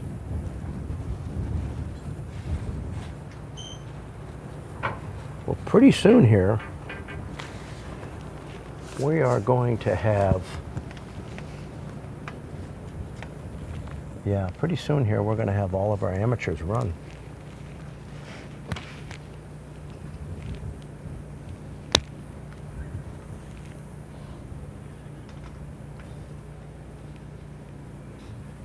Okay. Well, let me see if there's any questions on the chat page on YouTube. So we have run 2 dogs since our break. Or we're running our second dog, I guess I should say. Clark was our first one who put a nice solid effort in. And he came by with a fist bump and a smile.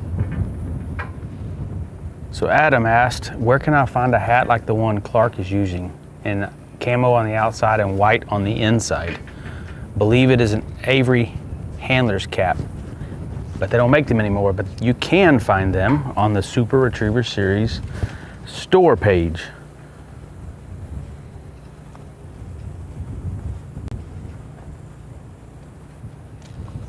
I think we got one in our little handler's bag, a nice black one with the sponsors on it and white on the underside. And I think I wore that one in the second series, actually. Well, you did. And if you go on the shop page and you don't see it right away, just be patient and check again. It sounds like that. Okay. So Kane is coming back here, and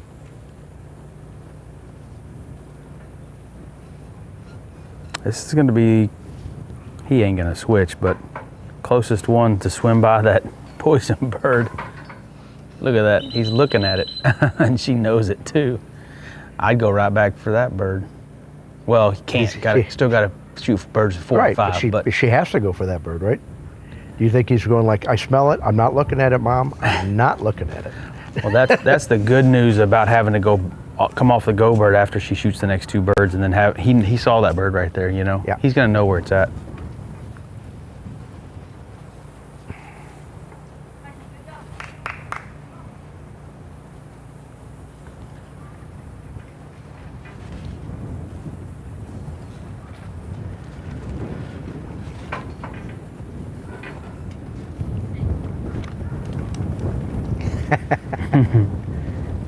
This is, don't shake it, get all wet. Okay, so grab the gun.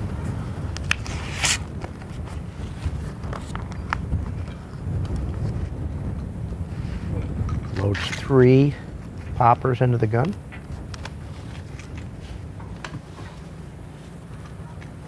Bird 4 is about to go off.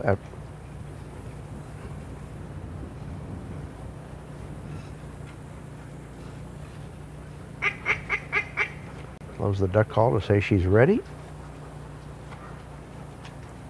The thing that helps this bird is it comes out of a winger.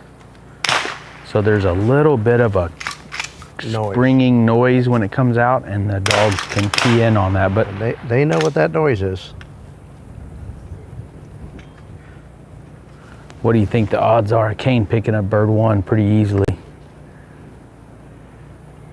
Well, See him licking his lips so, there? But you know, one thing I saw Kane last year on a kind of a little bit of a test, you know, he's a real conscientious dog.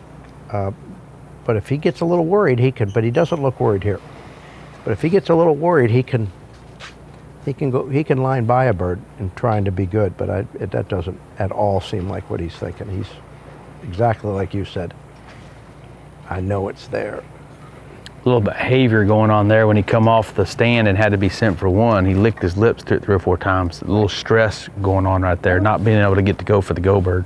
He's got a, you know, again, I mean, when their best qualities sometimes become a weakness, you know, if they're trying too hard to be good when you need them to be relaxed, but that certainly so far hasn't posed a problem. So she, right there, you take a little bit more of an informal delivery to keep them relaxed, you know, versus making them sit and be real stoic. But she'll probably take a little different approach when she sends for the longer ones.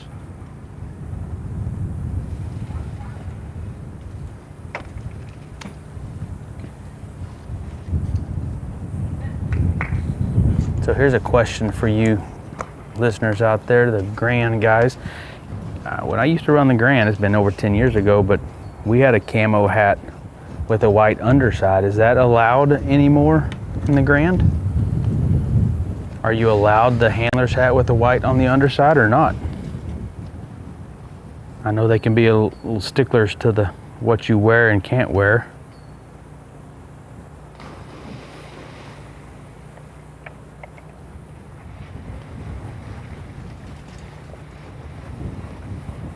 Because that's an SRS hat she's wearing there with a white underside. Okay, 3 down. Leah's setting herself up for this right-hand bird. This bird she's sending for is it's the second bird that's thrown and shot in the first round of marks. It's been a while since he's seen that.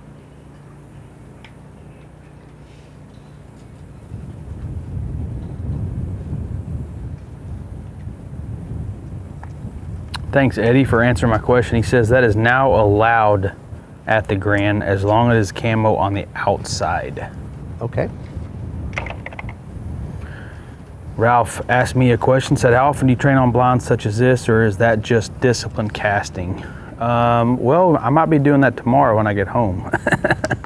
But to answer your question, directional change is something that I think is a very important element in your training. If you've got dogs that do not willingly give you that directional change, then you should go train on this, definitely.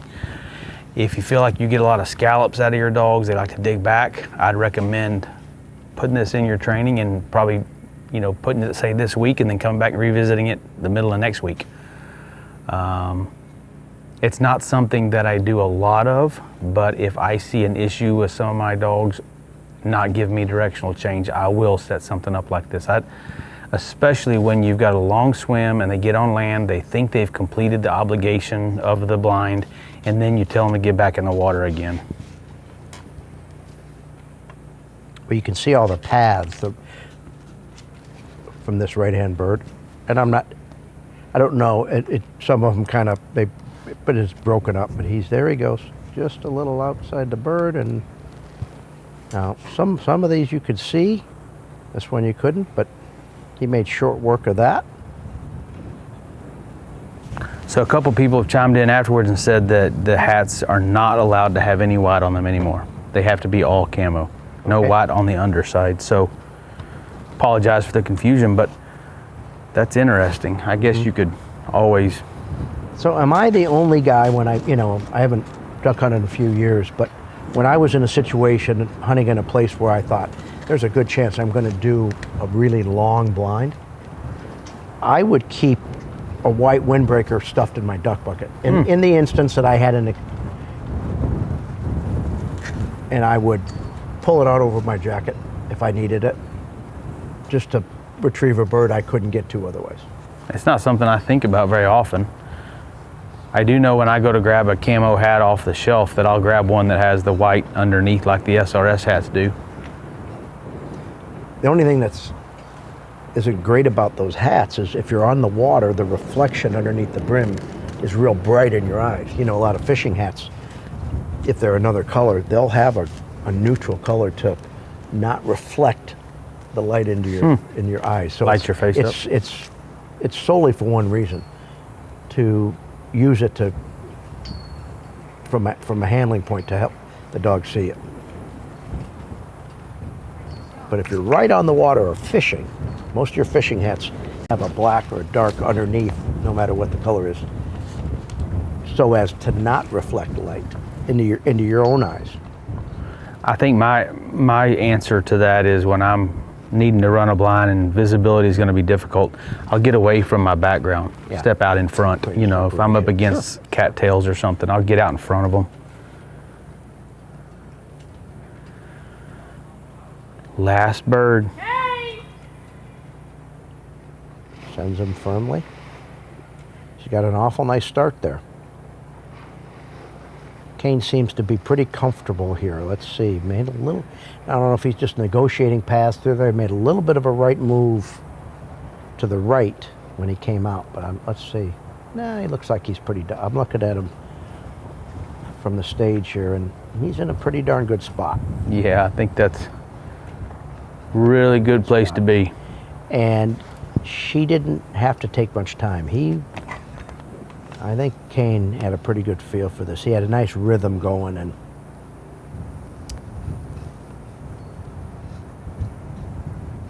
he's gonna hit that big cluster of cover a little bit earlier than some have. Let's see what he does. There he comes out of it. Ooh.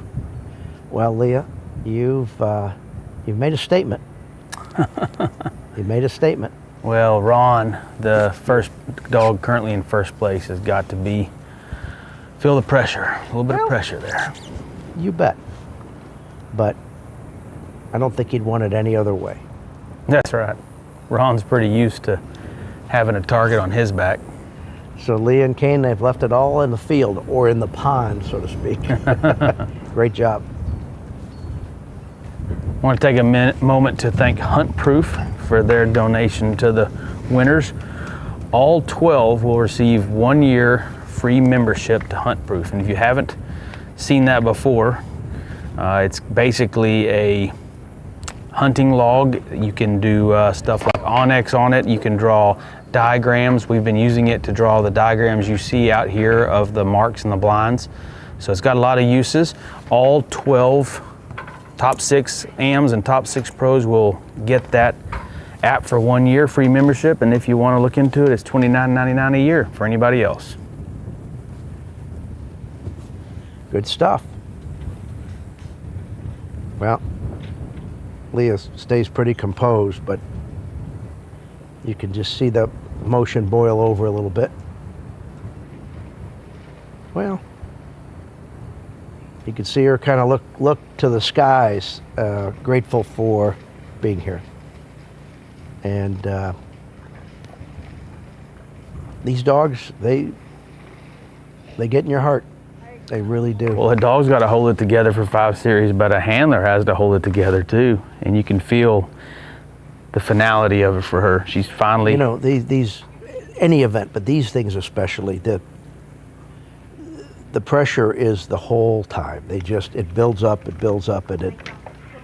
and just the energy and the pressure of just being excited, not necessarily stressed. And it's, so pretty darn cool. And beautiful job, Leah. Kane and Leah are coming by. All right, here we go. Guns up, guns up. Good work, girl. Really good. Very solid, girl. Nice job. All right, here we go. Lyle and AJ working their way towards the line.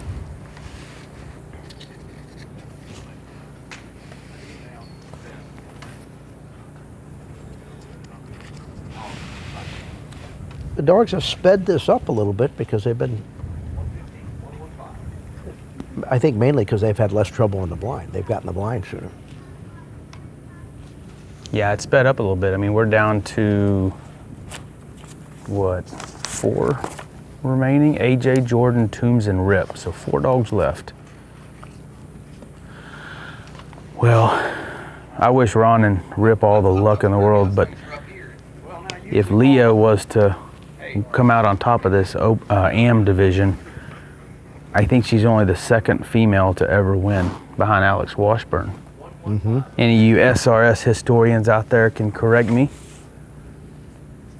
And it's been a while since Alex ran, so she redeemed herself after last year being team of the year, but not making the finals, and came back super strong this year with redemption on her mind. Well, without a doubt, Alex Washburn's the only handler to win a Retriever Field Trial National and an SRS National. Okay, here we go. AJ and Lyle up. Lyle likes that chuckle call to start, that feeder call. Comes in with an overall score of 143, which in the pro division, or the open division, 3rd, 4th, 5th, and 6th are all in a tight race.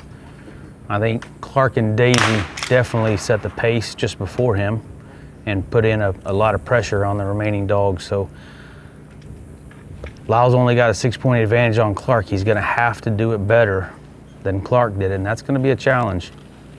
AJ had a 65 in the first series, followed up with a really nice score of 12 in the second series, a 39 in the third, and a 27 in the fourth, sitting at a cumulative total of 143 points. 72 points out of first place though. That's a big difference. Nice initial line. Squares it a little bit to the right there. Remember, the poison bird is a little bit to the right. He just real firm there with that big verbal back and harsh whistle, I guess I would call it. Well, you know where he winded it, didn't you? AJ likes that poison bird. He said, don't worry, AJ, we're going to get it, but just not right now. This is Lyle's first dog up to the line, first time up to the line, and we'll get to see him come back with Jordan who's sitting in second place currently. So it'll be interesting to see how Lyle's strategy changes between the two dogs. He's one of only 2 handlers coming into the open finals that has 2 dogs. He and Clark Kennington both have the advantage of running 2 dogs.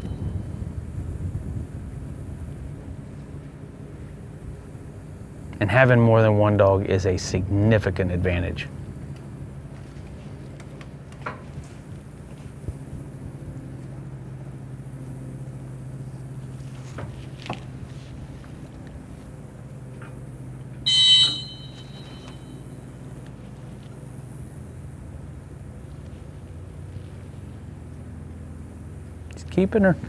Keeping AJ online, not losing any points for that, for sure.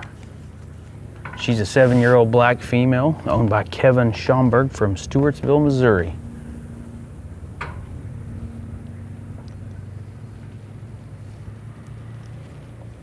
Okay, this is where it gets real.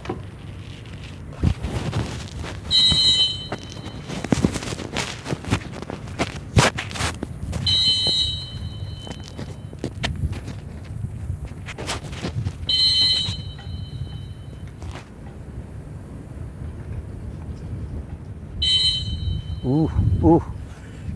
It went the wrong way right there. Ooh, that's not an easy. Yeah. He said he didn't move on the first time.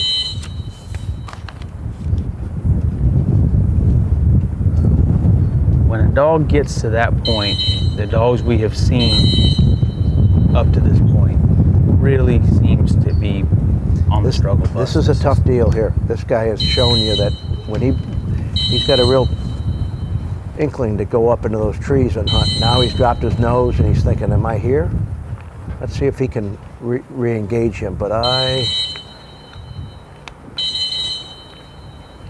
do that. He tends to kind of take that as a hunt. Oh, really in hunt mode now. I think he's in 911 mode here. It's going to take quite an effort here to salvage this. One more. Might get it right here. If he can get her in the water right here, he might have a chance. Yeah, he'll keep her in the water now.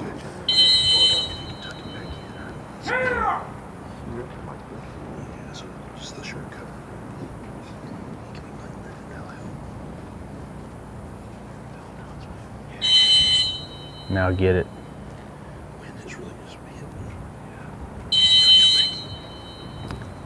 His hat, he's turning sideways. Look at that. He's not utilizing the underside of the hat on the cast. Well, he's been in ultimate survival mode here now. He's got him back in the water, but he's not anywhere near done yet.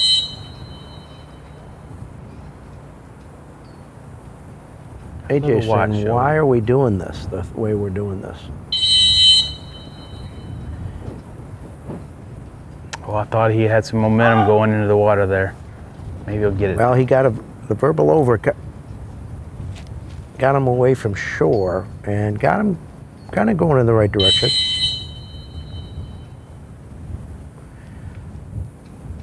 The last thing Lyle wants to do is let this dog. I think he's finally righted the ship here.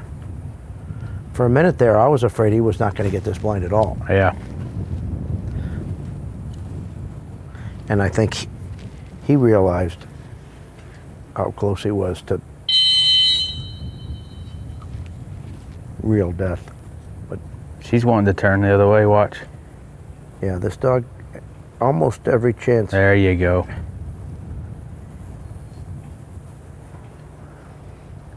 Just having a hard time really seeing him, it looks like. There's, somebody asked a question about foot scent on the point.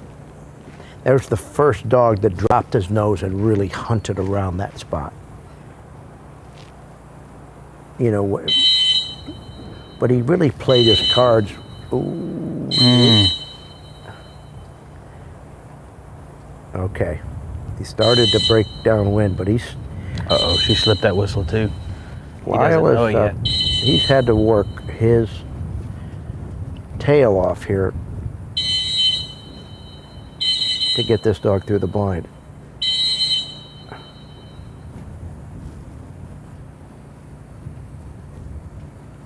And he's going to get it, but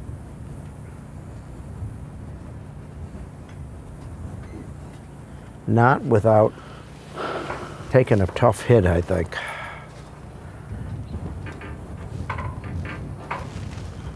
You imagine if we'd run this blind in the first series or second series? There'd been a lot of pickups. Oh, absolutely.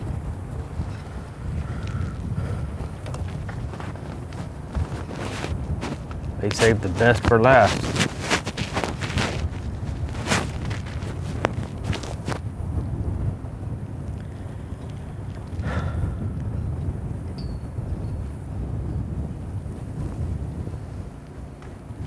All right. It takes a big breath there, and you can just sense his anxiousness. Go ahead. The comments on YouTube has been a little back and forth on whether the white is or is not allowed in the Grand. So, final confirmation from Eric Tizon, the man, the myth, the legend. Per Mike Botts, a camo handler's hat with white on the underside is allowed at the HRC Grand. Said he just asked him to recheck that. So there you go. A good thing to know, because the HRC Grand starts when? 2 weeks, I think. Yeah. A couple of weeks. These guys, a lot of these guys are going to literally turn around, start training for the Grand. Well, let's see. Of the guys in the Open, Clark's probably running the Grand. He usually does. So Clark's got to turn around and get ready for the Grand. Lyle doesn't. I don't. Luke doesn't. Bobby doesn't. I don't know about the AMs, but a lot of these guys are probably hitting their HRC Grand or setups right now today, getting back home and getting up for that. And then after that, we got the Master National in Texas, starting at the end of October. So do you have to balance some things out coming off of this preparation for this? I mean, if I was running the Grand, and I know I'm doing it for the Master National, I'm going to be working on line manners. Line manners a little for sure. You're going to be getting birds. The Grand does not have a live flyer. No, sir. But the Master National will. Right, and you'll see a flyer almost every day at Master National. So you're going back to real birds, flyers. There's a lot of excitement at that, you know. There's just as much excitement here, but it's just a different flavor. Mm-hmm.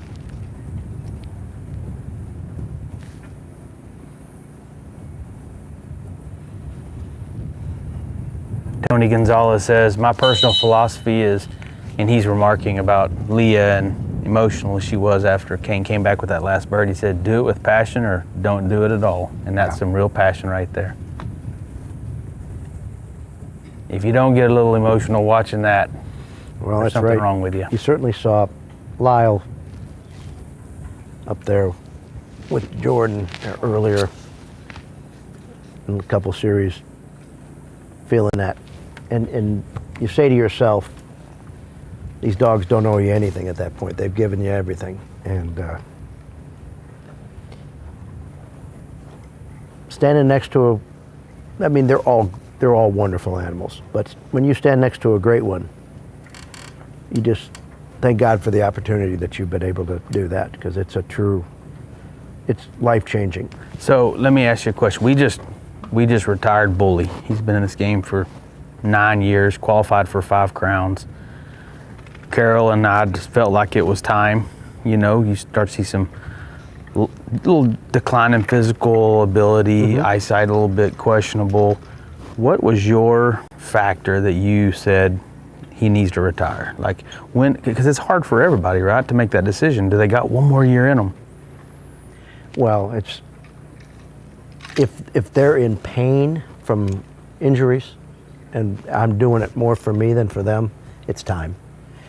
And some dogs just said, I've had enough. And well, Bully wanted more. Bully would drag himself. Yeah. Do you feel like a little bit of a got an issue with bird 4 going off? The mechanics here are tough. I mean, on these delayed setups, because you've done so much. Bird 4. Because if you had to do a rerun here, Bird 4. you'd have to. Bird 4. Apparently we have a communication issue with our bird number 4 If you station. call a no bird now and he leaves the line, he's going to have to rerun the blind. He will. Wake up, bird 4. He's been scored on the blind. Bird 4. Yeah, we've got to. Throw bird 4. Oh my goodness. Bird 4. We do not want to have a rebird if we can avoid it. Or no bird, I should say. Bird 4. Bird And this is not a no bird. This would be a rerun. I mean, he's already. I think of a no bird as you've not retrieved anything. A rerun is you've retrieved something and then there's a point of unfairness that you have to do it again. And I see the young man standing up, but there's some sort of radio or mechanical thing. You can see him standing up back there? Bird 4. And they're doing their best to communicate. And he's either his gun isn't working, he's not quite understanding, or his radio isn't working. They're trying. They're really trying. Matt had to call a no bird. They've got to go wake up the bird boy. He's standing up. Is he? I can see him standing up outside the blind. I mean, you can't get mad. I mean, there's probably something mechanically not quite right.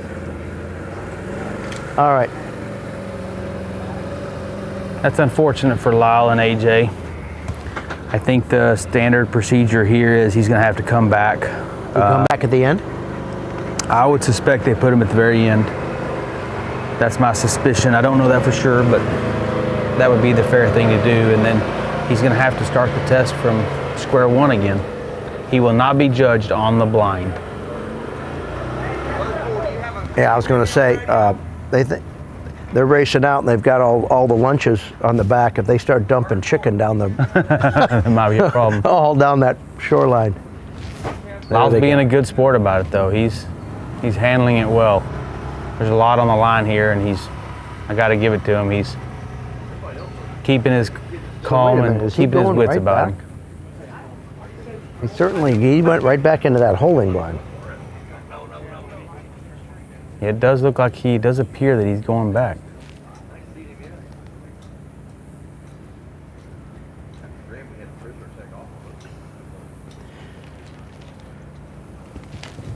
When I say I thought him standing up, maybe I did not see the young man standing up. I'm looking over there from this angle, and I saw him run across. Well, the bird boy that plants the blind just ran across. Is in that, oh.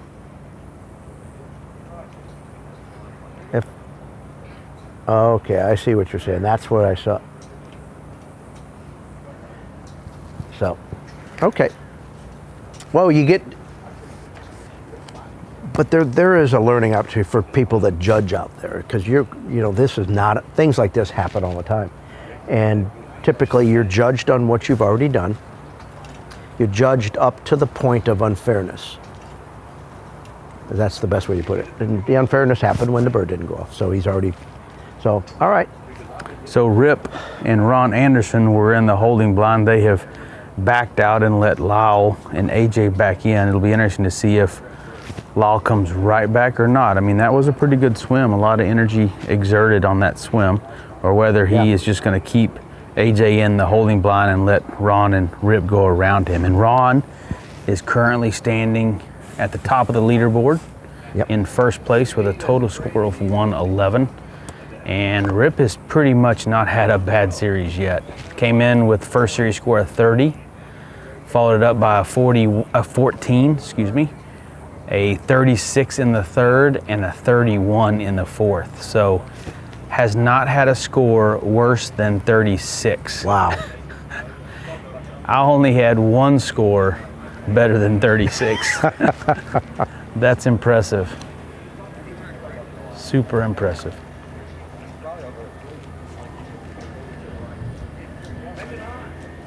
How about our lucky duck blind? I saw it up by the stage. Okay, they're giving them some instructions. There you go. There's a look at the Super Retriever Series logo. There's your lucky duck blind. And how cool is that? Got a little door on the side of it for your dog. That looks like a good little setup there. Yeah, he's got a little dog door down in the bottom there, like a doggy door that your dog can go in and out of that blind. And you can see those Look how quickly you could put together a nice little duck blind there. You can brush it up. I mean, look at those. It's got set up to put some branches and brush it up, and you could, well, obviously carry in and build a blind in a hurry. And looks pretty darn cool. Great to have it. I enjoy training out of those. They're a lot of fun to me because to me it's just brings back the whole reason why I got involved in this, and that is for the love of the dog and the love of the hunting waterfowl and stuff. And those dogs, you put them in that thing and start shooting marks out of it, they believe they're in a real hunting scenario.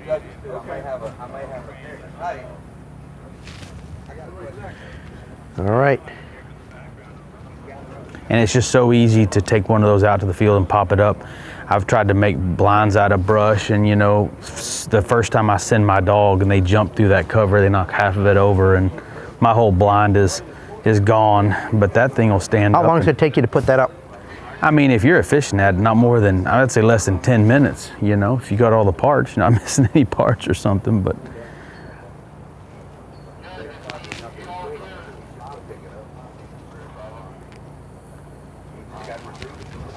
Okay, everybody, we're going to have to take a short break to pick up some birds, and thank you. I guess we're going to take a little longer break and kind of regroup here a little bit. And well, again, you're at the 2025 Super Retriever Series Crown Championship, brought to you by Purina Pro Plan. I'm your host, Pat Burns, and Rody Best. We'll see you back shortly.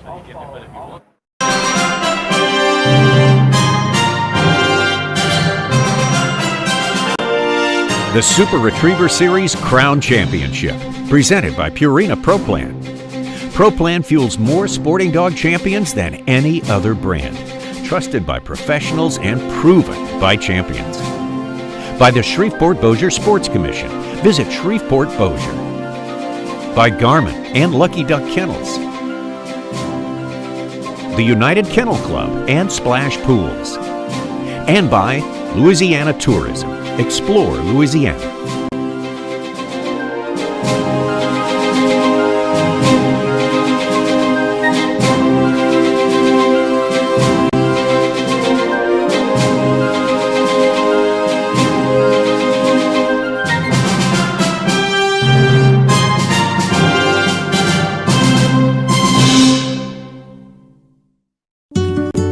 Fieldbred Cocker, or the UK imported dogs that we have, are very sleek, athletic, and they don't know what quit means. At Raglan, we feed Pro Plan exclusively. We start with Sport Development, which is a 30-20 puppy food that all of our puppies will stay on that till they're a year old. Then we transition them to Sport Performance. When it is time to go to the field, they have the drive, and more importantly, more than the drive, they have the stamina to keep going. It's amazing.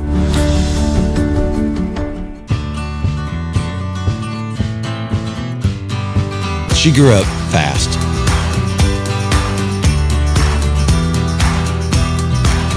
Will she remember these times and continue the tradition? You better believe it. Tell a new fish story with Garmin.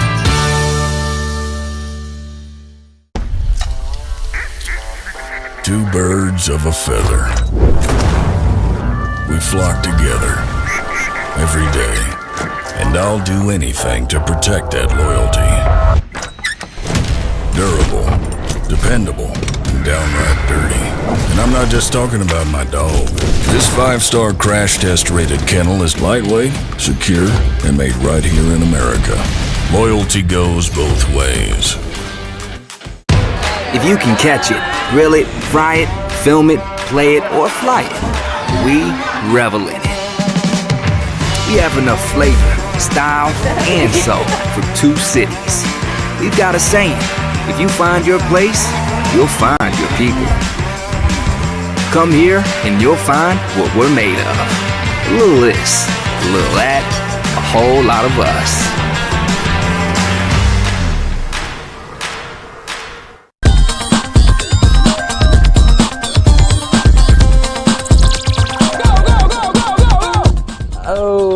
Let's see. Hope I get them right. You've got a 40-foot dock. It's 2 feet off the surface of the water. You can start your dog wherever you want. We only allow 1 handler and 1 dog on the dock. You can send your dog any way you like. They don't have to sit and stay. The sit and stay, in my eyes, is pretty important, though. Sit. Don't sit that, don't move. And then the handler will have a floatable, retrievable object that they have to toss out. Now, they can toss it however they want. Whatever they need to do to get the dog to go into the water. A floatable object that they bring back to you. They don't necessarily have to bring it back. Here. Fly. There are no corrections on the dock. You have to be nice to your dog on the dock, and sometimes the dogs know you have to be nice to them on the dock. Boy, you better sit down, please. They measure from the rear of the dog and give you a distance. It's a fairly simple sport, but you've got a lot of little nuances that make the difference between winning and losing. You got a dog, and you go, and they chase the bumper, and jump.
Pro Plan Sport. Trusted by experts in their fields. Proven in ours. With 30% protein and 20% fat to fuel strength and stamina, and amino acids to promote muscle recovery. It's high-performance nutrition that keeps hunting dogs strong. In the field, on the water, and everywhere you go. Get the Pro Plan advantage. Pro Plan Sport. In my Louisiana, sunrise means fresh seafood on the table. In my Louisiana, every meal is a celebration. My Louisiana really makes me wonder. Ours is fast! With real-life swamp creatures! In my Louisiana, music is a way of life. My Louisiana is sheer magic, from sun up to sundown. Till sunup again. What will your Louisiana be? When you find your Louisiana, you feed your soul. It's game day at Raising Cane's. If you want to order like a champ, forget about X's and O's. The only play you're running is chicken. So what combo are you picking? We've got tailgates of hand-battered, cooked-to-order chicken fingers and cane sauce, and jugs of freshly made tea and lemonade. This season is about to be unbeatable. Raising Cane's Chicken Fingers, one love.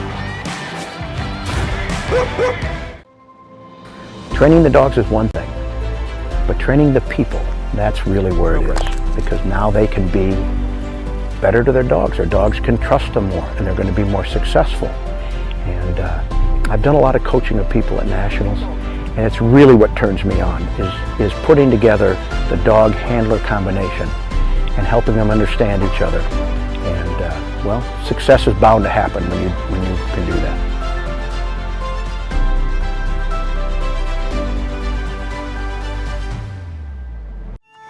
One thing about Wild Rose, we field test all the products that we recommend. Purina Pro Plan Performance 3020 gave us the energy level that we need. Nice shiny coats, clean teeth. We were able to reduce the amount of our feed in most dogs, which just shows that there was better nutrition there, better utilization of the product. These guys are my best friends, and we need to do everything we can to give them a quality of life. We owe them that.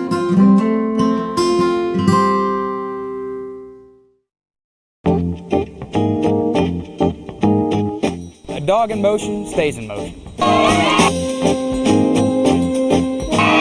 You've got the vertical and you need that, but you're going to get the most distance if you have speed and the vertical. They want the dogs to go as fast as they can down the dock, and smaller dogs, that usually lends themselves to more speed. Of course, the larger a dog is, the more muscles he has. Sometimes the faster he can take off.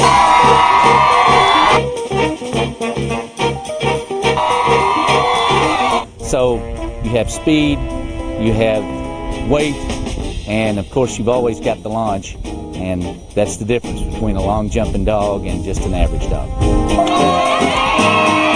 It's a perfect combination of speed and lift that get the big jumps. The optimum angle of lift for an object moving forward to get the optimum distance is 45 degrees.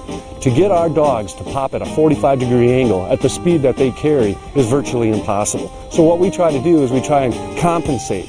I'm going to try you right here and let you walk a little bit. Say, you want to train them to run hard, but you don't want to tell them to slow down. So we take them and we shorten them up a little bit, and we pay attention to their angle of lift. They're going too fast, we might shorten them up a little bit so they get that pop. I would say it's speed, the launch, and the toughness of the dog. To make those kind of launches and hit that water, it takes a pretty tough dog to do that, because a lot of dogs will figure out that, okay, this bumper is going to be in the water anyway. I don't need to make this big jump. I'll just hop here in the water and swim out and get it for the boss, and everything's good, Good girl. There's that fine line there. And a tough dog that has, I don't know if we should call it the spirit of the retrieve or something, the drive that makes them, that intensity.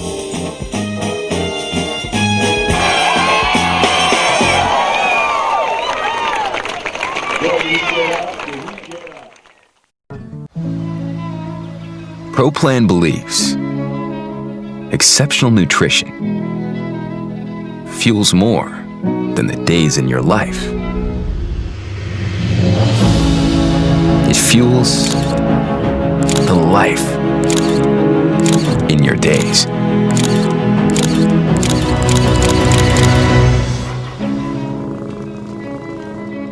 ProPlan. Fuel for life.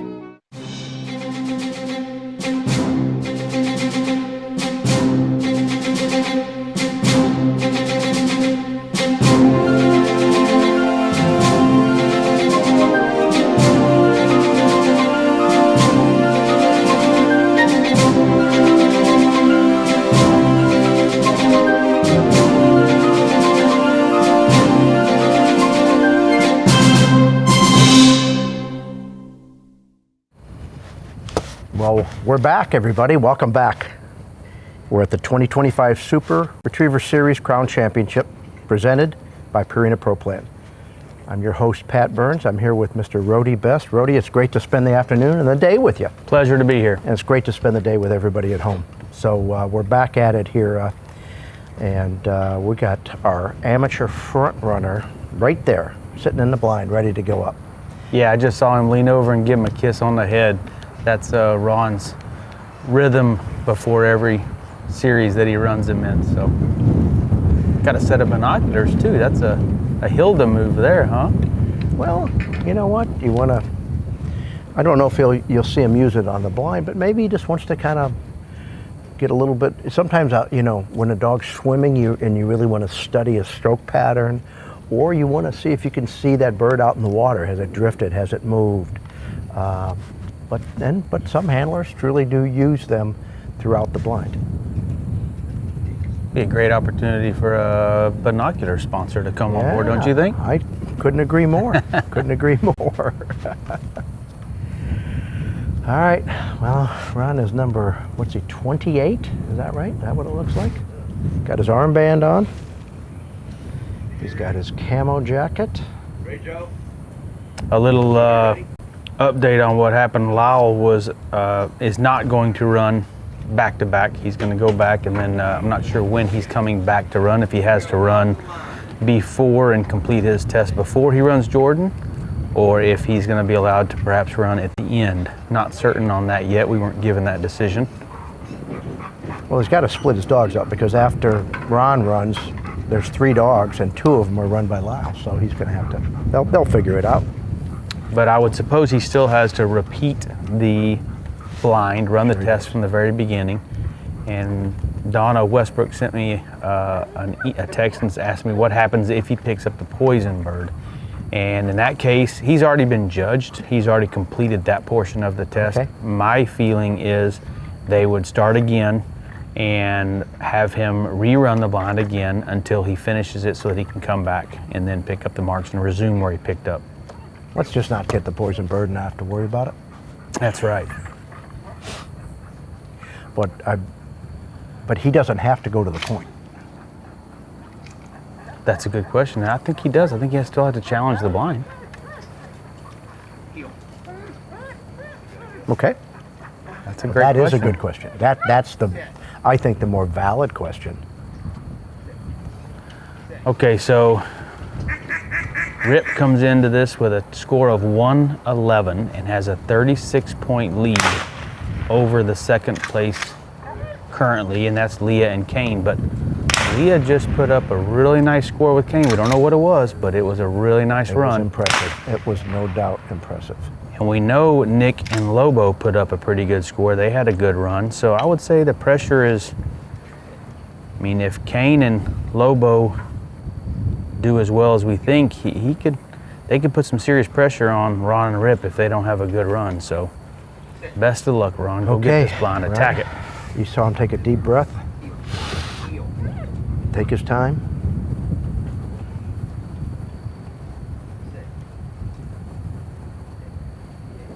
He's having some sentences with him there.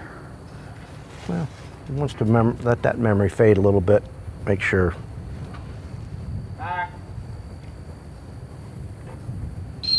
And off he goes. Got to get him in the water and then get him away from that poison bird. Yep, there's the follow-up whistle. You don't mind having some whistles here just to kind of manage and hey, you get a little gauge Look at the strategy he's chosen. He's rolled his sleeves up and wearing black gloves. Well, he's trying to cover all his bases. He's either going to see the camo, they're going to see my bare arm, or they're going to see the black glove. And I believe he's wearing the hat that has the white on the underside, if I'm not mistaken. So, covering all his bases, you're Probably right. got what color underwear, you think? Probably the lucky ones, if you're like any of us. You got your lucky outfit.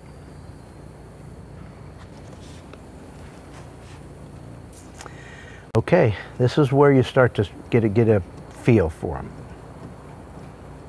You know, the shorter to his left is a lot closer, and if that's what this dog is thinking now, yep, Ron did exactly what I think he would do. He wants to get you want to get a gauge on, I want to get a compliance meter. Like, where am I here? How defensive do I? You got to have to be defensive no matter what. That's a good place to be right there. He could let that carry for a while. Absolutely. As long as there's Sometimes I no... almost like this dog think, if I'm running this blind from the angle you're seeing now, I'm going to think like, let's go ahead and see if you think you need to go by the point for a little bit. But all right, so there's the permission to get out. He might have gotten a little bit more, maybe I blew that a little too soon. I got to move him back over to the right. I saw Leah give that same whistle there on the right side of that blind. It must be our angle here because the dog looked like they were pretty close to being on line.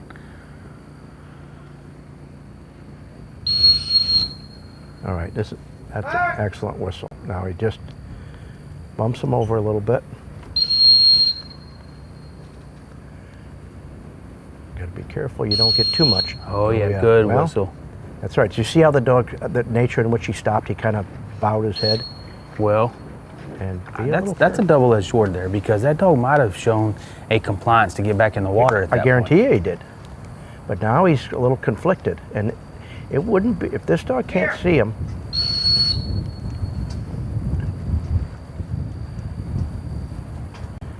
I think this dog's a little bit conflicted because he says, I think I belong back in the water, and I think if he goes verbal, he's going to turn the wrong way. He's looking down at that decoy. See Ron looking down at that decoy in front of him, seeing how close he can get to it.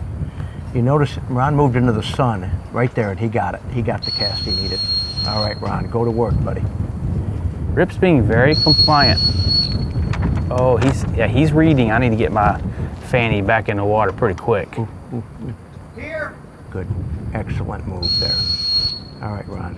I think you've still got room there. I think you're still 6 feet, 8 feet, 10 feet from that tree. Didn't hear that whistle, but it's still a whistle refusal.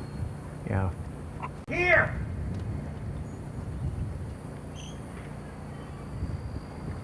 This next cast is going to be crucial. You just hope he can see him. I think there was a couple times you're looking at the dog's head. I think you could see he was looking away. He kind of looked to right. He is. Well, he is trying to find him. The scary them. thing is when you move back to try to get yourself to move that they don't, and he didn't go. There he went. He went, oh. Are you sure, boss? There he goes. Oh, you feel a little better now, don't you? He's only had a couple refusals, so this blind, while on the outward appearances with him not being able to see him may look a little rough, it's really, point-wise, I don't think has had much damage. So there's a sunny area and a shady area, right? I'm looking at Ron from my perspective, and when he finally got the cast he needed up by the tree, he walked. Do you think he's gonna communicate something differently? See how he's drifting left? Well, he's thinking the dog is sometimes, there he goes, yeah. He finally. Oh, I don't know that he could tell he moved. Or perhaps he's trying to get more of a cast out of him. Well, there you got it. It worked. That worked right there. That's gonna get him all the way to the bank.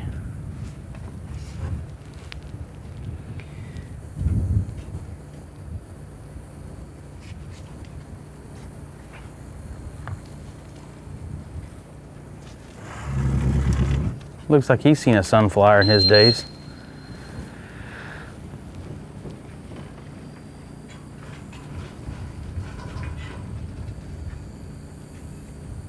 Well, I had a chance to go over to the booth where they're selling the SRS merchandise, and there was a few handlers hats still available on the table over there, black and camo with the white underside, and they're flying off the shelf now.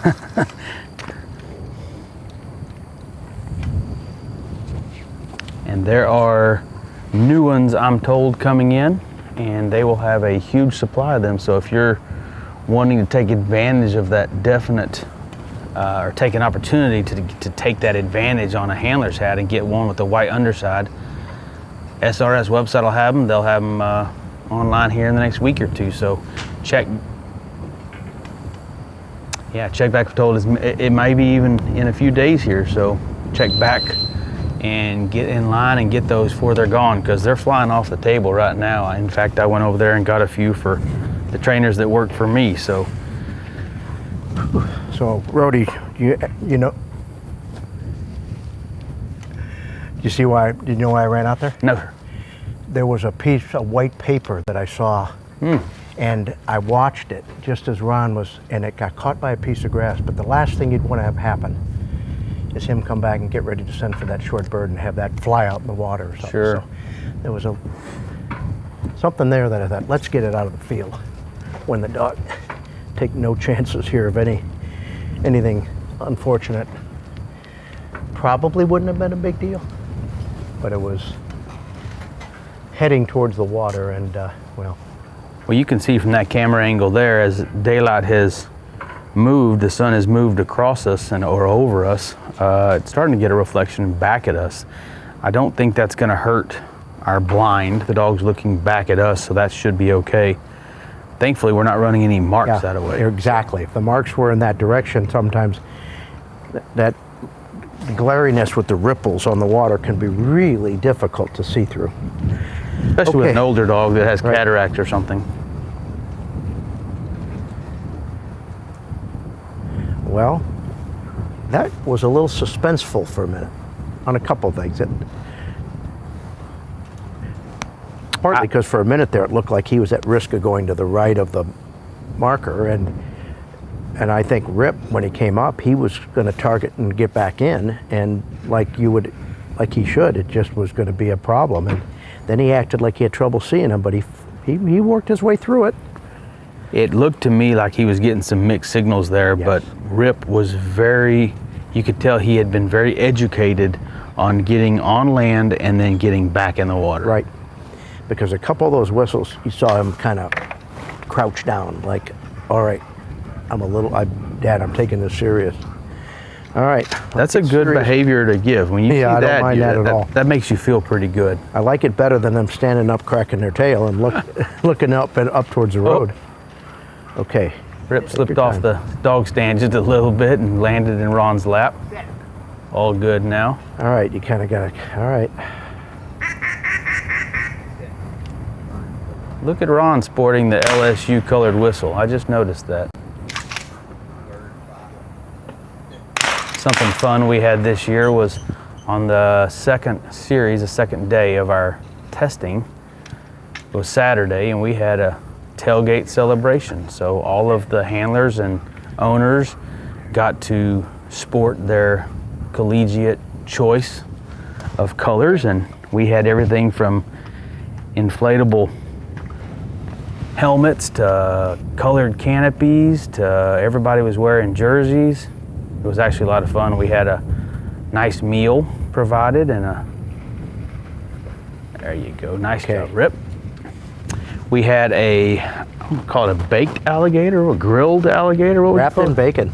Bacon wrapped. Bacon wrapped alligator. Like a bacon wrapped tenderloin, except it was a 5-foot alligator, whole alligator. I have never had one before like that, and it was delicious. It was delicious, wasn't it? Okay, Ron and Rip. We took a little break. Everybody got to sit in the shade and eat. It was actually a nice time. The kids were playing around with the football. It's kind of a nice touch. Awesome. I really enjoyed that. Okay, Ron's trying to keep nice and relaxed. Yep, okay. Boy, that bird boy has been consistent today. That bird, from where he's throwing it from, he's put it in that same spot almost every time. Ron's just trying to tell himself one bird at a time.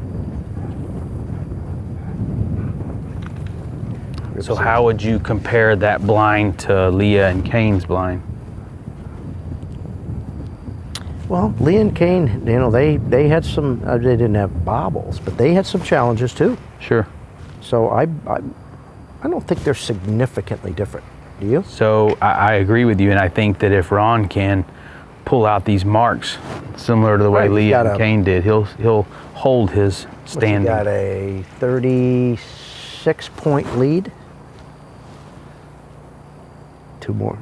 It's all going to come down to these next 2 retrieves right here. If he can do his job and finish this up strong. Ron's a really nice guy and recently volunteered to step up on the SRS board, and they're really really good to have him because he is has a very good demeanor about him and really loves the sport and wants to do what's best for the sport. Daughter ran test dog last year and she was awesome. That's right. She's a good handler. You bet she is. All right, Rip, do your job, my friend. That's a side view. Looks like he's going with purpose.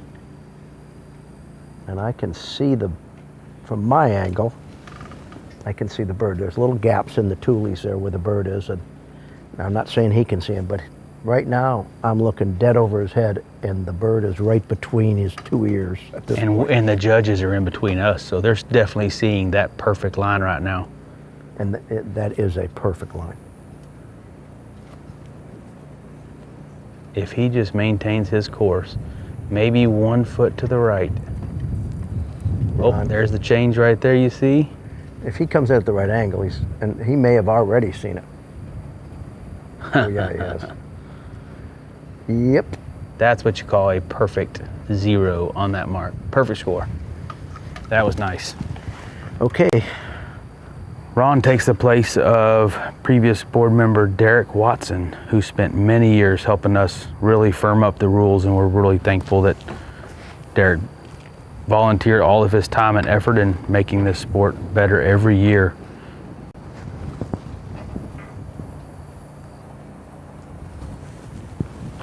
Derek actually assumes a new role. He'll be on the Hall of Fame committee, so we have 2 new members actually taking those roles. Scott Greer, who was just elected into the Hall of Fame with his dog Liza, and then Derek Watson. So those 2 guys have been involved in the SRS for 20, 25 plus years and will be great additions to that. They know most all the handlers over the years and will be a great contribution to that. So my hands are shaking, Rody. I mean, I feel like I'm watching the 18th hole of the Masters. And he's trying to finish this out. Do you think Ron's hands are shaking? Look, well, I mean, he's certainly, he looks very composed, but his head's on a swivel. He's probably talking to himself about, all right, keep the rhythm, don't do anything crazy. You've done this, you've done this many, many times successfully. You just need to do it one more time.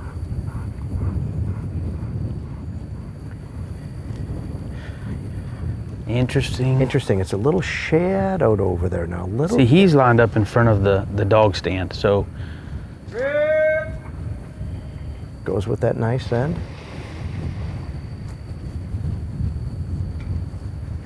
The danger here is getting too far right. A little shake of the head there. I don't know if he's happy with that or not. Come on, Rip. I'm trying to look from different perspectives to see. I think he's okay. He's going to be okay. Yep. From that line there, it definitely looks like he's putting himself in a position to see it. We're looking at it from, we've kind of got our vantage point, and the dogs that had trouble were considerably further right. Well, Ron, it's out of your hands now. Well, for the most part it is. He's pacing. He's going to the right like Luke did to make sure that his dog picks up this bird. We're going to see here in a sec the bird come into screen. There it is. There it is. I can see it. Let's see if Rip sees it. And guess what? Oh, boy. Oh, that gave me chills. I felt the rush of emotion right there. I think you've just... If you don't feel good about that, that was nice work. I'm not sure he knew he got it, but we knew he got it. Way to go, Mr. Anderson. My co-host from the other day. I'll tell you, it's truly been a pleasure here to get to know all you guys here. 2 years ago, I came here and met a lot of new friends, and that's one of them right there. I need some information. How many Crown Championships is that for Ron? This got to be his 3rd dog. I'm thinking 5th or 6th Crown Championship. Wow.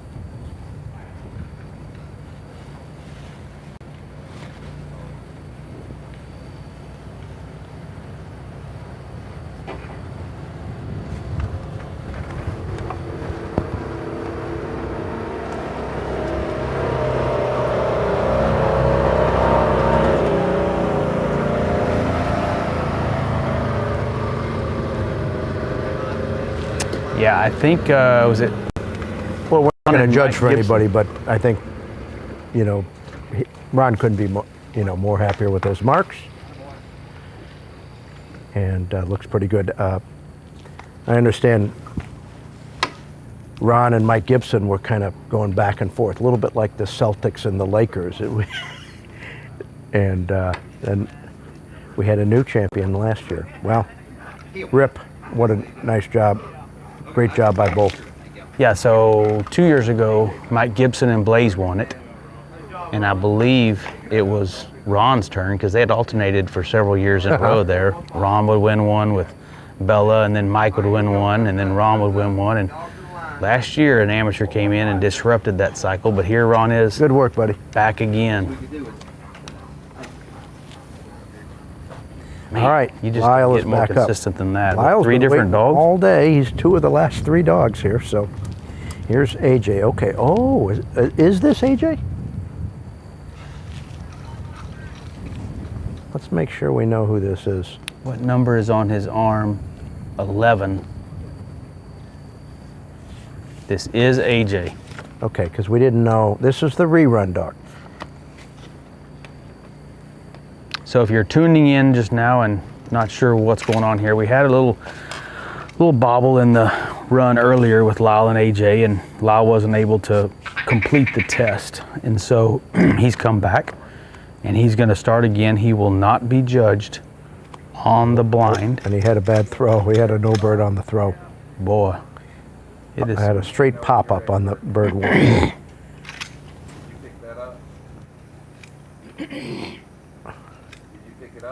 So I'm a little confused. Did he do it prematurely? Or no, okay, I got you. Well, he just had a bad throw on. Now he's ready.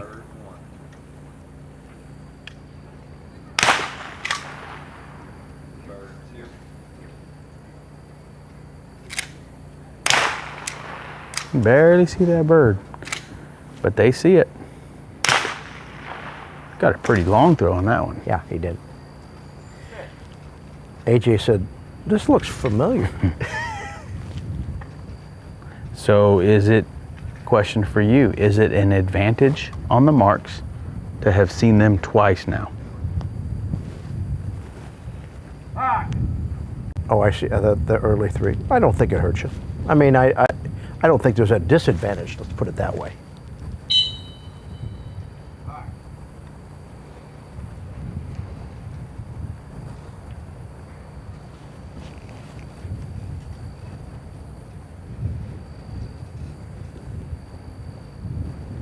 What do you think AJ's thinking right now?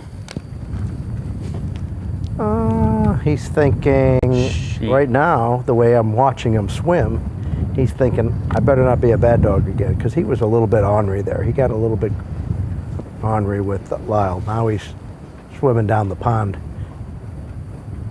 Now,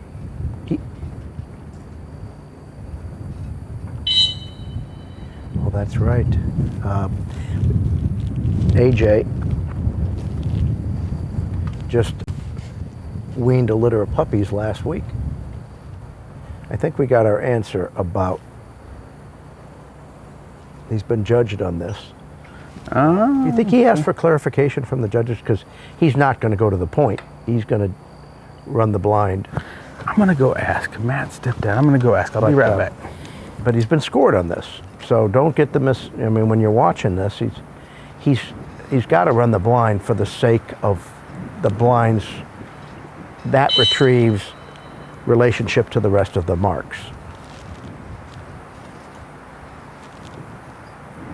And Rhodey and I were asking, like, this is, I thought this was probably just fine. If one thing I'll tell you, when you get a rerun, if it happens in the context of the marks, and you go back and you've picked up, let's say, 2 of the birds before the unfairness happens, you have to pick up the birds in the same order that you did the first time.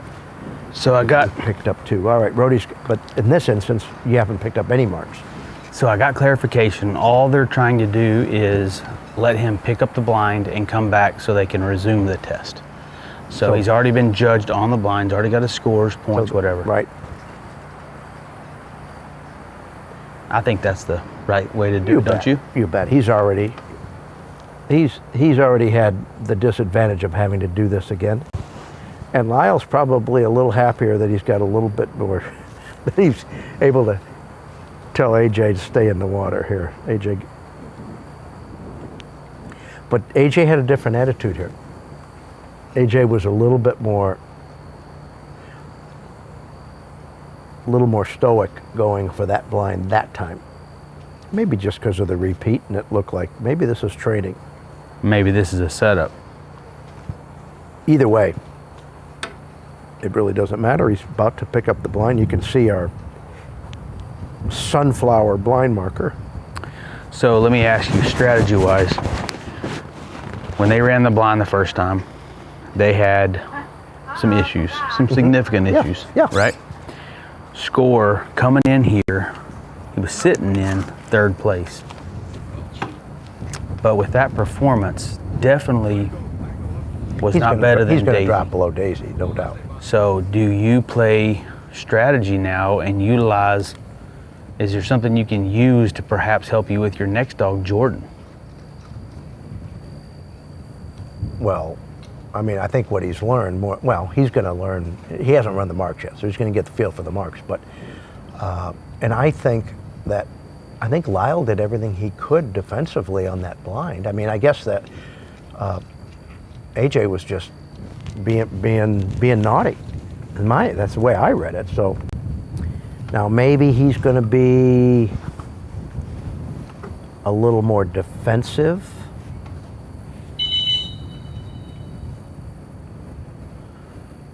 Will he play it more cowboy and try to just go for the best score he can get and hope, or will he on the blind? No, on the marks. Will he play it defensively? Oh, on the marks? Here? And try to conserve the amount of point damage he's already sustained at this point. Well, I mean, the best way to do that is go out and, I mean, there's been a lot of good jobs on these marks. So it's not like there's a strategy on a good handle. There is no good handle here right now. Right, you're either going to pick them up or you're not. Unlike maybe in our 4th series where there was some good strategies on quicker handles on the hunt test side of the deal when the dogs were in the fall area. And if you have to handle, you have to handle. I don't think there's a strategy about the dogs. If they've gotten in the fall area on these marks, they've come up with the birds. The only dog that really didn't is the one dog that got up on land Cash. Significantly right and hunted way right. And we had a handle on the left bird over here. We did have a handle with Luke and Vada. But any dog that's put on a hunt in the fall area has come up with the birds reasonably clean. I haven't seen a big difference in the size of hunts in the fall area. One pass here, one pass there.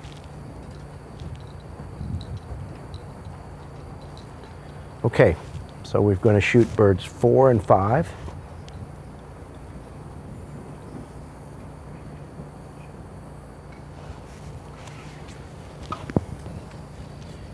and then pick up all 5 marks. AJ, a week ago, had just weaned off puppies, so that's just crazy. That is tremendous, yeah. And they've done some really good work.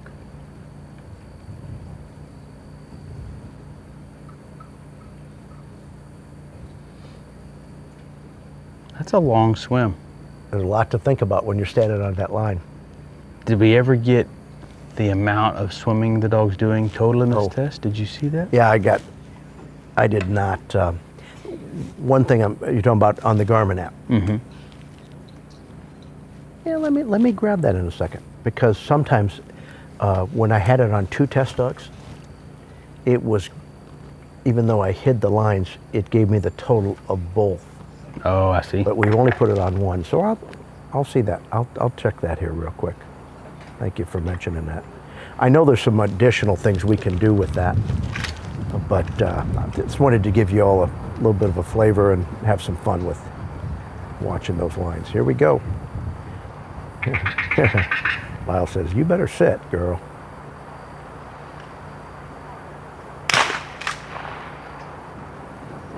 I think she's glad to get rid of those darn puppies and she can go back to work.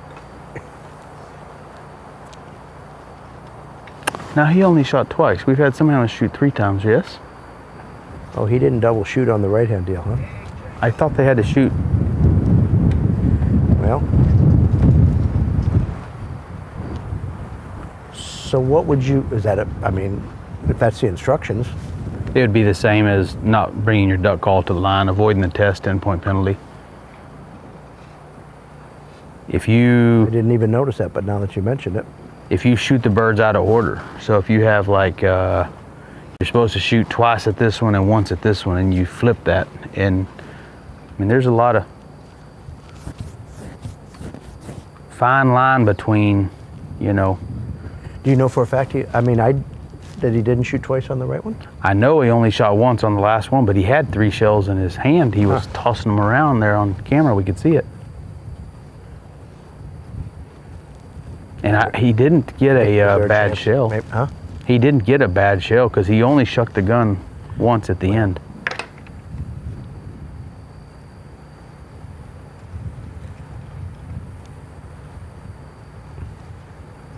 If you didn't mention it, I wouldn't even noticed it.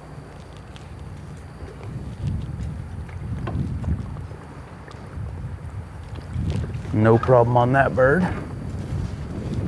I can't believe that bird hadn't caused him more trouble. Well, I know. It was a little scary because our test dog ran right over the top of it. Oh, clearing a little bit of pond weed out off the nose.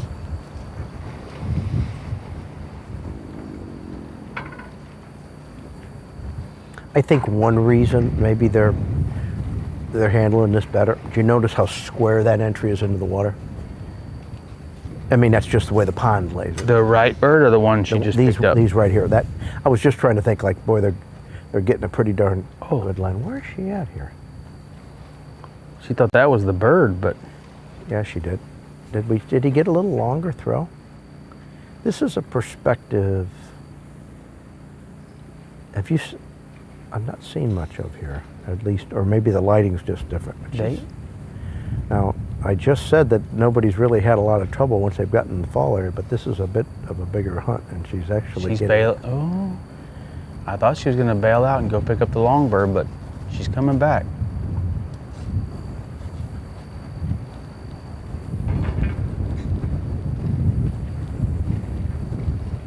I'm not seeing it in my picture here, but she's in the area. Oh. There, she got it. All right. Whew. Yeah, that was a difficult perspective and a bit of a hunt. Let me see if I can't pull up that. The location of that bird seemed to be a little to the right of where some of them have been landing, but still, it was on the downwind side. The wind is from your picture there, right to left, and pretty strong right now. I'd say 15 miles an hour. And it's been like this from the beginning.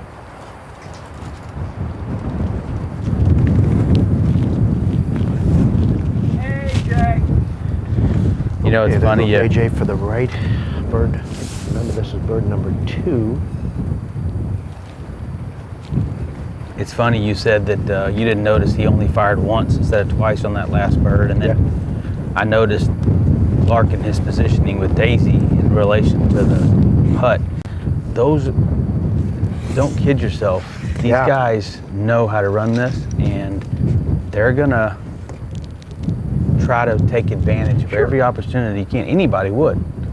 And so it could be a simple slip of the mind and maybe for a rookie, but these are experienced handlers. They're probably trying to skirt the edges and be able to take advantage of whatever they can.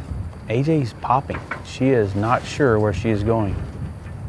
Yeah, she's swimming back now. I noticed when she entered the water for a minute, I thought she looks like she may re-hunt the short bird.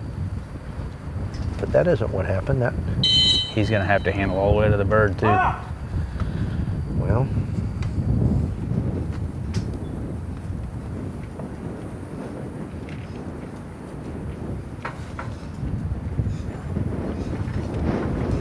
oh, okay, somebody texted me and said they went back and watched the video and he definitely loaded 3 shells, but he only shot twice. So I'm assuming perhaps one jumped out of the gun by accident when he was shucking it, perhaps. I think with the blind AJ had and this pop and hunt, it's going to be a moot point, don't you think? Yes.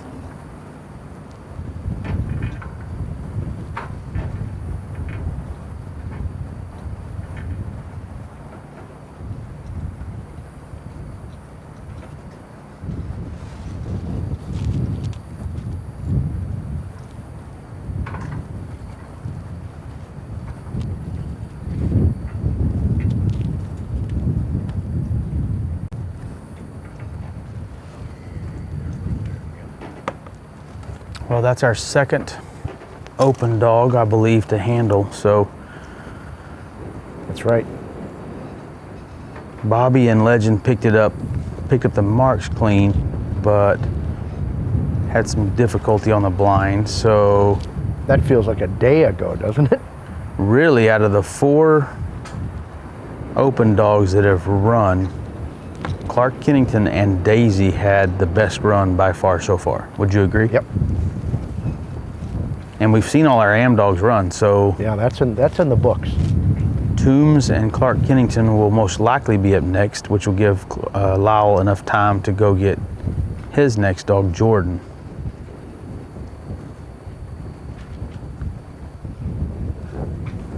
But it's not over with yet. Lowell still has one more bird to pick up, and AJ seems to have, the wheels are starting to wobble a little bit. Had a little hunt on the middle bird and then a handle on the right bird. Let's see what she can come back and maybe finish strong on this last bird.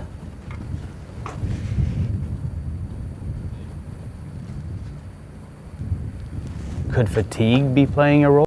You bet. You're right. That's a great point. Just coming off puppies. That and the no bird and having to swim that swim twice. Yep, that's an excellent point.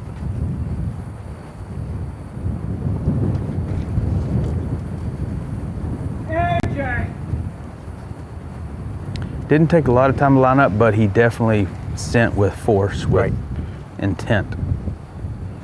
And that's where she really wanted to go when she couldn't find this mark the first time, so.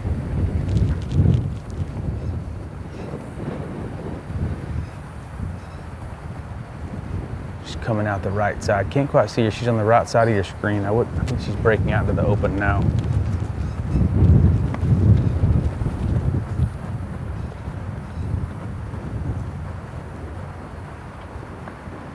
I do not have eyes on her yet.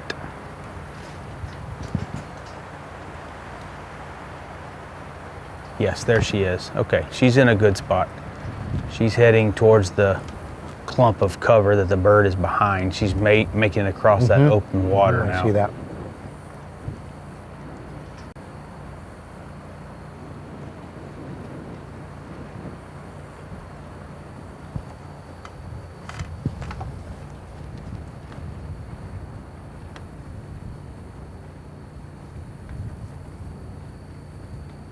All right, I've been notified that if you are looking for some of those handlers hats, they are working on getting the link up currently on the SRS website. So be watching in the next hour or two. You too can have an SRS hat. That's right. You can get one of these nice handler's hats. Where is her bird? She just swam right by where most of them have been. Come here, Matt. Come here.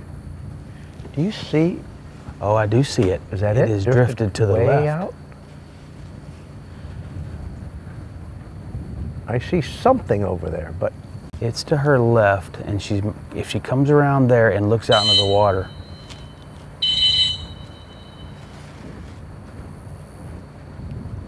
it's going to be to our left, her right. Yeah, it's looks not like in she's got it underneath now. those branches. There she is. She's going right for it.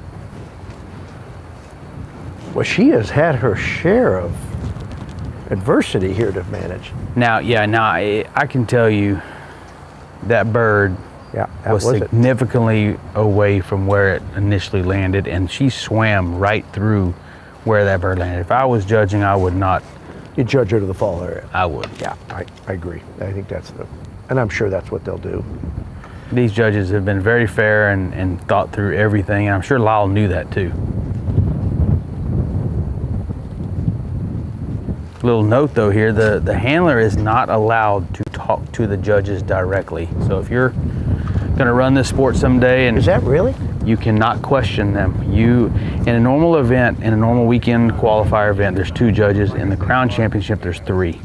If you have any issue at all and you want to talk to them about how you've been judged or something, or how you were I see scored, what you're saying. Okay. You go to the marshal. Yep. Matt, Kevin, whoever's the marshal. They will talk to the judges and get their answer and relay it back. I see what you're saying. I thought maybe if you're asking for a clarification on something that's happening in the moment, you can't have any. There's been times where, the handler may question, they may turn around and go, was that a handle in the area? They want to know and they're not going to give you that answer. You can't ask them that. That is for them to decide, and they'll put it in the score sheet, and you'll figure it out when the score is announced. That allows the judges a little protective layer from perhaps an uncomfortable and tense situation.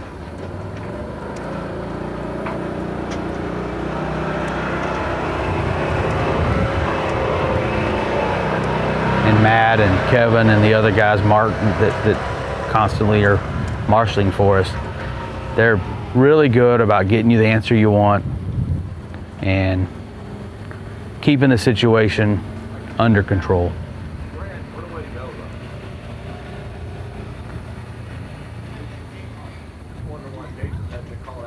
Would you ever judge one, Pat? Oh, well, of course. Yes, I absolutely would. Absolutely. It's just, we've talked about it a couple of times. I'd want to judge one with somebody that's savvier. I'm going to be a little bit, the rules I'm still coming to grips with.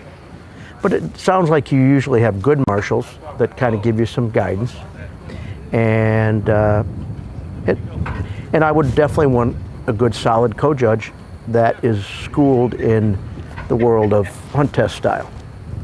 Right. Plant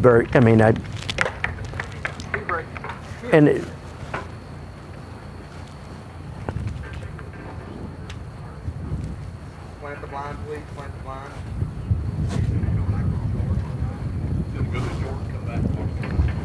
Oh, okay. So I just got clearance there. And Lyle's going to run back to back here. They are going to let Clark take advantage of being the lowest score and be the last dog. Well, I can. Yeah, they worked hard to get to the point to take advantage of being the last dog. At this point, is it an advantage? You've seen 10 dogs run. I think on some tests, without a doubt, maybe not as much this one because you know what you got to do.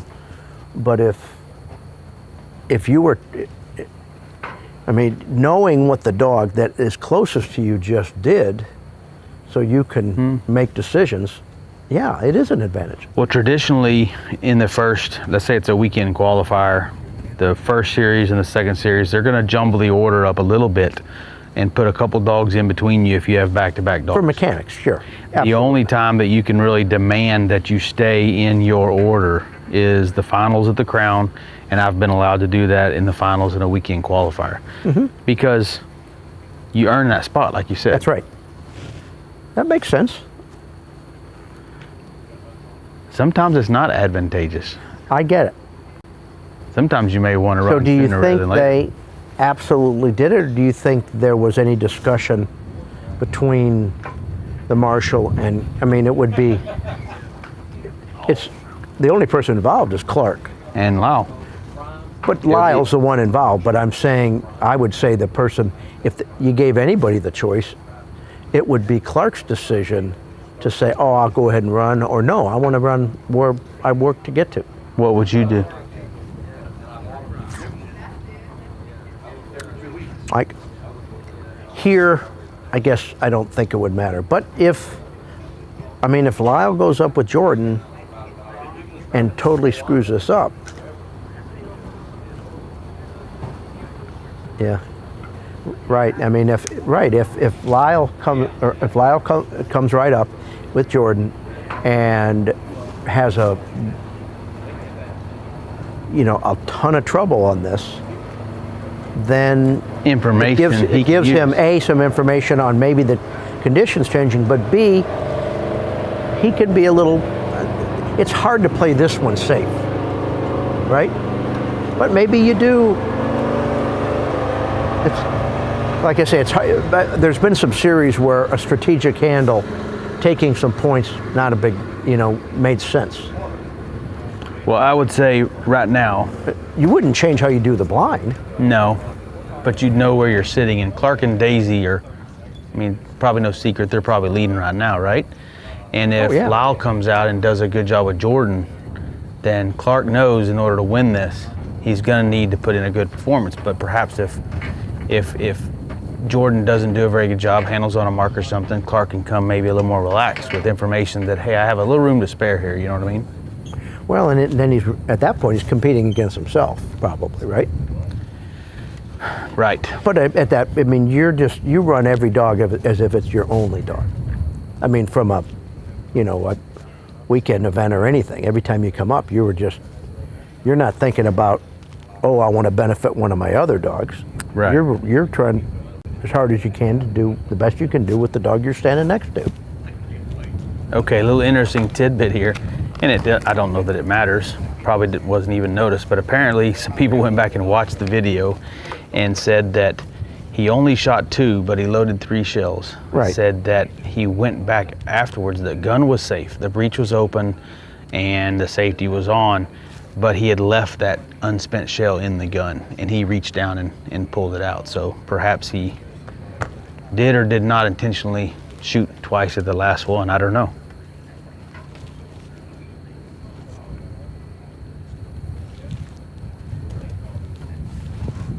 I don't know if that was a strategy or just a slip up. I don't know, but I gotta believe it's a slip up, especially after that blind in the rerun. What would be the strategy to shoot?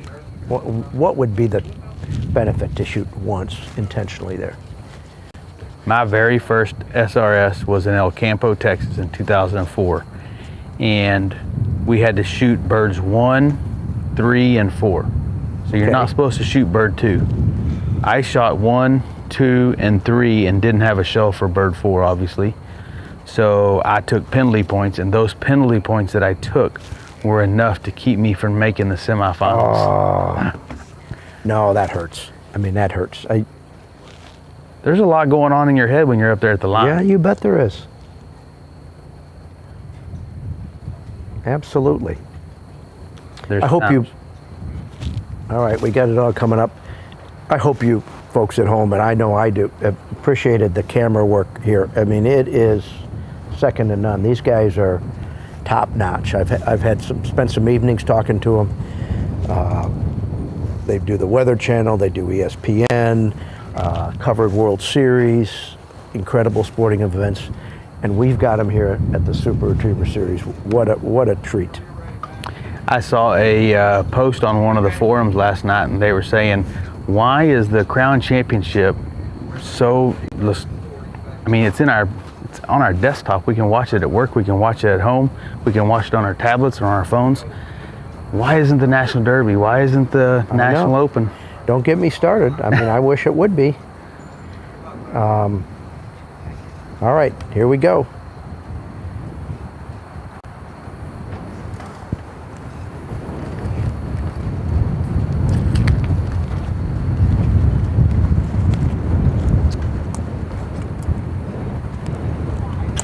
Well,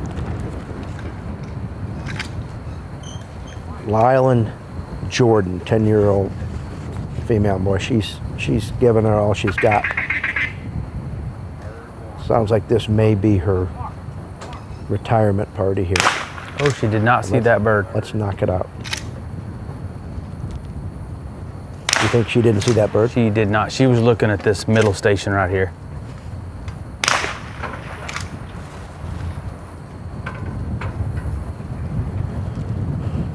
What I do think, just kind of some of that adversity and a few things, Lyle's going to have to work to keep his mind, from getting a little bit rattled. Because it's easy here to maybe rush things. Now, true professional here. I'm sure he'll do awesome, but... Oh, he's showing her and telling her there's a mark there because she didn't see it. That's what he's doing there. He's saying there's a mark right there and I want you to know off it. And now he's relining her up for the blind. See how he changes angle? Yep, I see what you're saying. Smart move.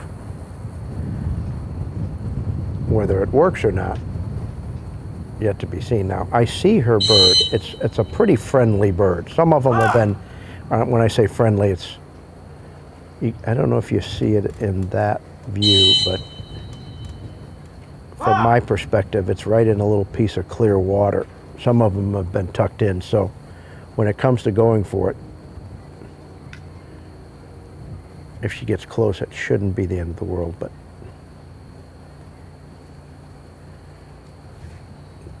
Jordan's definitely showing you that she knows she's doing a disciplined retrieve.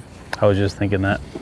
She's got a little worriedness. Her butt's a little bit. You see her rear end is up in the air, floating a little bit. She's just a little bit sober, which probably isn't the worst thing in the world. You wonder if him having to show her that bird and then tell her she's running a blind maybe disrupted the rhythm. Maybe a little bit of confusion. So look at, let me ask you a question. Has that area around that tree been in the shadows like that the whole time in the shade? The tree they have to go around? Mm-hmm. It hasn't, has it? I wonder if it's going to help the visibility. The dog, you're not looking into the sun anymore.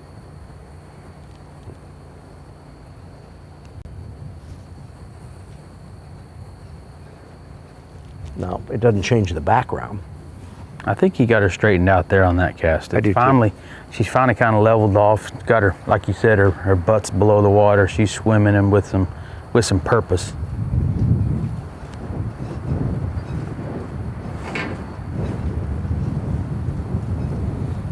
Okay. Well, I got to think he's going to bump her over before she gets out.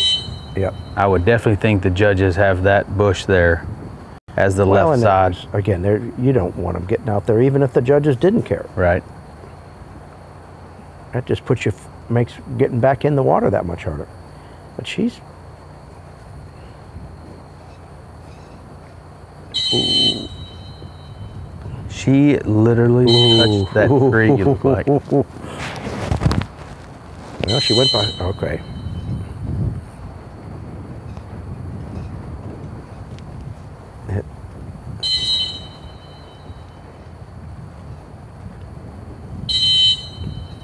Here Come on, Jordan, but you get in that water. Get it here. Ooh, he didn't. Didn't hear that whistle. She hadn't stopped.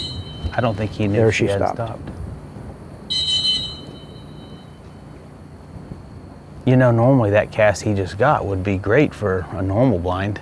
Right. That's how we train them for that right there. Yeah. But he's got to get this one. And she's definitely, now she acts like she's having a little trouble seeing it. But there she goes. But he's still got to get a lateral cast. He's nowhere near done. Remember, he's got to go significantly further right. And she's sitting there treading water. She's coming towards him, which might benefit him, actually. And he's going to let her. He's watching her, but, oh, he is casting. He's trying to get her. He's got to kind of...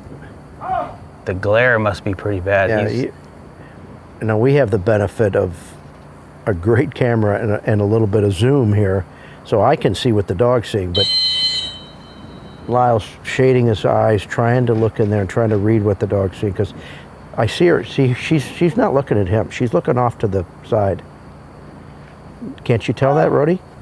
Yeah, she looks to be looking almost directly at us, and we're 30 yards to his back left. More over at the gallery tent. Not that there's any interference. It's just she's having a hard time locating him. There, she looks like she's looking at him better. But even there, she's all right. He's got her moving. There's that little patch of lunging water right by that. I remember seeing that with another dog, right around that little patch of weeds. Like a little sunken island.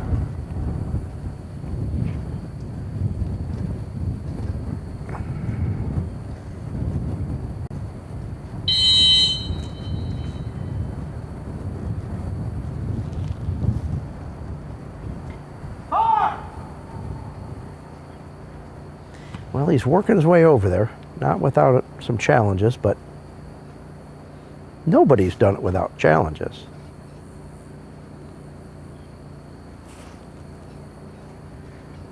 I bet you, I wonder if he's going to let her out there. He stops her right before she gets to the edge of it. That was a smart move. That was just enough probably to get the... Yeah. Oh, she's chosen to get out though on that little slope. Oh, that's not what you want there. You blow that come in, and their tendency to go downwind on that come in is so strong. And downwind is the direction is to the left of the dog. That's now they're casting into the wind, and there you got it. Nice. But not without some challenges.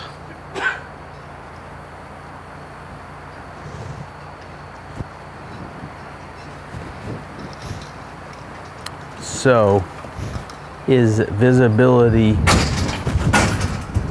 not as good as it was? Is it getting worse? Because it sure appeared there that they were having some issues. I don't think Jordan was trying to be difficult. She just couldn't see Lyle.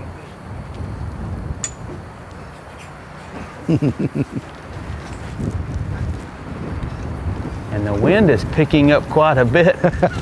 We're having to hold our backdrop up here. I've already put a couple collar straps on there to try to keep us from getting. But we're going to need some more reinforcements here. Let me see if I can get Kevin's assistance on this.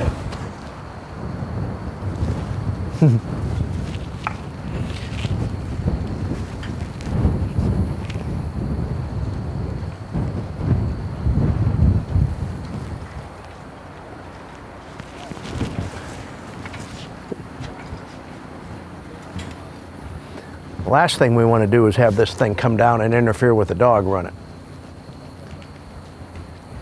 All right, we've got somebody coming with some zip ties. Our backdrop is trying to come down on top of us from the backside with that big breeze we got. It looks like a big sailboat. We don't need that with the dog right as they send for a short bird to come crashing down.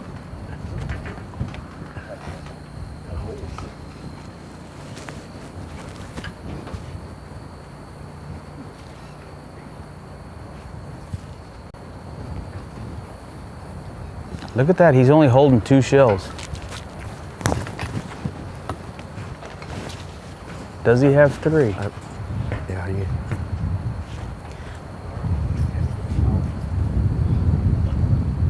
There is 3 there. I think the thought's going right there through Lyle's head is he considers the retirement of Jordan. That's not how he wanted to end things. And it's a shame because she's had a very storied career. Jordan has beat us many times, beat all of us many times. I think marking would definitely be her forte, and I hope he can showcase that and display that here on these last 5 marks.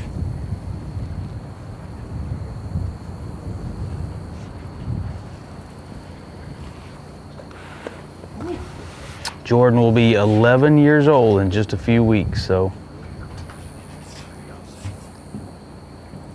I believe, if I'm not mistaken, Jordan lives in the house with them. You know, it's a dog that means a lot to you, and especially when they start living in your house with you. I've got a couple of the OGs that live in the house with me. Yeah. Oh, Patton, Baby, some of those dogs that we had at Handrum in the tail end that were tail end of their careers, they earned house time. That was one of the things I did with Bully, was to try and get him into a more personable state of mind. He lived with me for 3 months in the house and learned to be a more, you know, his attitude always was come out of the kennel, let's work. That's all he ever thought about. And taking him home kind of, hey, there's another life. There's another personality I can have. Okay, here we are again.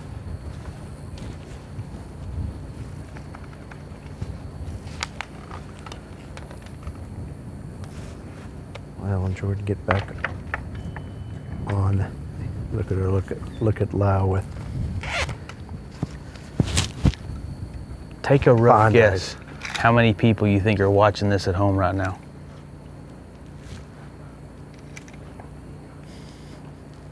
Almost 600 people are watching this live right now. Some unproductive workplace. What do they say? The first day of the NCAA tournament, there's less. They should almost close businesses, because maybe that's the deal here. Well, we're excited to have you, everybody. Oh, that time he did. That time he shot the second one when he realized he hadn't shot it. Do you think that is under consideration? Well, you know what? There's a look at her thread the needle right through those trees. Okay.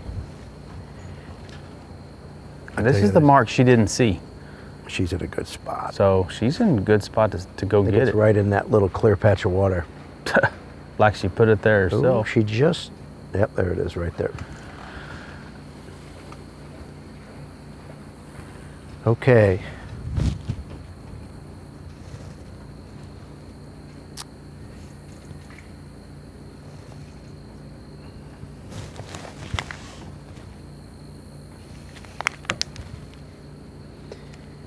Okay, so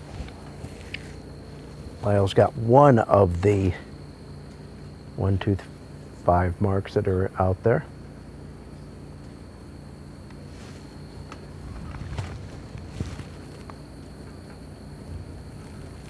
Going for this short bird, which was the go bird.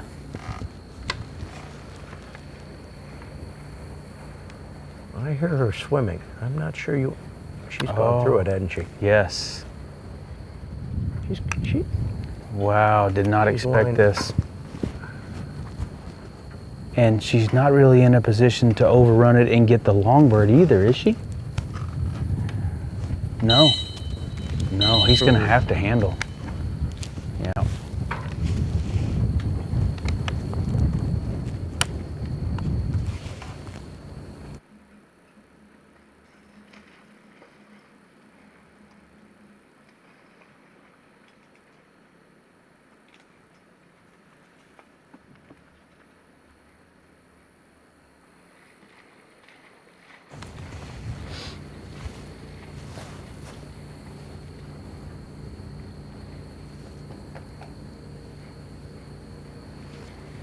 I think she's got it now, doesn't she? Well, she's in the tulies, but no, she still hasn't she's come up pretty with close to it right now. It's hard to tell from the camera There she- angle, but now I see from here, yep. Well, Miles had two bullets here, and it just hasn't quite gone his way.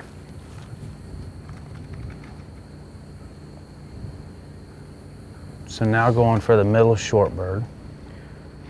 Probably a pretty similar handle to Luke's handle earlier on the left-hand one. Probably similar. Just went through, got a little deep, and you just.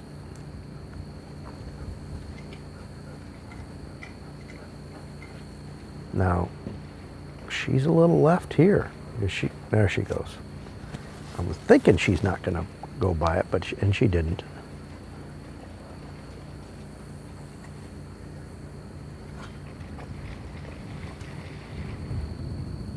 It's the amount of stress and tension on you to go 5 series and not have a bobble, but to have it now, have it right here. I mean, no doubt.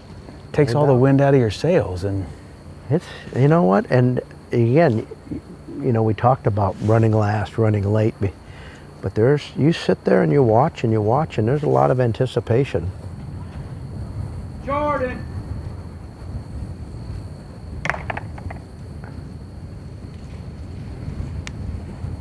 she looks a little like she's taking that same path she took when she went past the short bird. She's out to sea to the left, or is she back on line?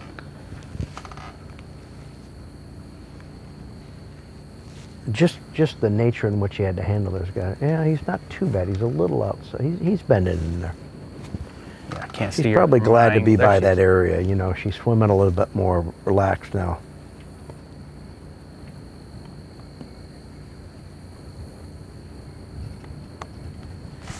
I mean, it would stand to reason if you didn't get that, if you didn't hit that little dink bird right there, that you would hunt out in the water. That's where, you can't blame the dog for doing that. It's just not where the bird is.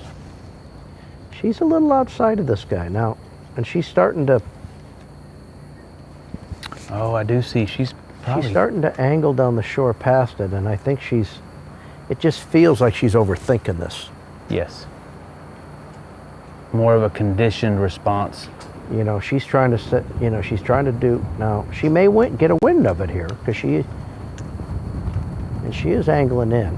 So I would, a little hard to tell how the wind is behaving there. There's a kind of a big bluff above it, but I think she just, there she's going in on it. She definitely, she winded it there.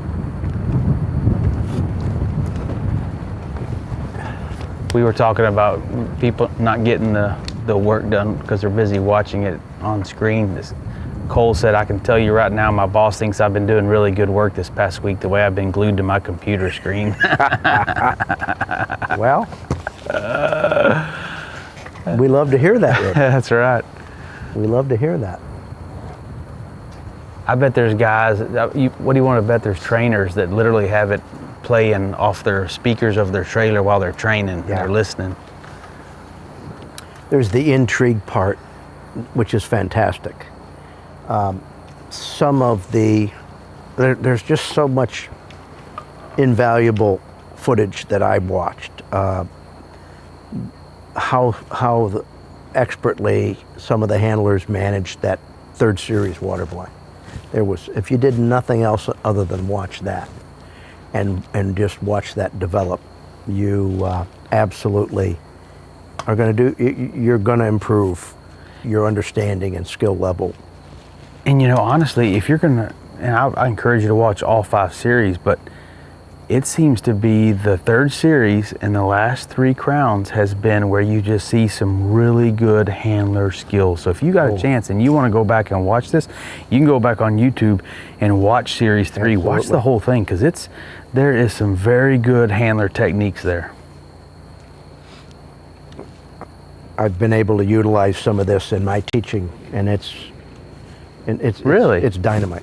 Oh, do you use some of the clips to show? I absolutely use the clips. Wow. I absolutely use the clips. They're the best clips you can ever get. That's brilliant. There's nowhere else you would get. I mean, you can film training all day long, but you're not ever going to see something like this anywhere.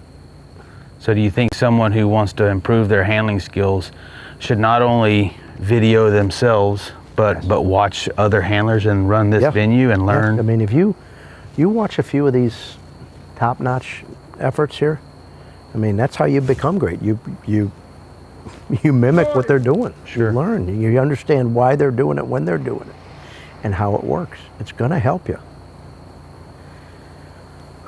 She is. What side of the deal is she going to go on?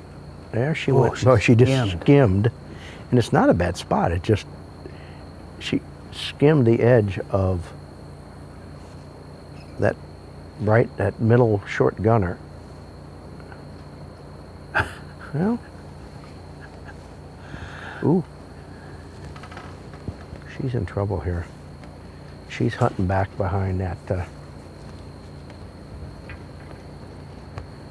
See that wood duck house there? I don't know if he can see her, but he's assuming that she's back there. Yeah, I think he caught a glimpse or two, but she got in just a little bit past that short bird and started to put a hunt. You got to feel there for, she is. Feel for her. She's on the right side of that, where that wood duck box is. Right where that wood duck box is, she's. That's hard to tell. You sure?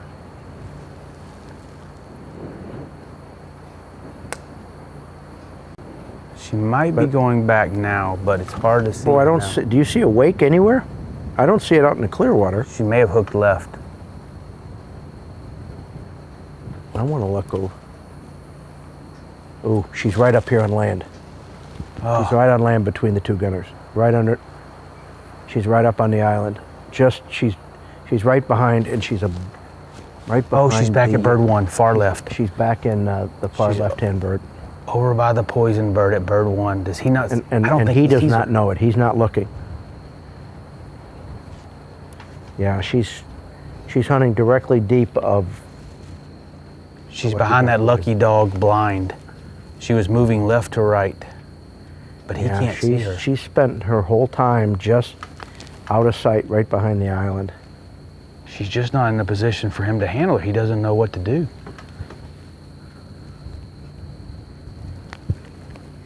Yeah, there's no. We've got, the jib cam is up 4 or 5 feet above Lyle's head, and you can't even see her there. But all 3 judges are standing up trying to find her as well. Nobody really knows. Well.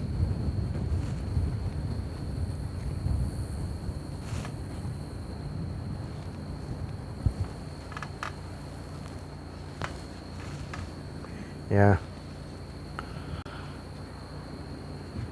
Can he not see her there? I don't guess he can, because she's behind. That's a side angle view, so she's, from his angle, she's behind the island going left and right, just left and right, left and right. There just isn't, I mean,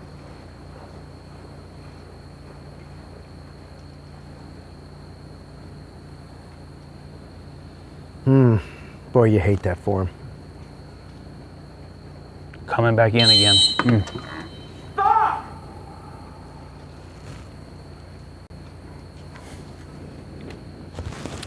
You hate to see an ending like this for Jordan. She's been a wonderful animal, and for Lyle, it's heartbreaking. Yeah, this is not typical for Jordan at all. Yeah, it kind of came off the rails on that little short bird there, and she just never kind of got comfortable here. He's got her out there now, but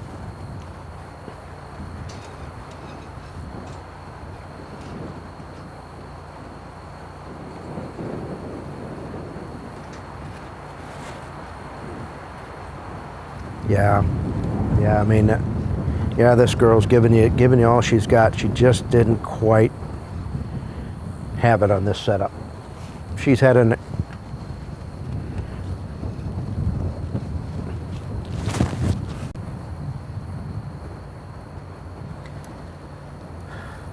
This is not what you want to remember Jordan by.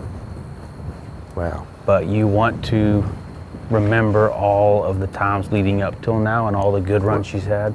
Look at she came in here with some incredible work. She just had a bad rough fortune here, and yeah, she's making her way in on this, and I hate that for her. I hate that for Lyle. She just had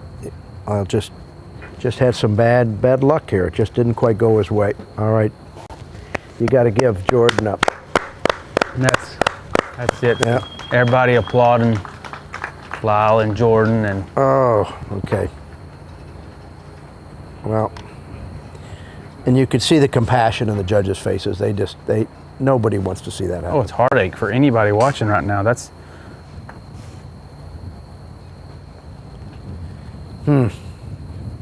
Well, Jordan.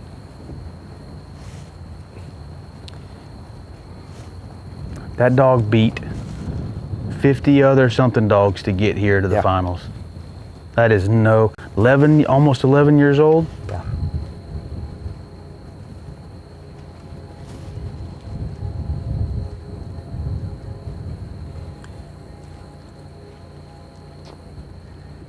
We've all been there, and it's a great sport. Spoiler rotten, Lyle.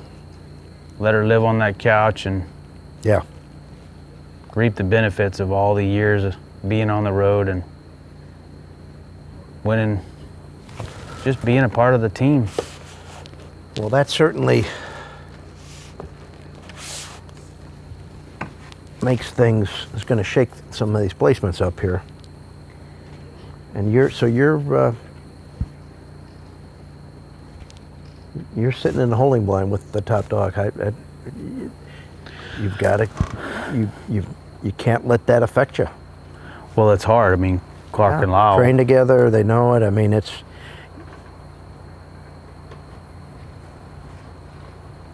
tell you, Jordan's just. It's got to be she's exhausted. You can just sense that oh, Dad, I did the best I could, but it wasn't enough. What an assortment of emotions for Clark. I mean, he's obviously known Jordan for years, and it's part of their team, and he hates to see Lyle in like that. But at the same time, he's got to put that behind him. He's got a job to do, you know. Affect him. And I'm sure he's telling himself that right now. Like deep breath. All right, Jordan. The last bird of Jordan's career. You saw it here live. Whew.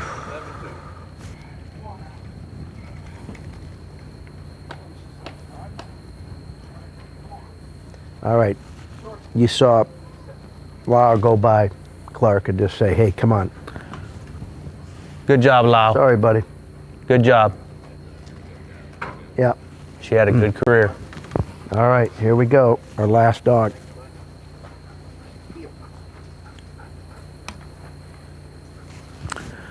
All right. Bottom of the ninth. This is what it's all about right here. And this thing has taken a little turn. This has been the first kind of change. You know, we had AJ, and then we had Jordan. I don't know if it's a trend. We won't see if it's a trend, but we do have our Toombs on our last dog, and she has been lights out up to this point. Toombs comes into this final fifth series, leading the pack with a score of 77. That's right. The only dog out of all 12 that has a score in the double digits. Everybody else has been in the triple digits.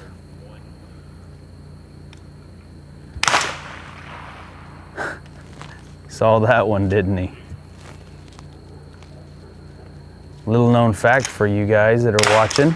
If any of you know Casey Parker and his dog Bailey, Toombs is out of Bailey. And Stroker as well. So it's a Bailey, Stroker, and Stroker was Clark's, I believe, his last dog to win the Crown Championship with probably 3 years ago.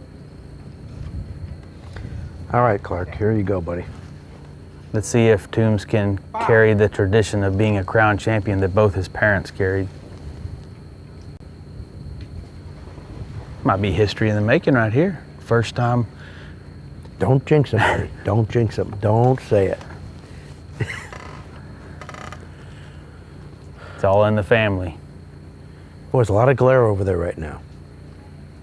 I think the hardest thing is the handler kind of reading the dog, you know, being able to kind of, and what I mean is, now there's a little cloud coming in, it helps you a little bit, but you want to kind of read their ears, see their swimming pattern. Toombs certainly looks like, is this going to be a left, I guess, because Toombs is targeting the end of the pond, which you hope you can keep that attitude when you need it.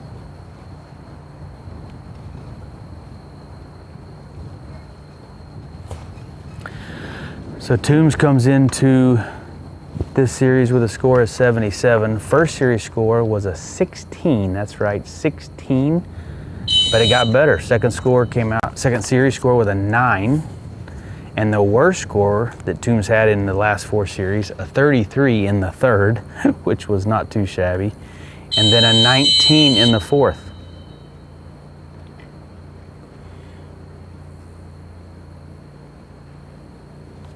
Well, Clark and Toombs, they just got to take care of business here. That's what they got to do. Toombs is owned by Kelly Coursey. I'm sure he's sitting at the edge of his seat right now in front of his TV or tablet watching this. And these whistles Clark's had is to get this dog to, this dog wants to stay in the water. Clark wants to use his hat, but he also is using it to cover his eyes because it's a tough look out there. Dogs seem to see him good. He's got that part right. Trying to decide how long you wait here. No. He's behind the tree. Boy. That was all right, close. come on, Clark. Get after it. He does a double whistle there to. Come on, come on. Gonna wait till he stops. That running water's gonna be hard to hear. Here! Yep. I was hoping you'd say that, Clark. Here! Toombs said.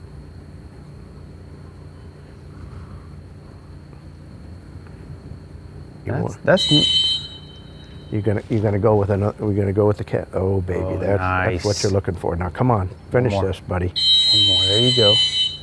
He turns left a little bit slow. This is, or does he even turn? It looked. There was something peculiar about that stop. He kind of coasted, and at first didn't even look like maybe he looked at it. Yeah. Clark's not taking any chances here. Now you're going to feel a lot better when he gets cast out into the water a little bit more, and Well, I think not that- relating to that corner. That critical window is about 10 yards off the shoreline. Once they get them off Yeah, that they got to quit shoreline, relating to the shore they just came off of, and that shore right behind it. Once they kind of resign themselves that it's out in the open water. Now here, all right. that might be it right there. I don't know. You're going to need another one. There it is right there. Now he turns right that time versus the left like he did on the other one. Now part of it is, which tells me, hopefully tells me that now the dog's treading towards him, which helps his cause a little bit.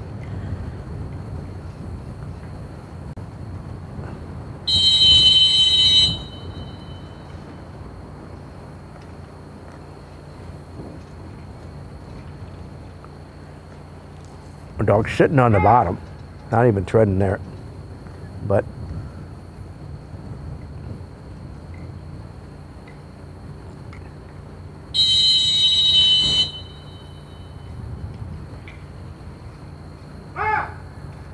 Oh, turned the wrong way there.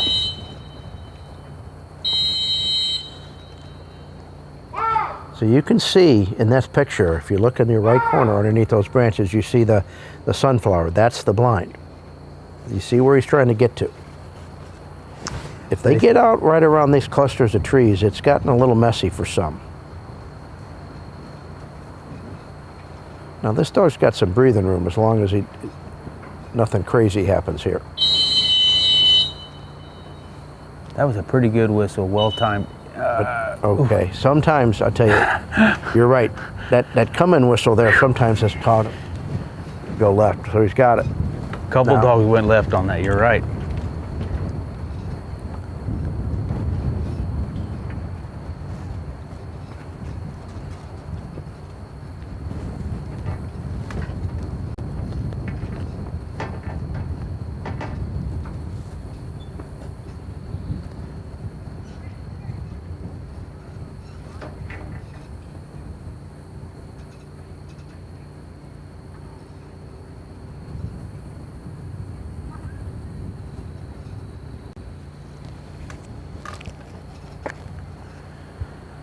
I had a message from Dr. Bob in Louisiana. He said, patients have been asking me all day, why do I keep hearing whistles?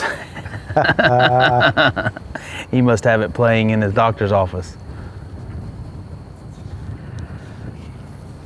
And then we had a great comment from Reverend Hank Hill. He said when he was watching Lyle's finish with Jordan, he said, it's like I'm cutting onions for party-size lasagna. Yeah. Okay. Well, here's the last 5 retrieves of this year's crown coming up right now. What do you think's going through his head right now? He knows he lost some ground there. Did he lose too much? No, he didn't. But he's got to do these marks. No, he's 70 points. He's from his other dog. The other dog that is Daisy's the one that's his other dog's the closest one. And then you've got 73 points from what we would probably consider the second best run, which was his dog Daisy. Yeah.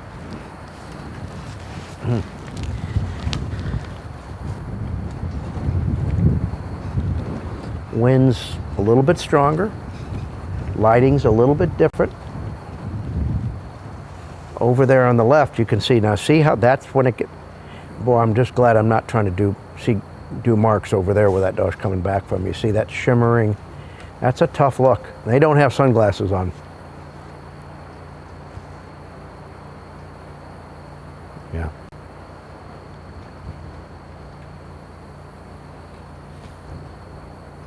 Okay.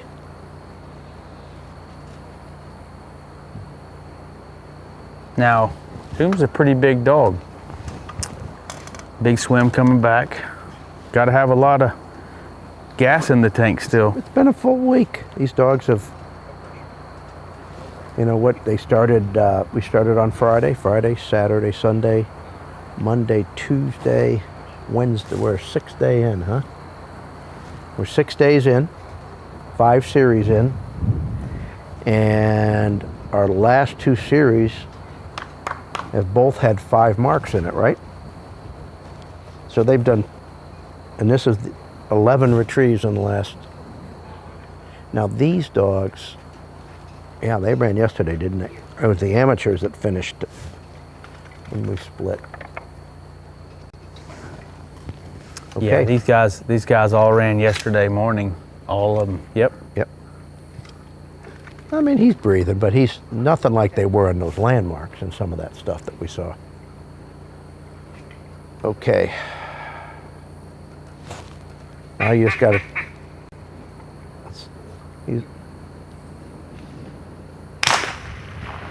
That's a tough look out there. Did you see that bird that time? Not quite as visible as it was before. The shadows. Well, Clark made sure he shot twice. That wasn't. Okay, well, good looking guy there, isn't he? You see his, right before he shed, he just stopped his breathing. He said, okay, I got this. The last 2 dogs have gone between those 2 trees. Now Vada went that way and it didn't go well. This dog's in a different state of mind though. Vada was a little bit nervous, but I'll tell you what though. And now you directly can't see deep. him. There she comes back. He comes back out, but he's in a tricky spot.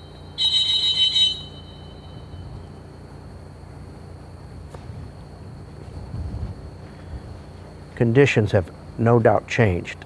Oh, well. He had turned left instead of right there. Handling, that's a fall area handle. He's put on a hunt there. He just got directly deep. It was cleaner than Vada's. Yes. Vada was just going on. Clark was saying, I'm not even going to wait to see that. So, all right, but he's still got. Now, you're just hoping this doesn't bleed over into the other marks.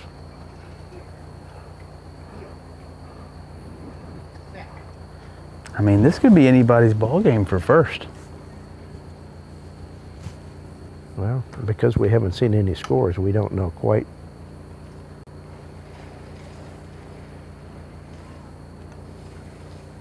Okay. Well, that was quick work. Yeah, when you saw the splash, you said that you're just hoping you don't hear more splashes. Okay. That helps the confidence. Yeah, it kind of puts you right back on track. It's like a quarterback making a couple completions. Okay, he's going for the middle of the short bird sequence.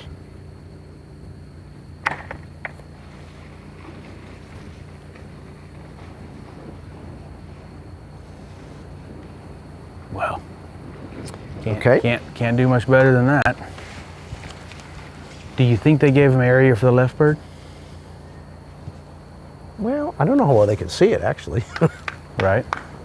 From their angle, we could see him. But he did. I mean, the difference between, I think, that and Vada is that this dog put up a hunt and hunted that area. Vada just kind of lined through it, didn't? As I remember. Yes, 100%. And it was more like, I think this dog had a better idea there was a bird in there. Right. But he still handled. And looks to be like he's on good track here. Really good location.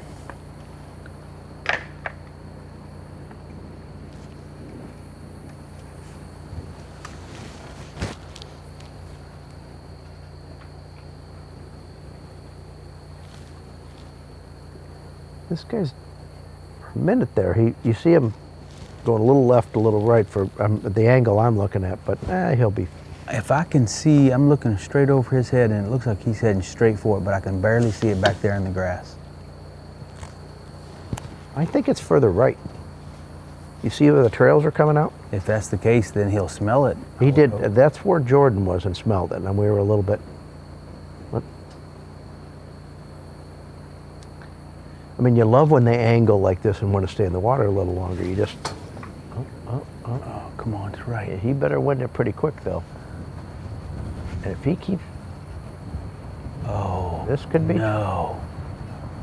This could be trouble. No. This is getting interesting. This is shuffling everything. Well, this.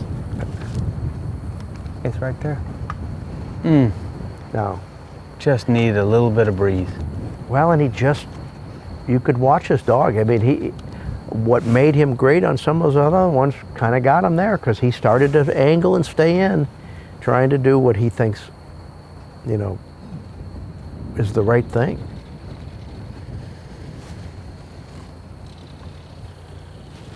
I would say lost 50 to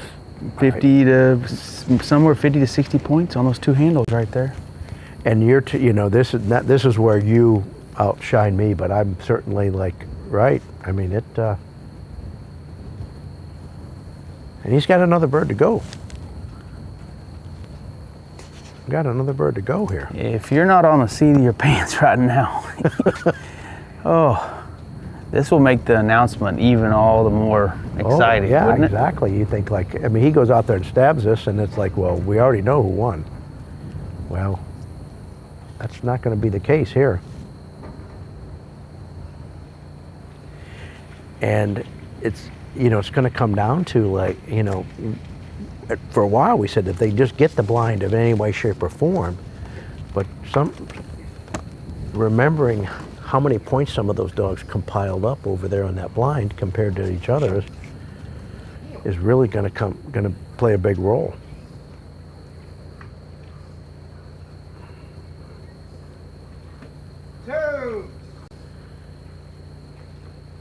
He's gassed. Mm-hmm. I mean, and mentally a little bit, because you could tell this dog, I want to do the right thing, and now he's been handled on two birds, and for a dog that's used to finding his birds, there you go. That rattles him a little bit, but he's... Okay, I would say on that mark, obstacle 1 achieved. Yeah, got through, nothing crazy happening. Now you've got to get left. Now he's not, I'm, from my angle, the dogs that had handled and had trouble on that bird were significantly further right than this dog, but things are different now. Lighting's a little different. Now, if he continues to bear he's right, gonna, you know, he's going to get underneath the arc of this gun. I think the one dog that really went way right never really found the gun. That now Clark doing what you would do: move over, try to get a view. Oh, there's the bird. Oh, that's a good angle right there. You can definitely see he's in a drifted position. out a little bit and is moving. Well, there you go, buddy. He needed a little break. And he just.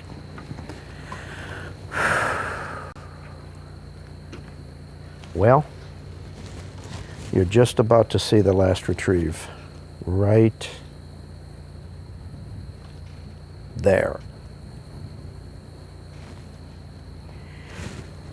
And that concludes your 2025 Super Retriever Series Crown Championship. Now we wait for the point compilation, and I'm drained. I don't know about you, but I'm.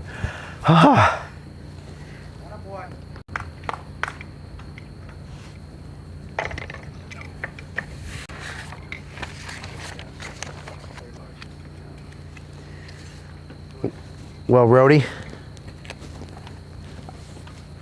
I felt like I watched a Super Bowl with our teams playing, sitting next to each other. You know, honestly, going into this, my expectations with the lead that both Ron and Clark had, I just didn't feel like there was no doubt who was going to get first, you know, but I think in the AM division, it's still pretty clear. Ron had a pretty good run, and Kane had a pretty good run, and Nick and Lobo, I would say, had the next best run. Those are the three, right? Really. Off, you know, from memory, and then I don't know. It could be anybody's ball game in the open division. What a toss of events, huh? Well, I just want to tell everybody at home that's sloughing off on their work duties here to watch it, listen to us. Thank you for being here, and thank you for having me. I hope you've enjoyed this half as much as I have. It's been a true pleasure, and I never get tired of watching these dogs think and work, and with this advantage we have here, it's just incredible. So pretty quick here, you guys are going to hear the results, and we're going to take, I think, a little bit of a short break while we get organized. And there it is, Clark and Toombs gets a little pat. Don't go anywhere, anybody. We'll see you in a minute. The Super Retriever Series Crown Championship, presented by Purina Pro Plan, would like to thank all of our sponsors for their generous gifts to the Winner's Circle.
In my Louisiana, sunrise means fresh seafood on the table. In my Louisiana, every meal is a celebration.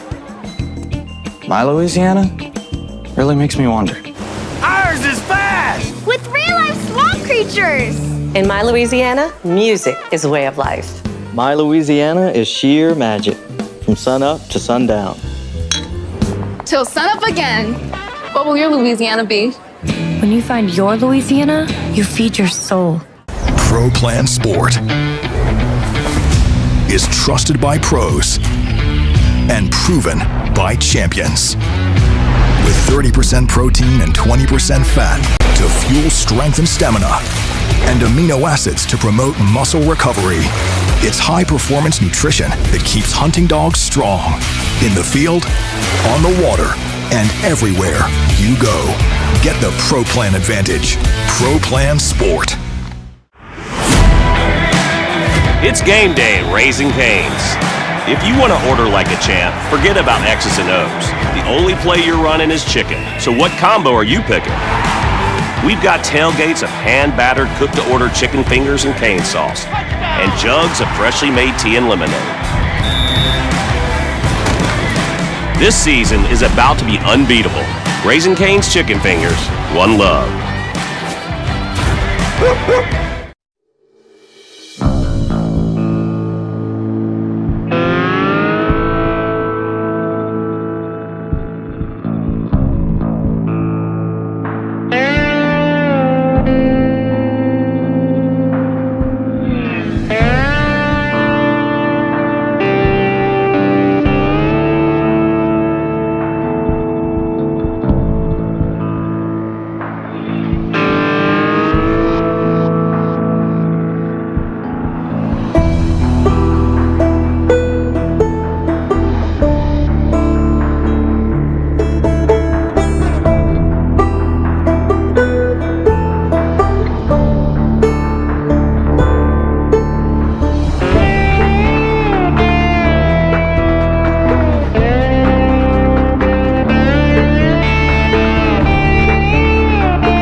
Training the dogs is one thing, but training the people, that's really where it is. Because now they can be better to their dogs. Their dogs can trust them more, and they're going to be more successful. And I've done a lot of coaching of people at Nationals, and it's really what turns me on, is putting together the dog-handler combination and helping them understand each other. And, well, success is bound to happen when you can do that.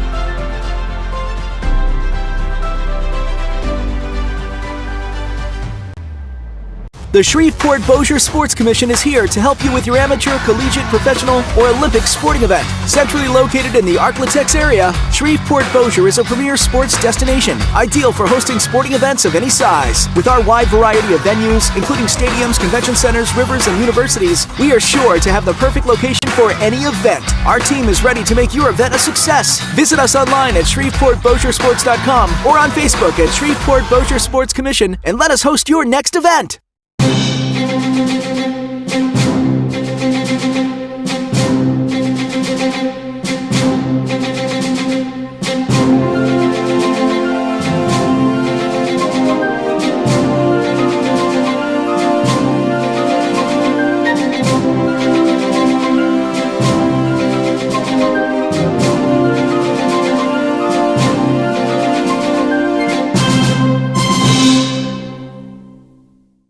The Super Retriever Series Crown Championship, presented by Purina Pro Plan, would like to thank the Shreveport-Bossier Sports Commission and their sponsors for making it possible to bring this event to Shreveport, Bossier City, Louisiana.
People often ask, what is the real purpose of a dog?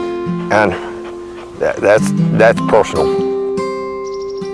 Dogs have added such a contribution to the human experience. They're so much a part of our lives. Each segment of their life is a different journey. When they're really out there, they're seasoned out in the field, they're seasoned on trail, and they just seem to be a second nature to you. They think like you do. Deke and I act alike. And we owe these dogs a great deal. We owe them a great life all the way through, whether it's puppyhood, developmental, the experience of when they're in the field, and then their twilight years. And the nutrition that we give them is part of that quality of life.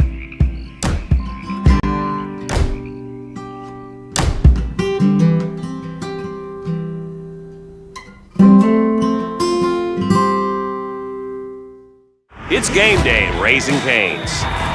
We've got tailgates of hand-battered, cooked-to-order chicken fingers and cane sauce, and jugs of freshly made tea and lemonade. Raising Cane's Chicken Fingers, one love.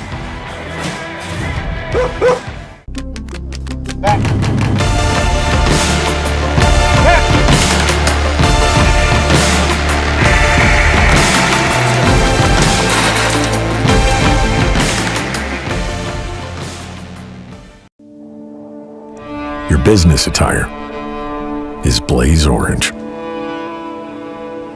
Your best friend loves having their head scratched. The fields are your refuge. You're obsessed with the journey. We're obsessed with the gear. If you can catch it, grill it, fry it, film it, play it, or fly it, we revel in it. We have enough flavor, style, and soul for two cities. We've got a saying, if you find your place, you'll find your people. Come here and you'll find what we're made of.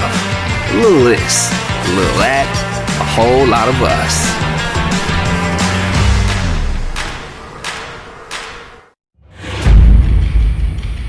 You know when you have a special one.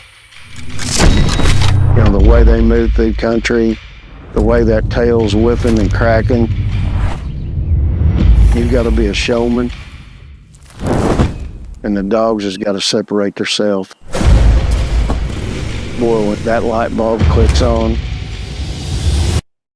you know it.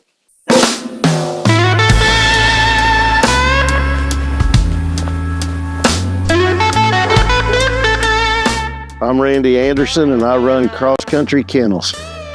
We've been fortunate to win the Invitational 4 times, 2 runner-ups, and that means a lot to me. You've got to have the fuel to compete. You've got to have the right nutrition. ProPlan's commitment to the sporting dog goes back over 50 years, and they've never deviated from it. Watching a young dog being put on that prairie and running and pointing at first birds, the thought of him being special is what keeps you going.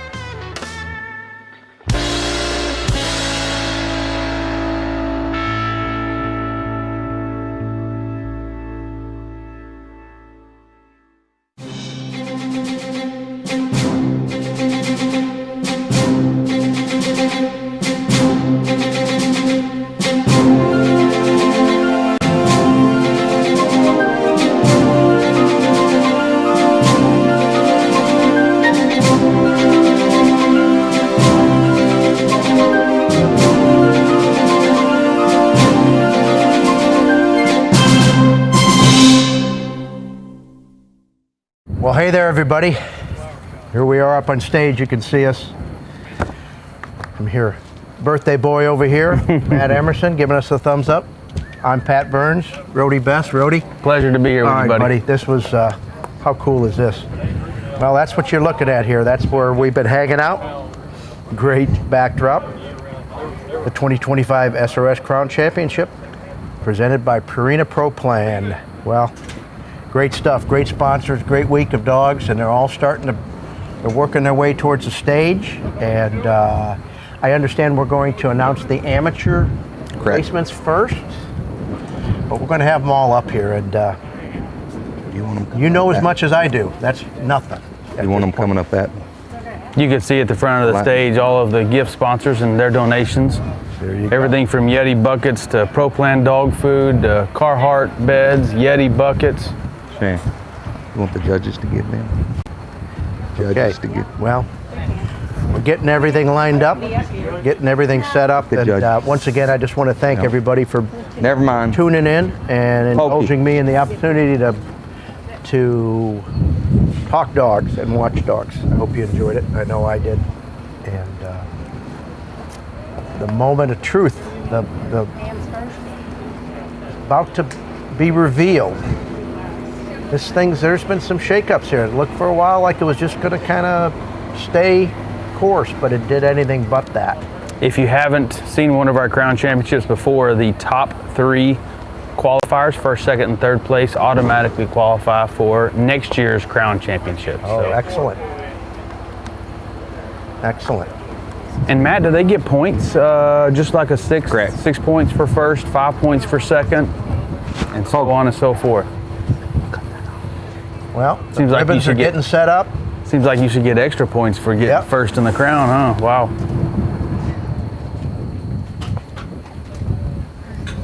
You can just feel the buzz.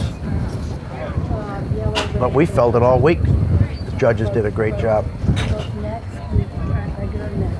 Incredible setting here at Northwest Louisiana. We are at Camp Minden outside of Shreveport. Thanks to the Shreveport-Bossier Sports Commission and all of their help. We started here. We spent the first 2 days here, and then we moved on to a different site. Then we finished up at this incredible setting. It's a way to spend a few days.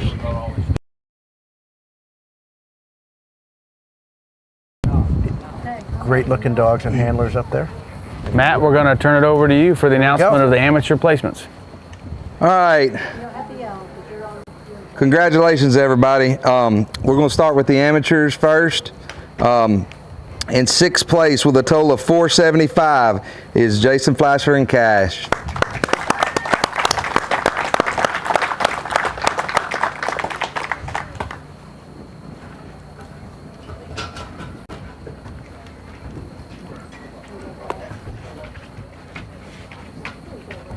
Good work, Jason. Both handler and dog get one. Oh, cool. All right. In 5th place with a total of 364, Dustin Owens and Fancy. All right, Dustin.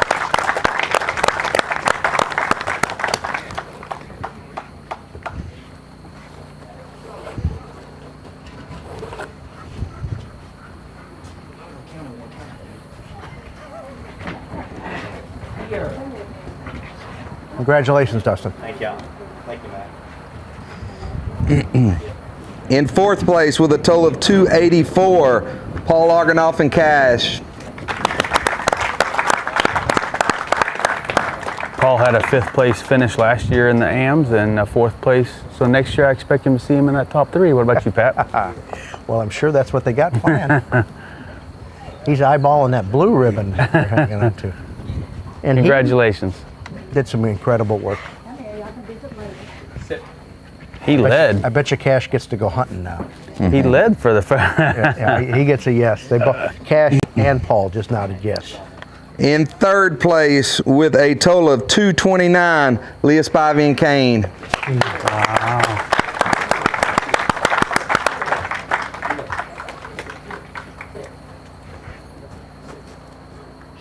So that leaves Nick and Lobo and Ron and Rip. Good work, Leah. Heck of a year, Leah. Thank y'all very, very much. Good job. Very blessed. In 2nd place with a total of 227, Nick Morris and Lobo. Whew. Nick went all the way from 6th to 2nd. boy, he came up there and just was cool and just did his job. And he set the bar. He absolutely did. Put the pressure on him. A few fist pumps happening here. You love it.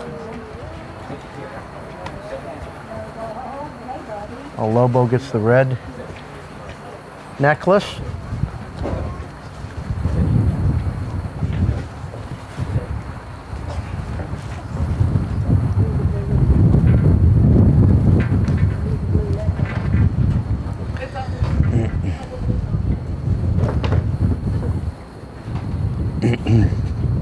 And I guess we know what this is going to be, don't we? And your 2025 amateur crown champion with a total score of 163 is Ron Anderson in Rip. Wow. That is Ron's 4th amateur crown championship title with 3 different dogs. Well, that's something. I mean, it's amazing, but when you say 3 different dogs, well, that's something. Something in the water. All right, buddy. Mike gets a hug. Ron, my co-host, good work, buddy. Thank you. Nice job, Ron. Come here, buddy.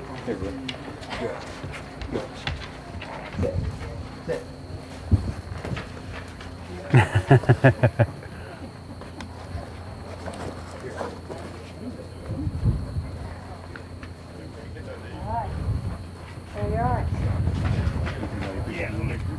Sit. All right, on 3, 1, 2. Great shot there. There you go. Incredible. Incredible. You guys don't go far.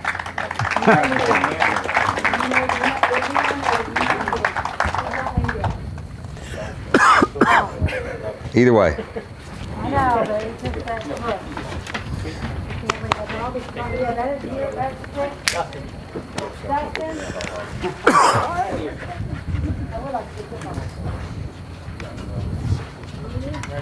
Shot of some of the merchandise these guys are going to win.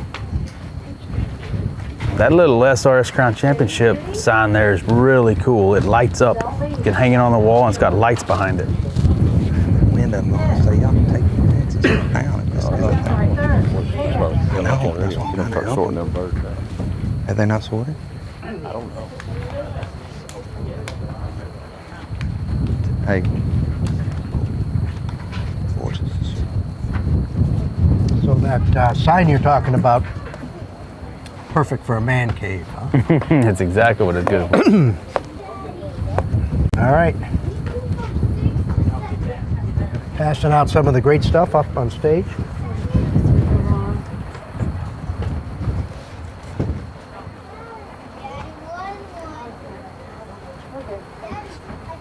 All right, on the open side, in 6th place with a total of 419, Bobby Wheels and Legend.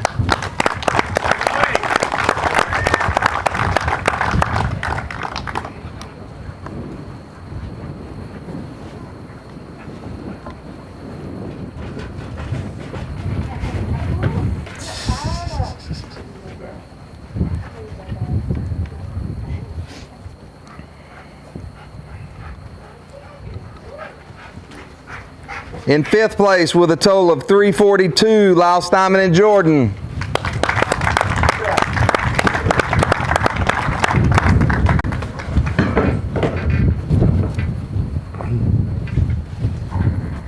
Lyle's coming up with 2 dogs, and that's incredible to have 2 of the last 6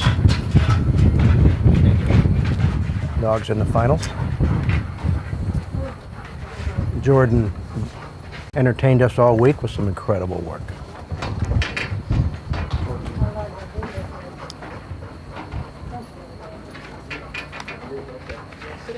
And Wiley's there in 4th place with a total of 334, Lyle Steinman and AJ.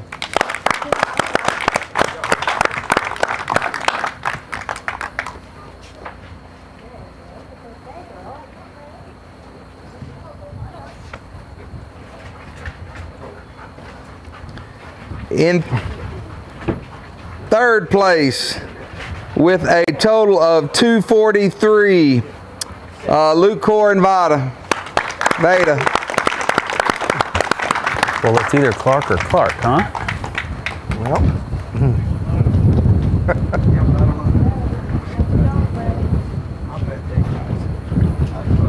Is it Daisy or is it Toombs? is it Daisy or is it Toombs? We know who the winning handler is. We do. We don't know the dog yet. Just don't know who the dog is.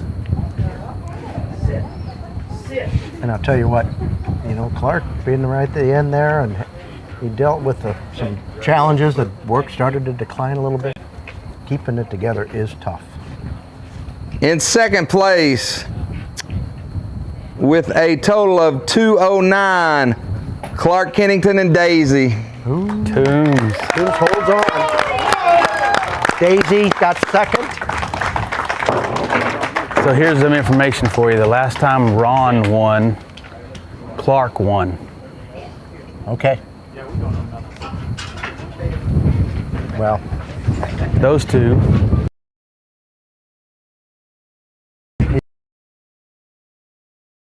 That's all right. Sit. Sit. How close was it? Between them two? Yeah. Sit. 20.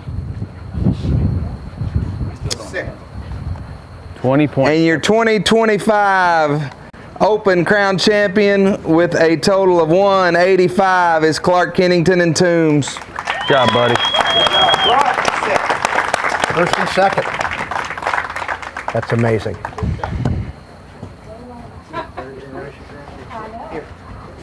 Yeah, that is a third generation grand champion. Second generation, out of two parents. Because of Mason. Why is it the third, Clark? Dude was stroking buddy. Oh, yeah. Oh, Dude, Stroker, Toombs. Yeah. Wow. 3 generations of crown champions? Well, the apple never falls far from the tree, does it? Magnificent work. Well,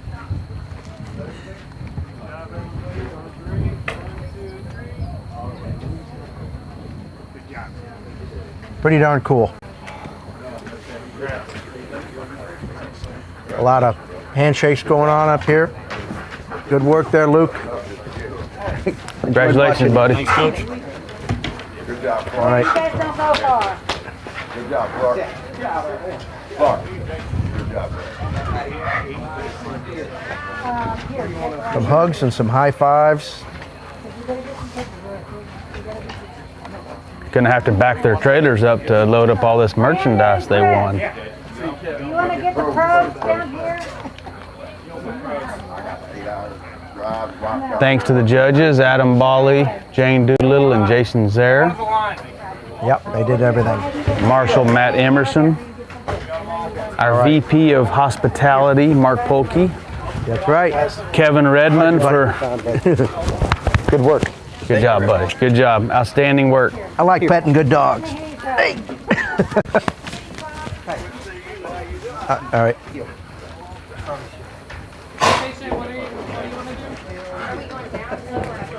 Hey, buddy.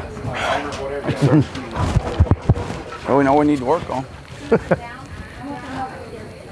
going to come back. Nice job. Very nice. Congratulations, Lau. All right. Well, we're gonna wrap it up here in Northwest Louisiana at Camp Minden. Again, I've been your host. It's been a true pleasure. I'm Rody Best, my partner in crime here, and thank you for being here. The 2025 SRS Crown Championship presented by Purina Pro Plan. There you see it. Take care, everybody, and thanks for being here. The Super Retriever Series Crown Championship has been brought to you by Purina Pro Plan, Fuel for Life. By the Shreveport-Bossier Sports Commission. Visit Shreveport-Bossier. By Garmin and Lucky Duck Kennels. The United Kennel Club and Splash Pools. And by Louisiana Tourism. Explore Louisiana.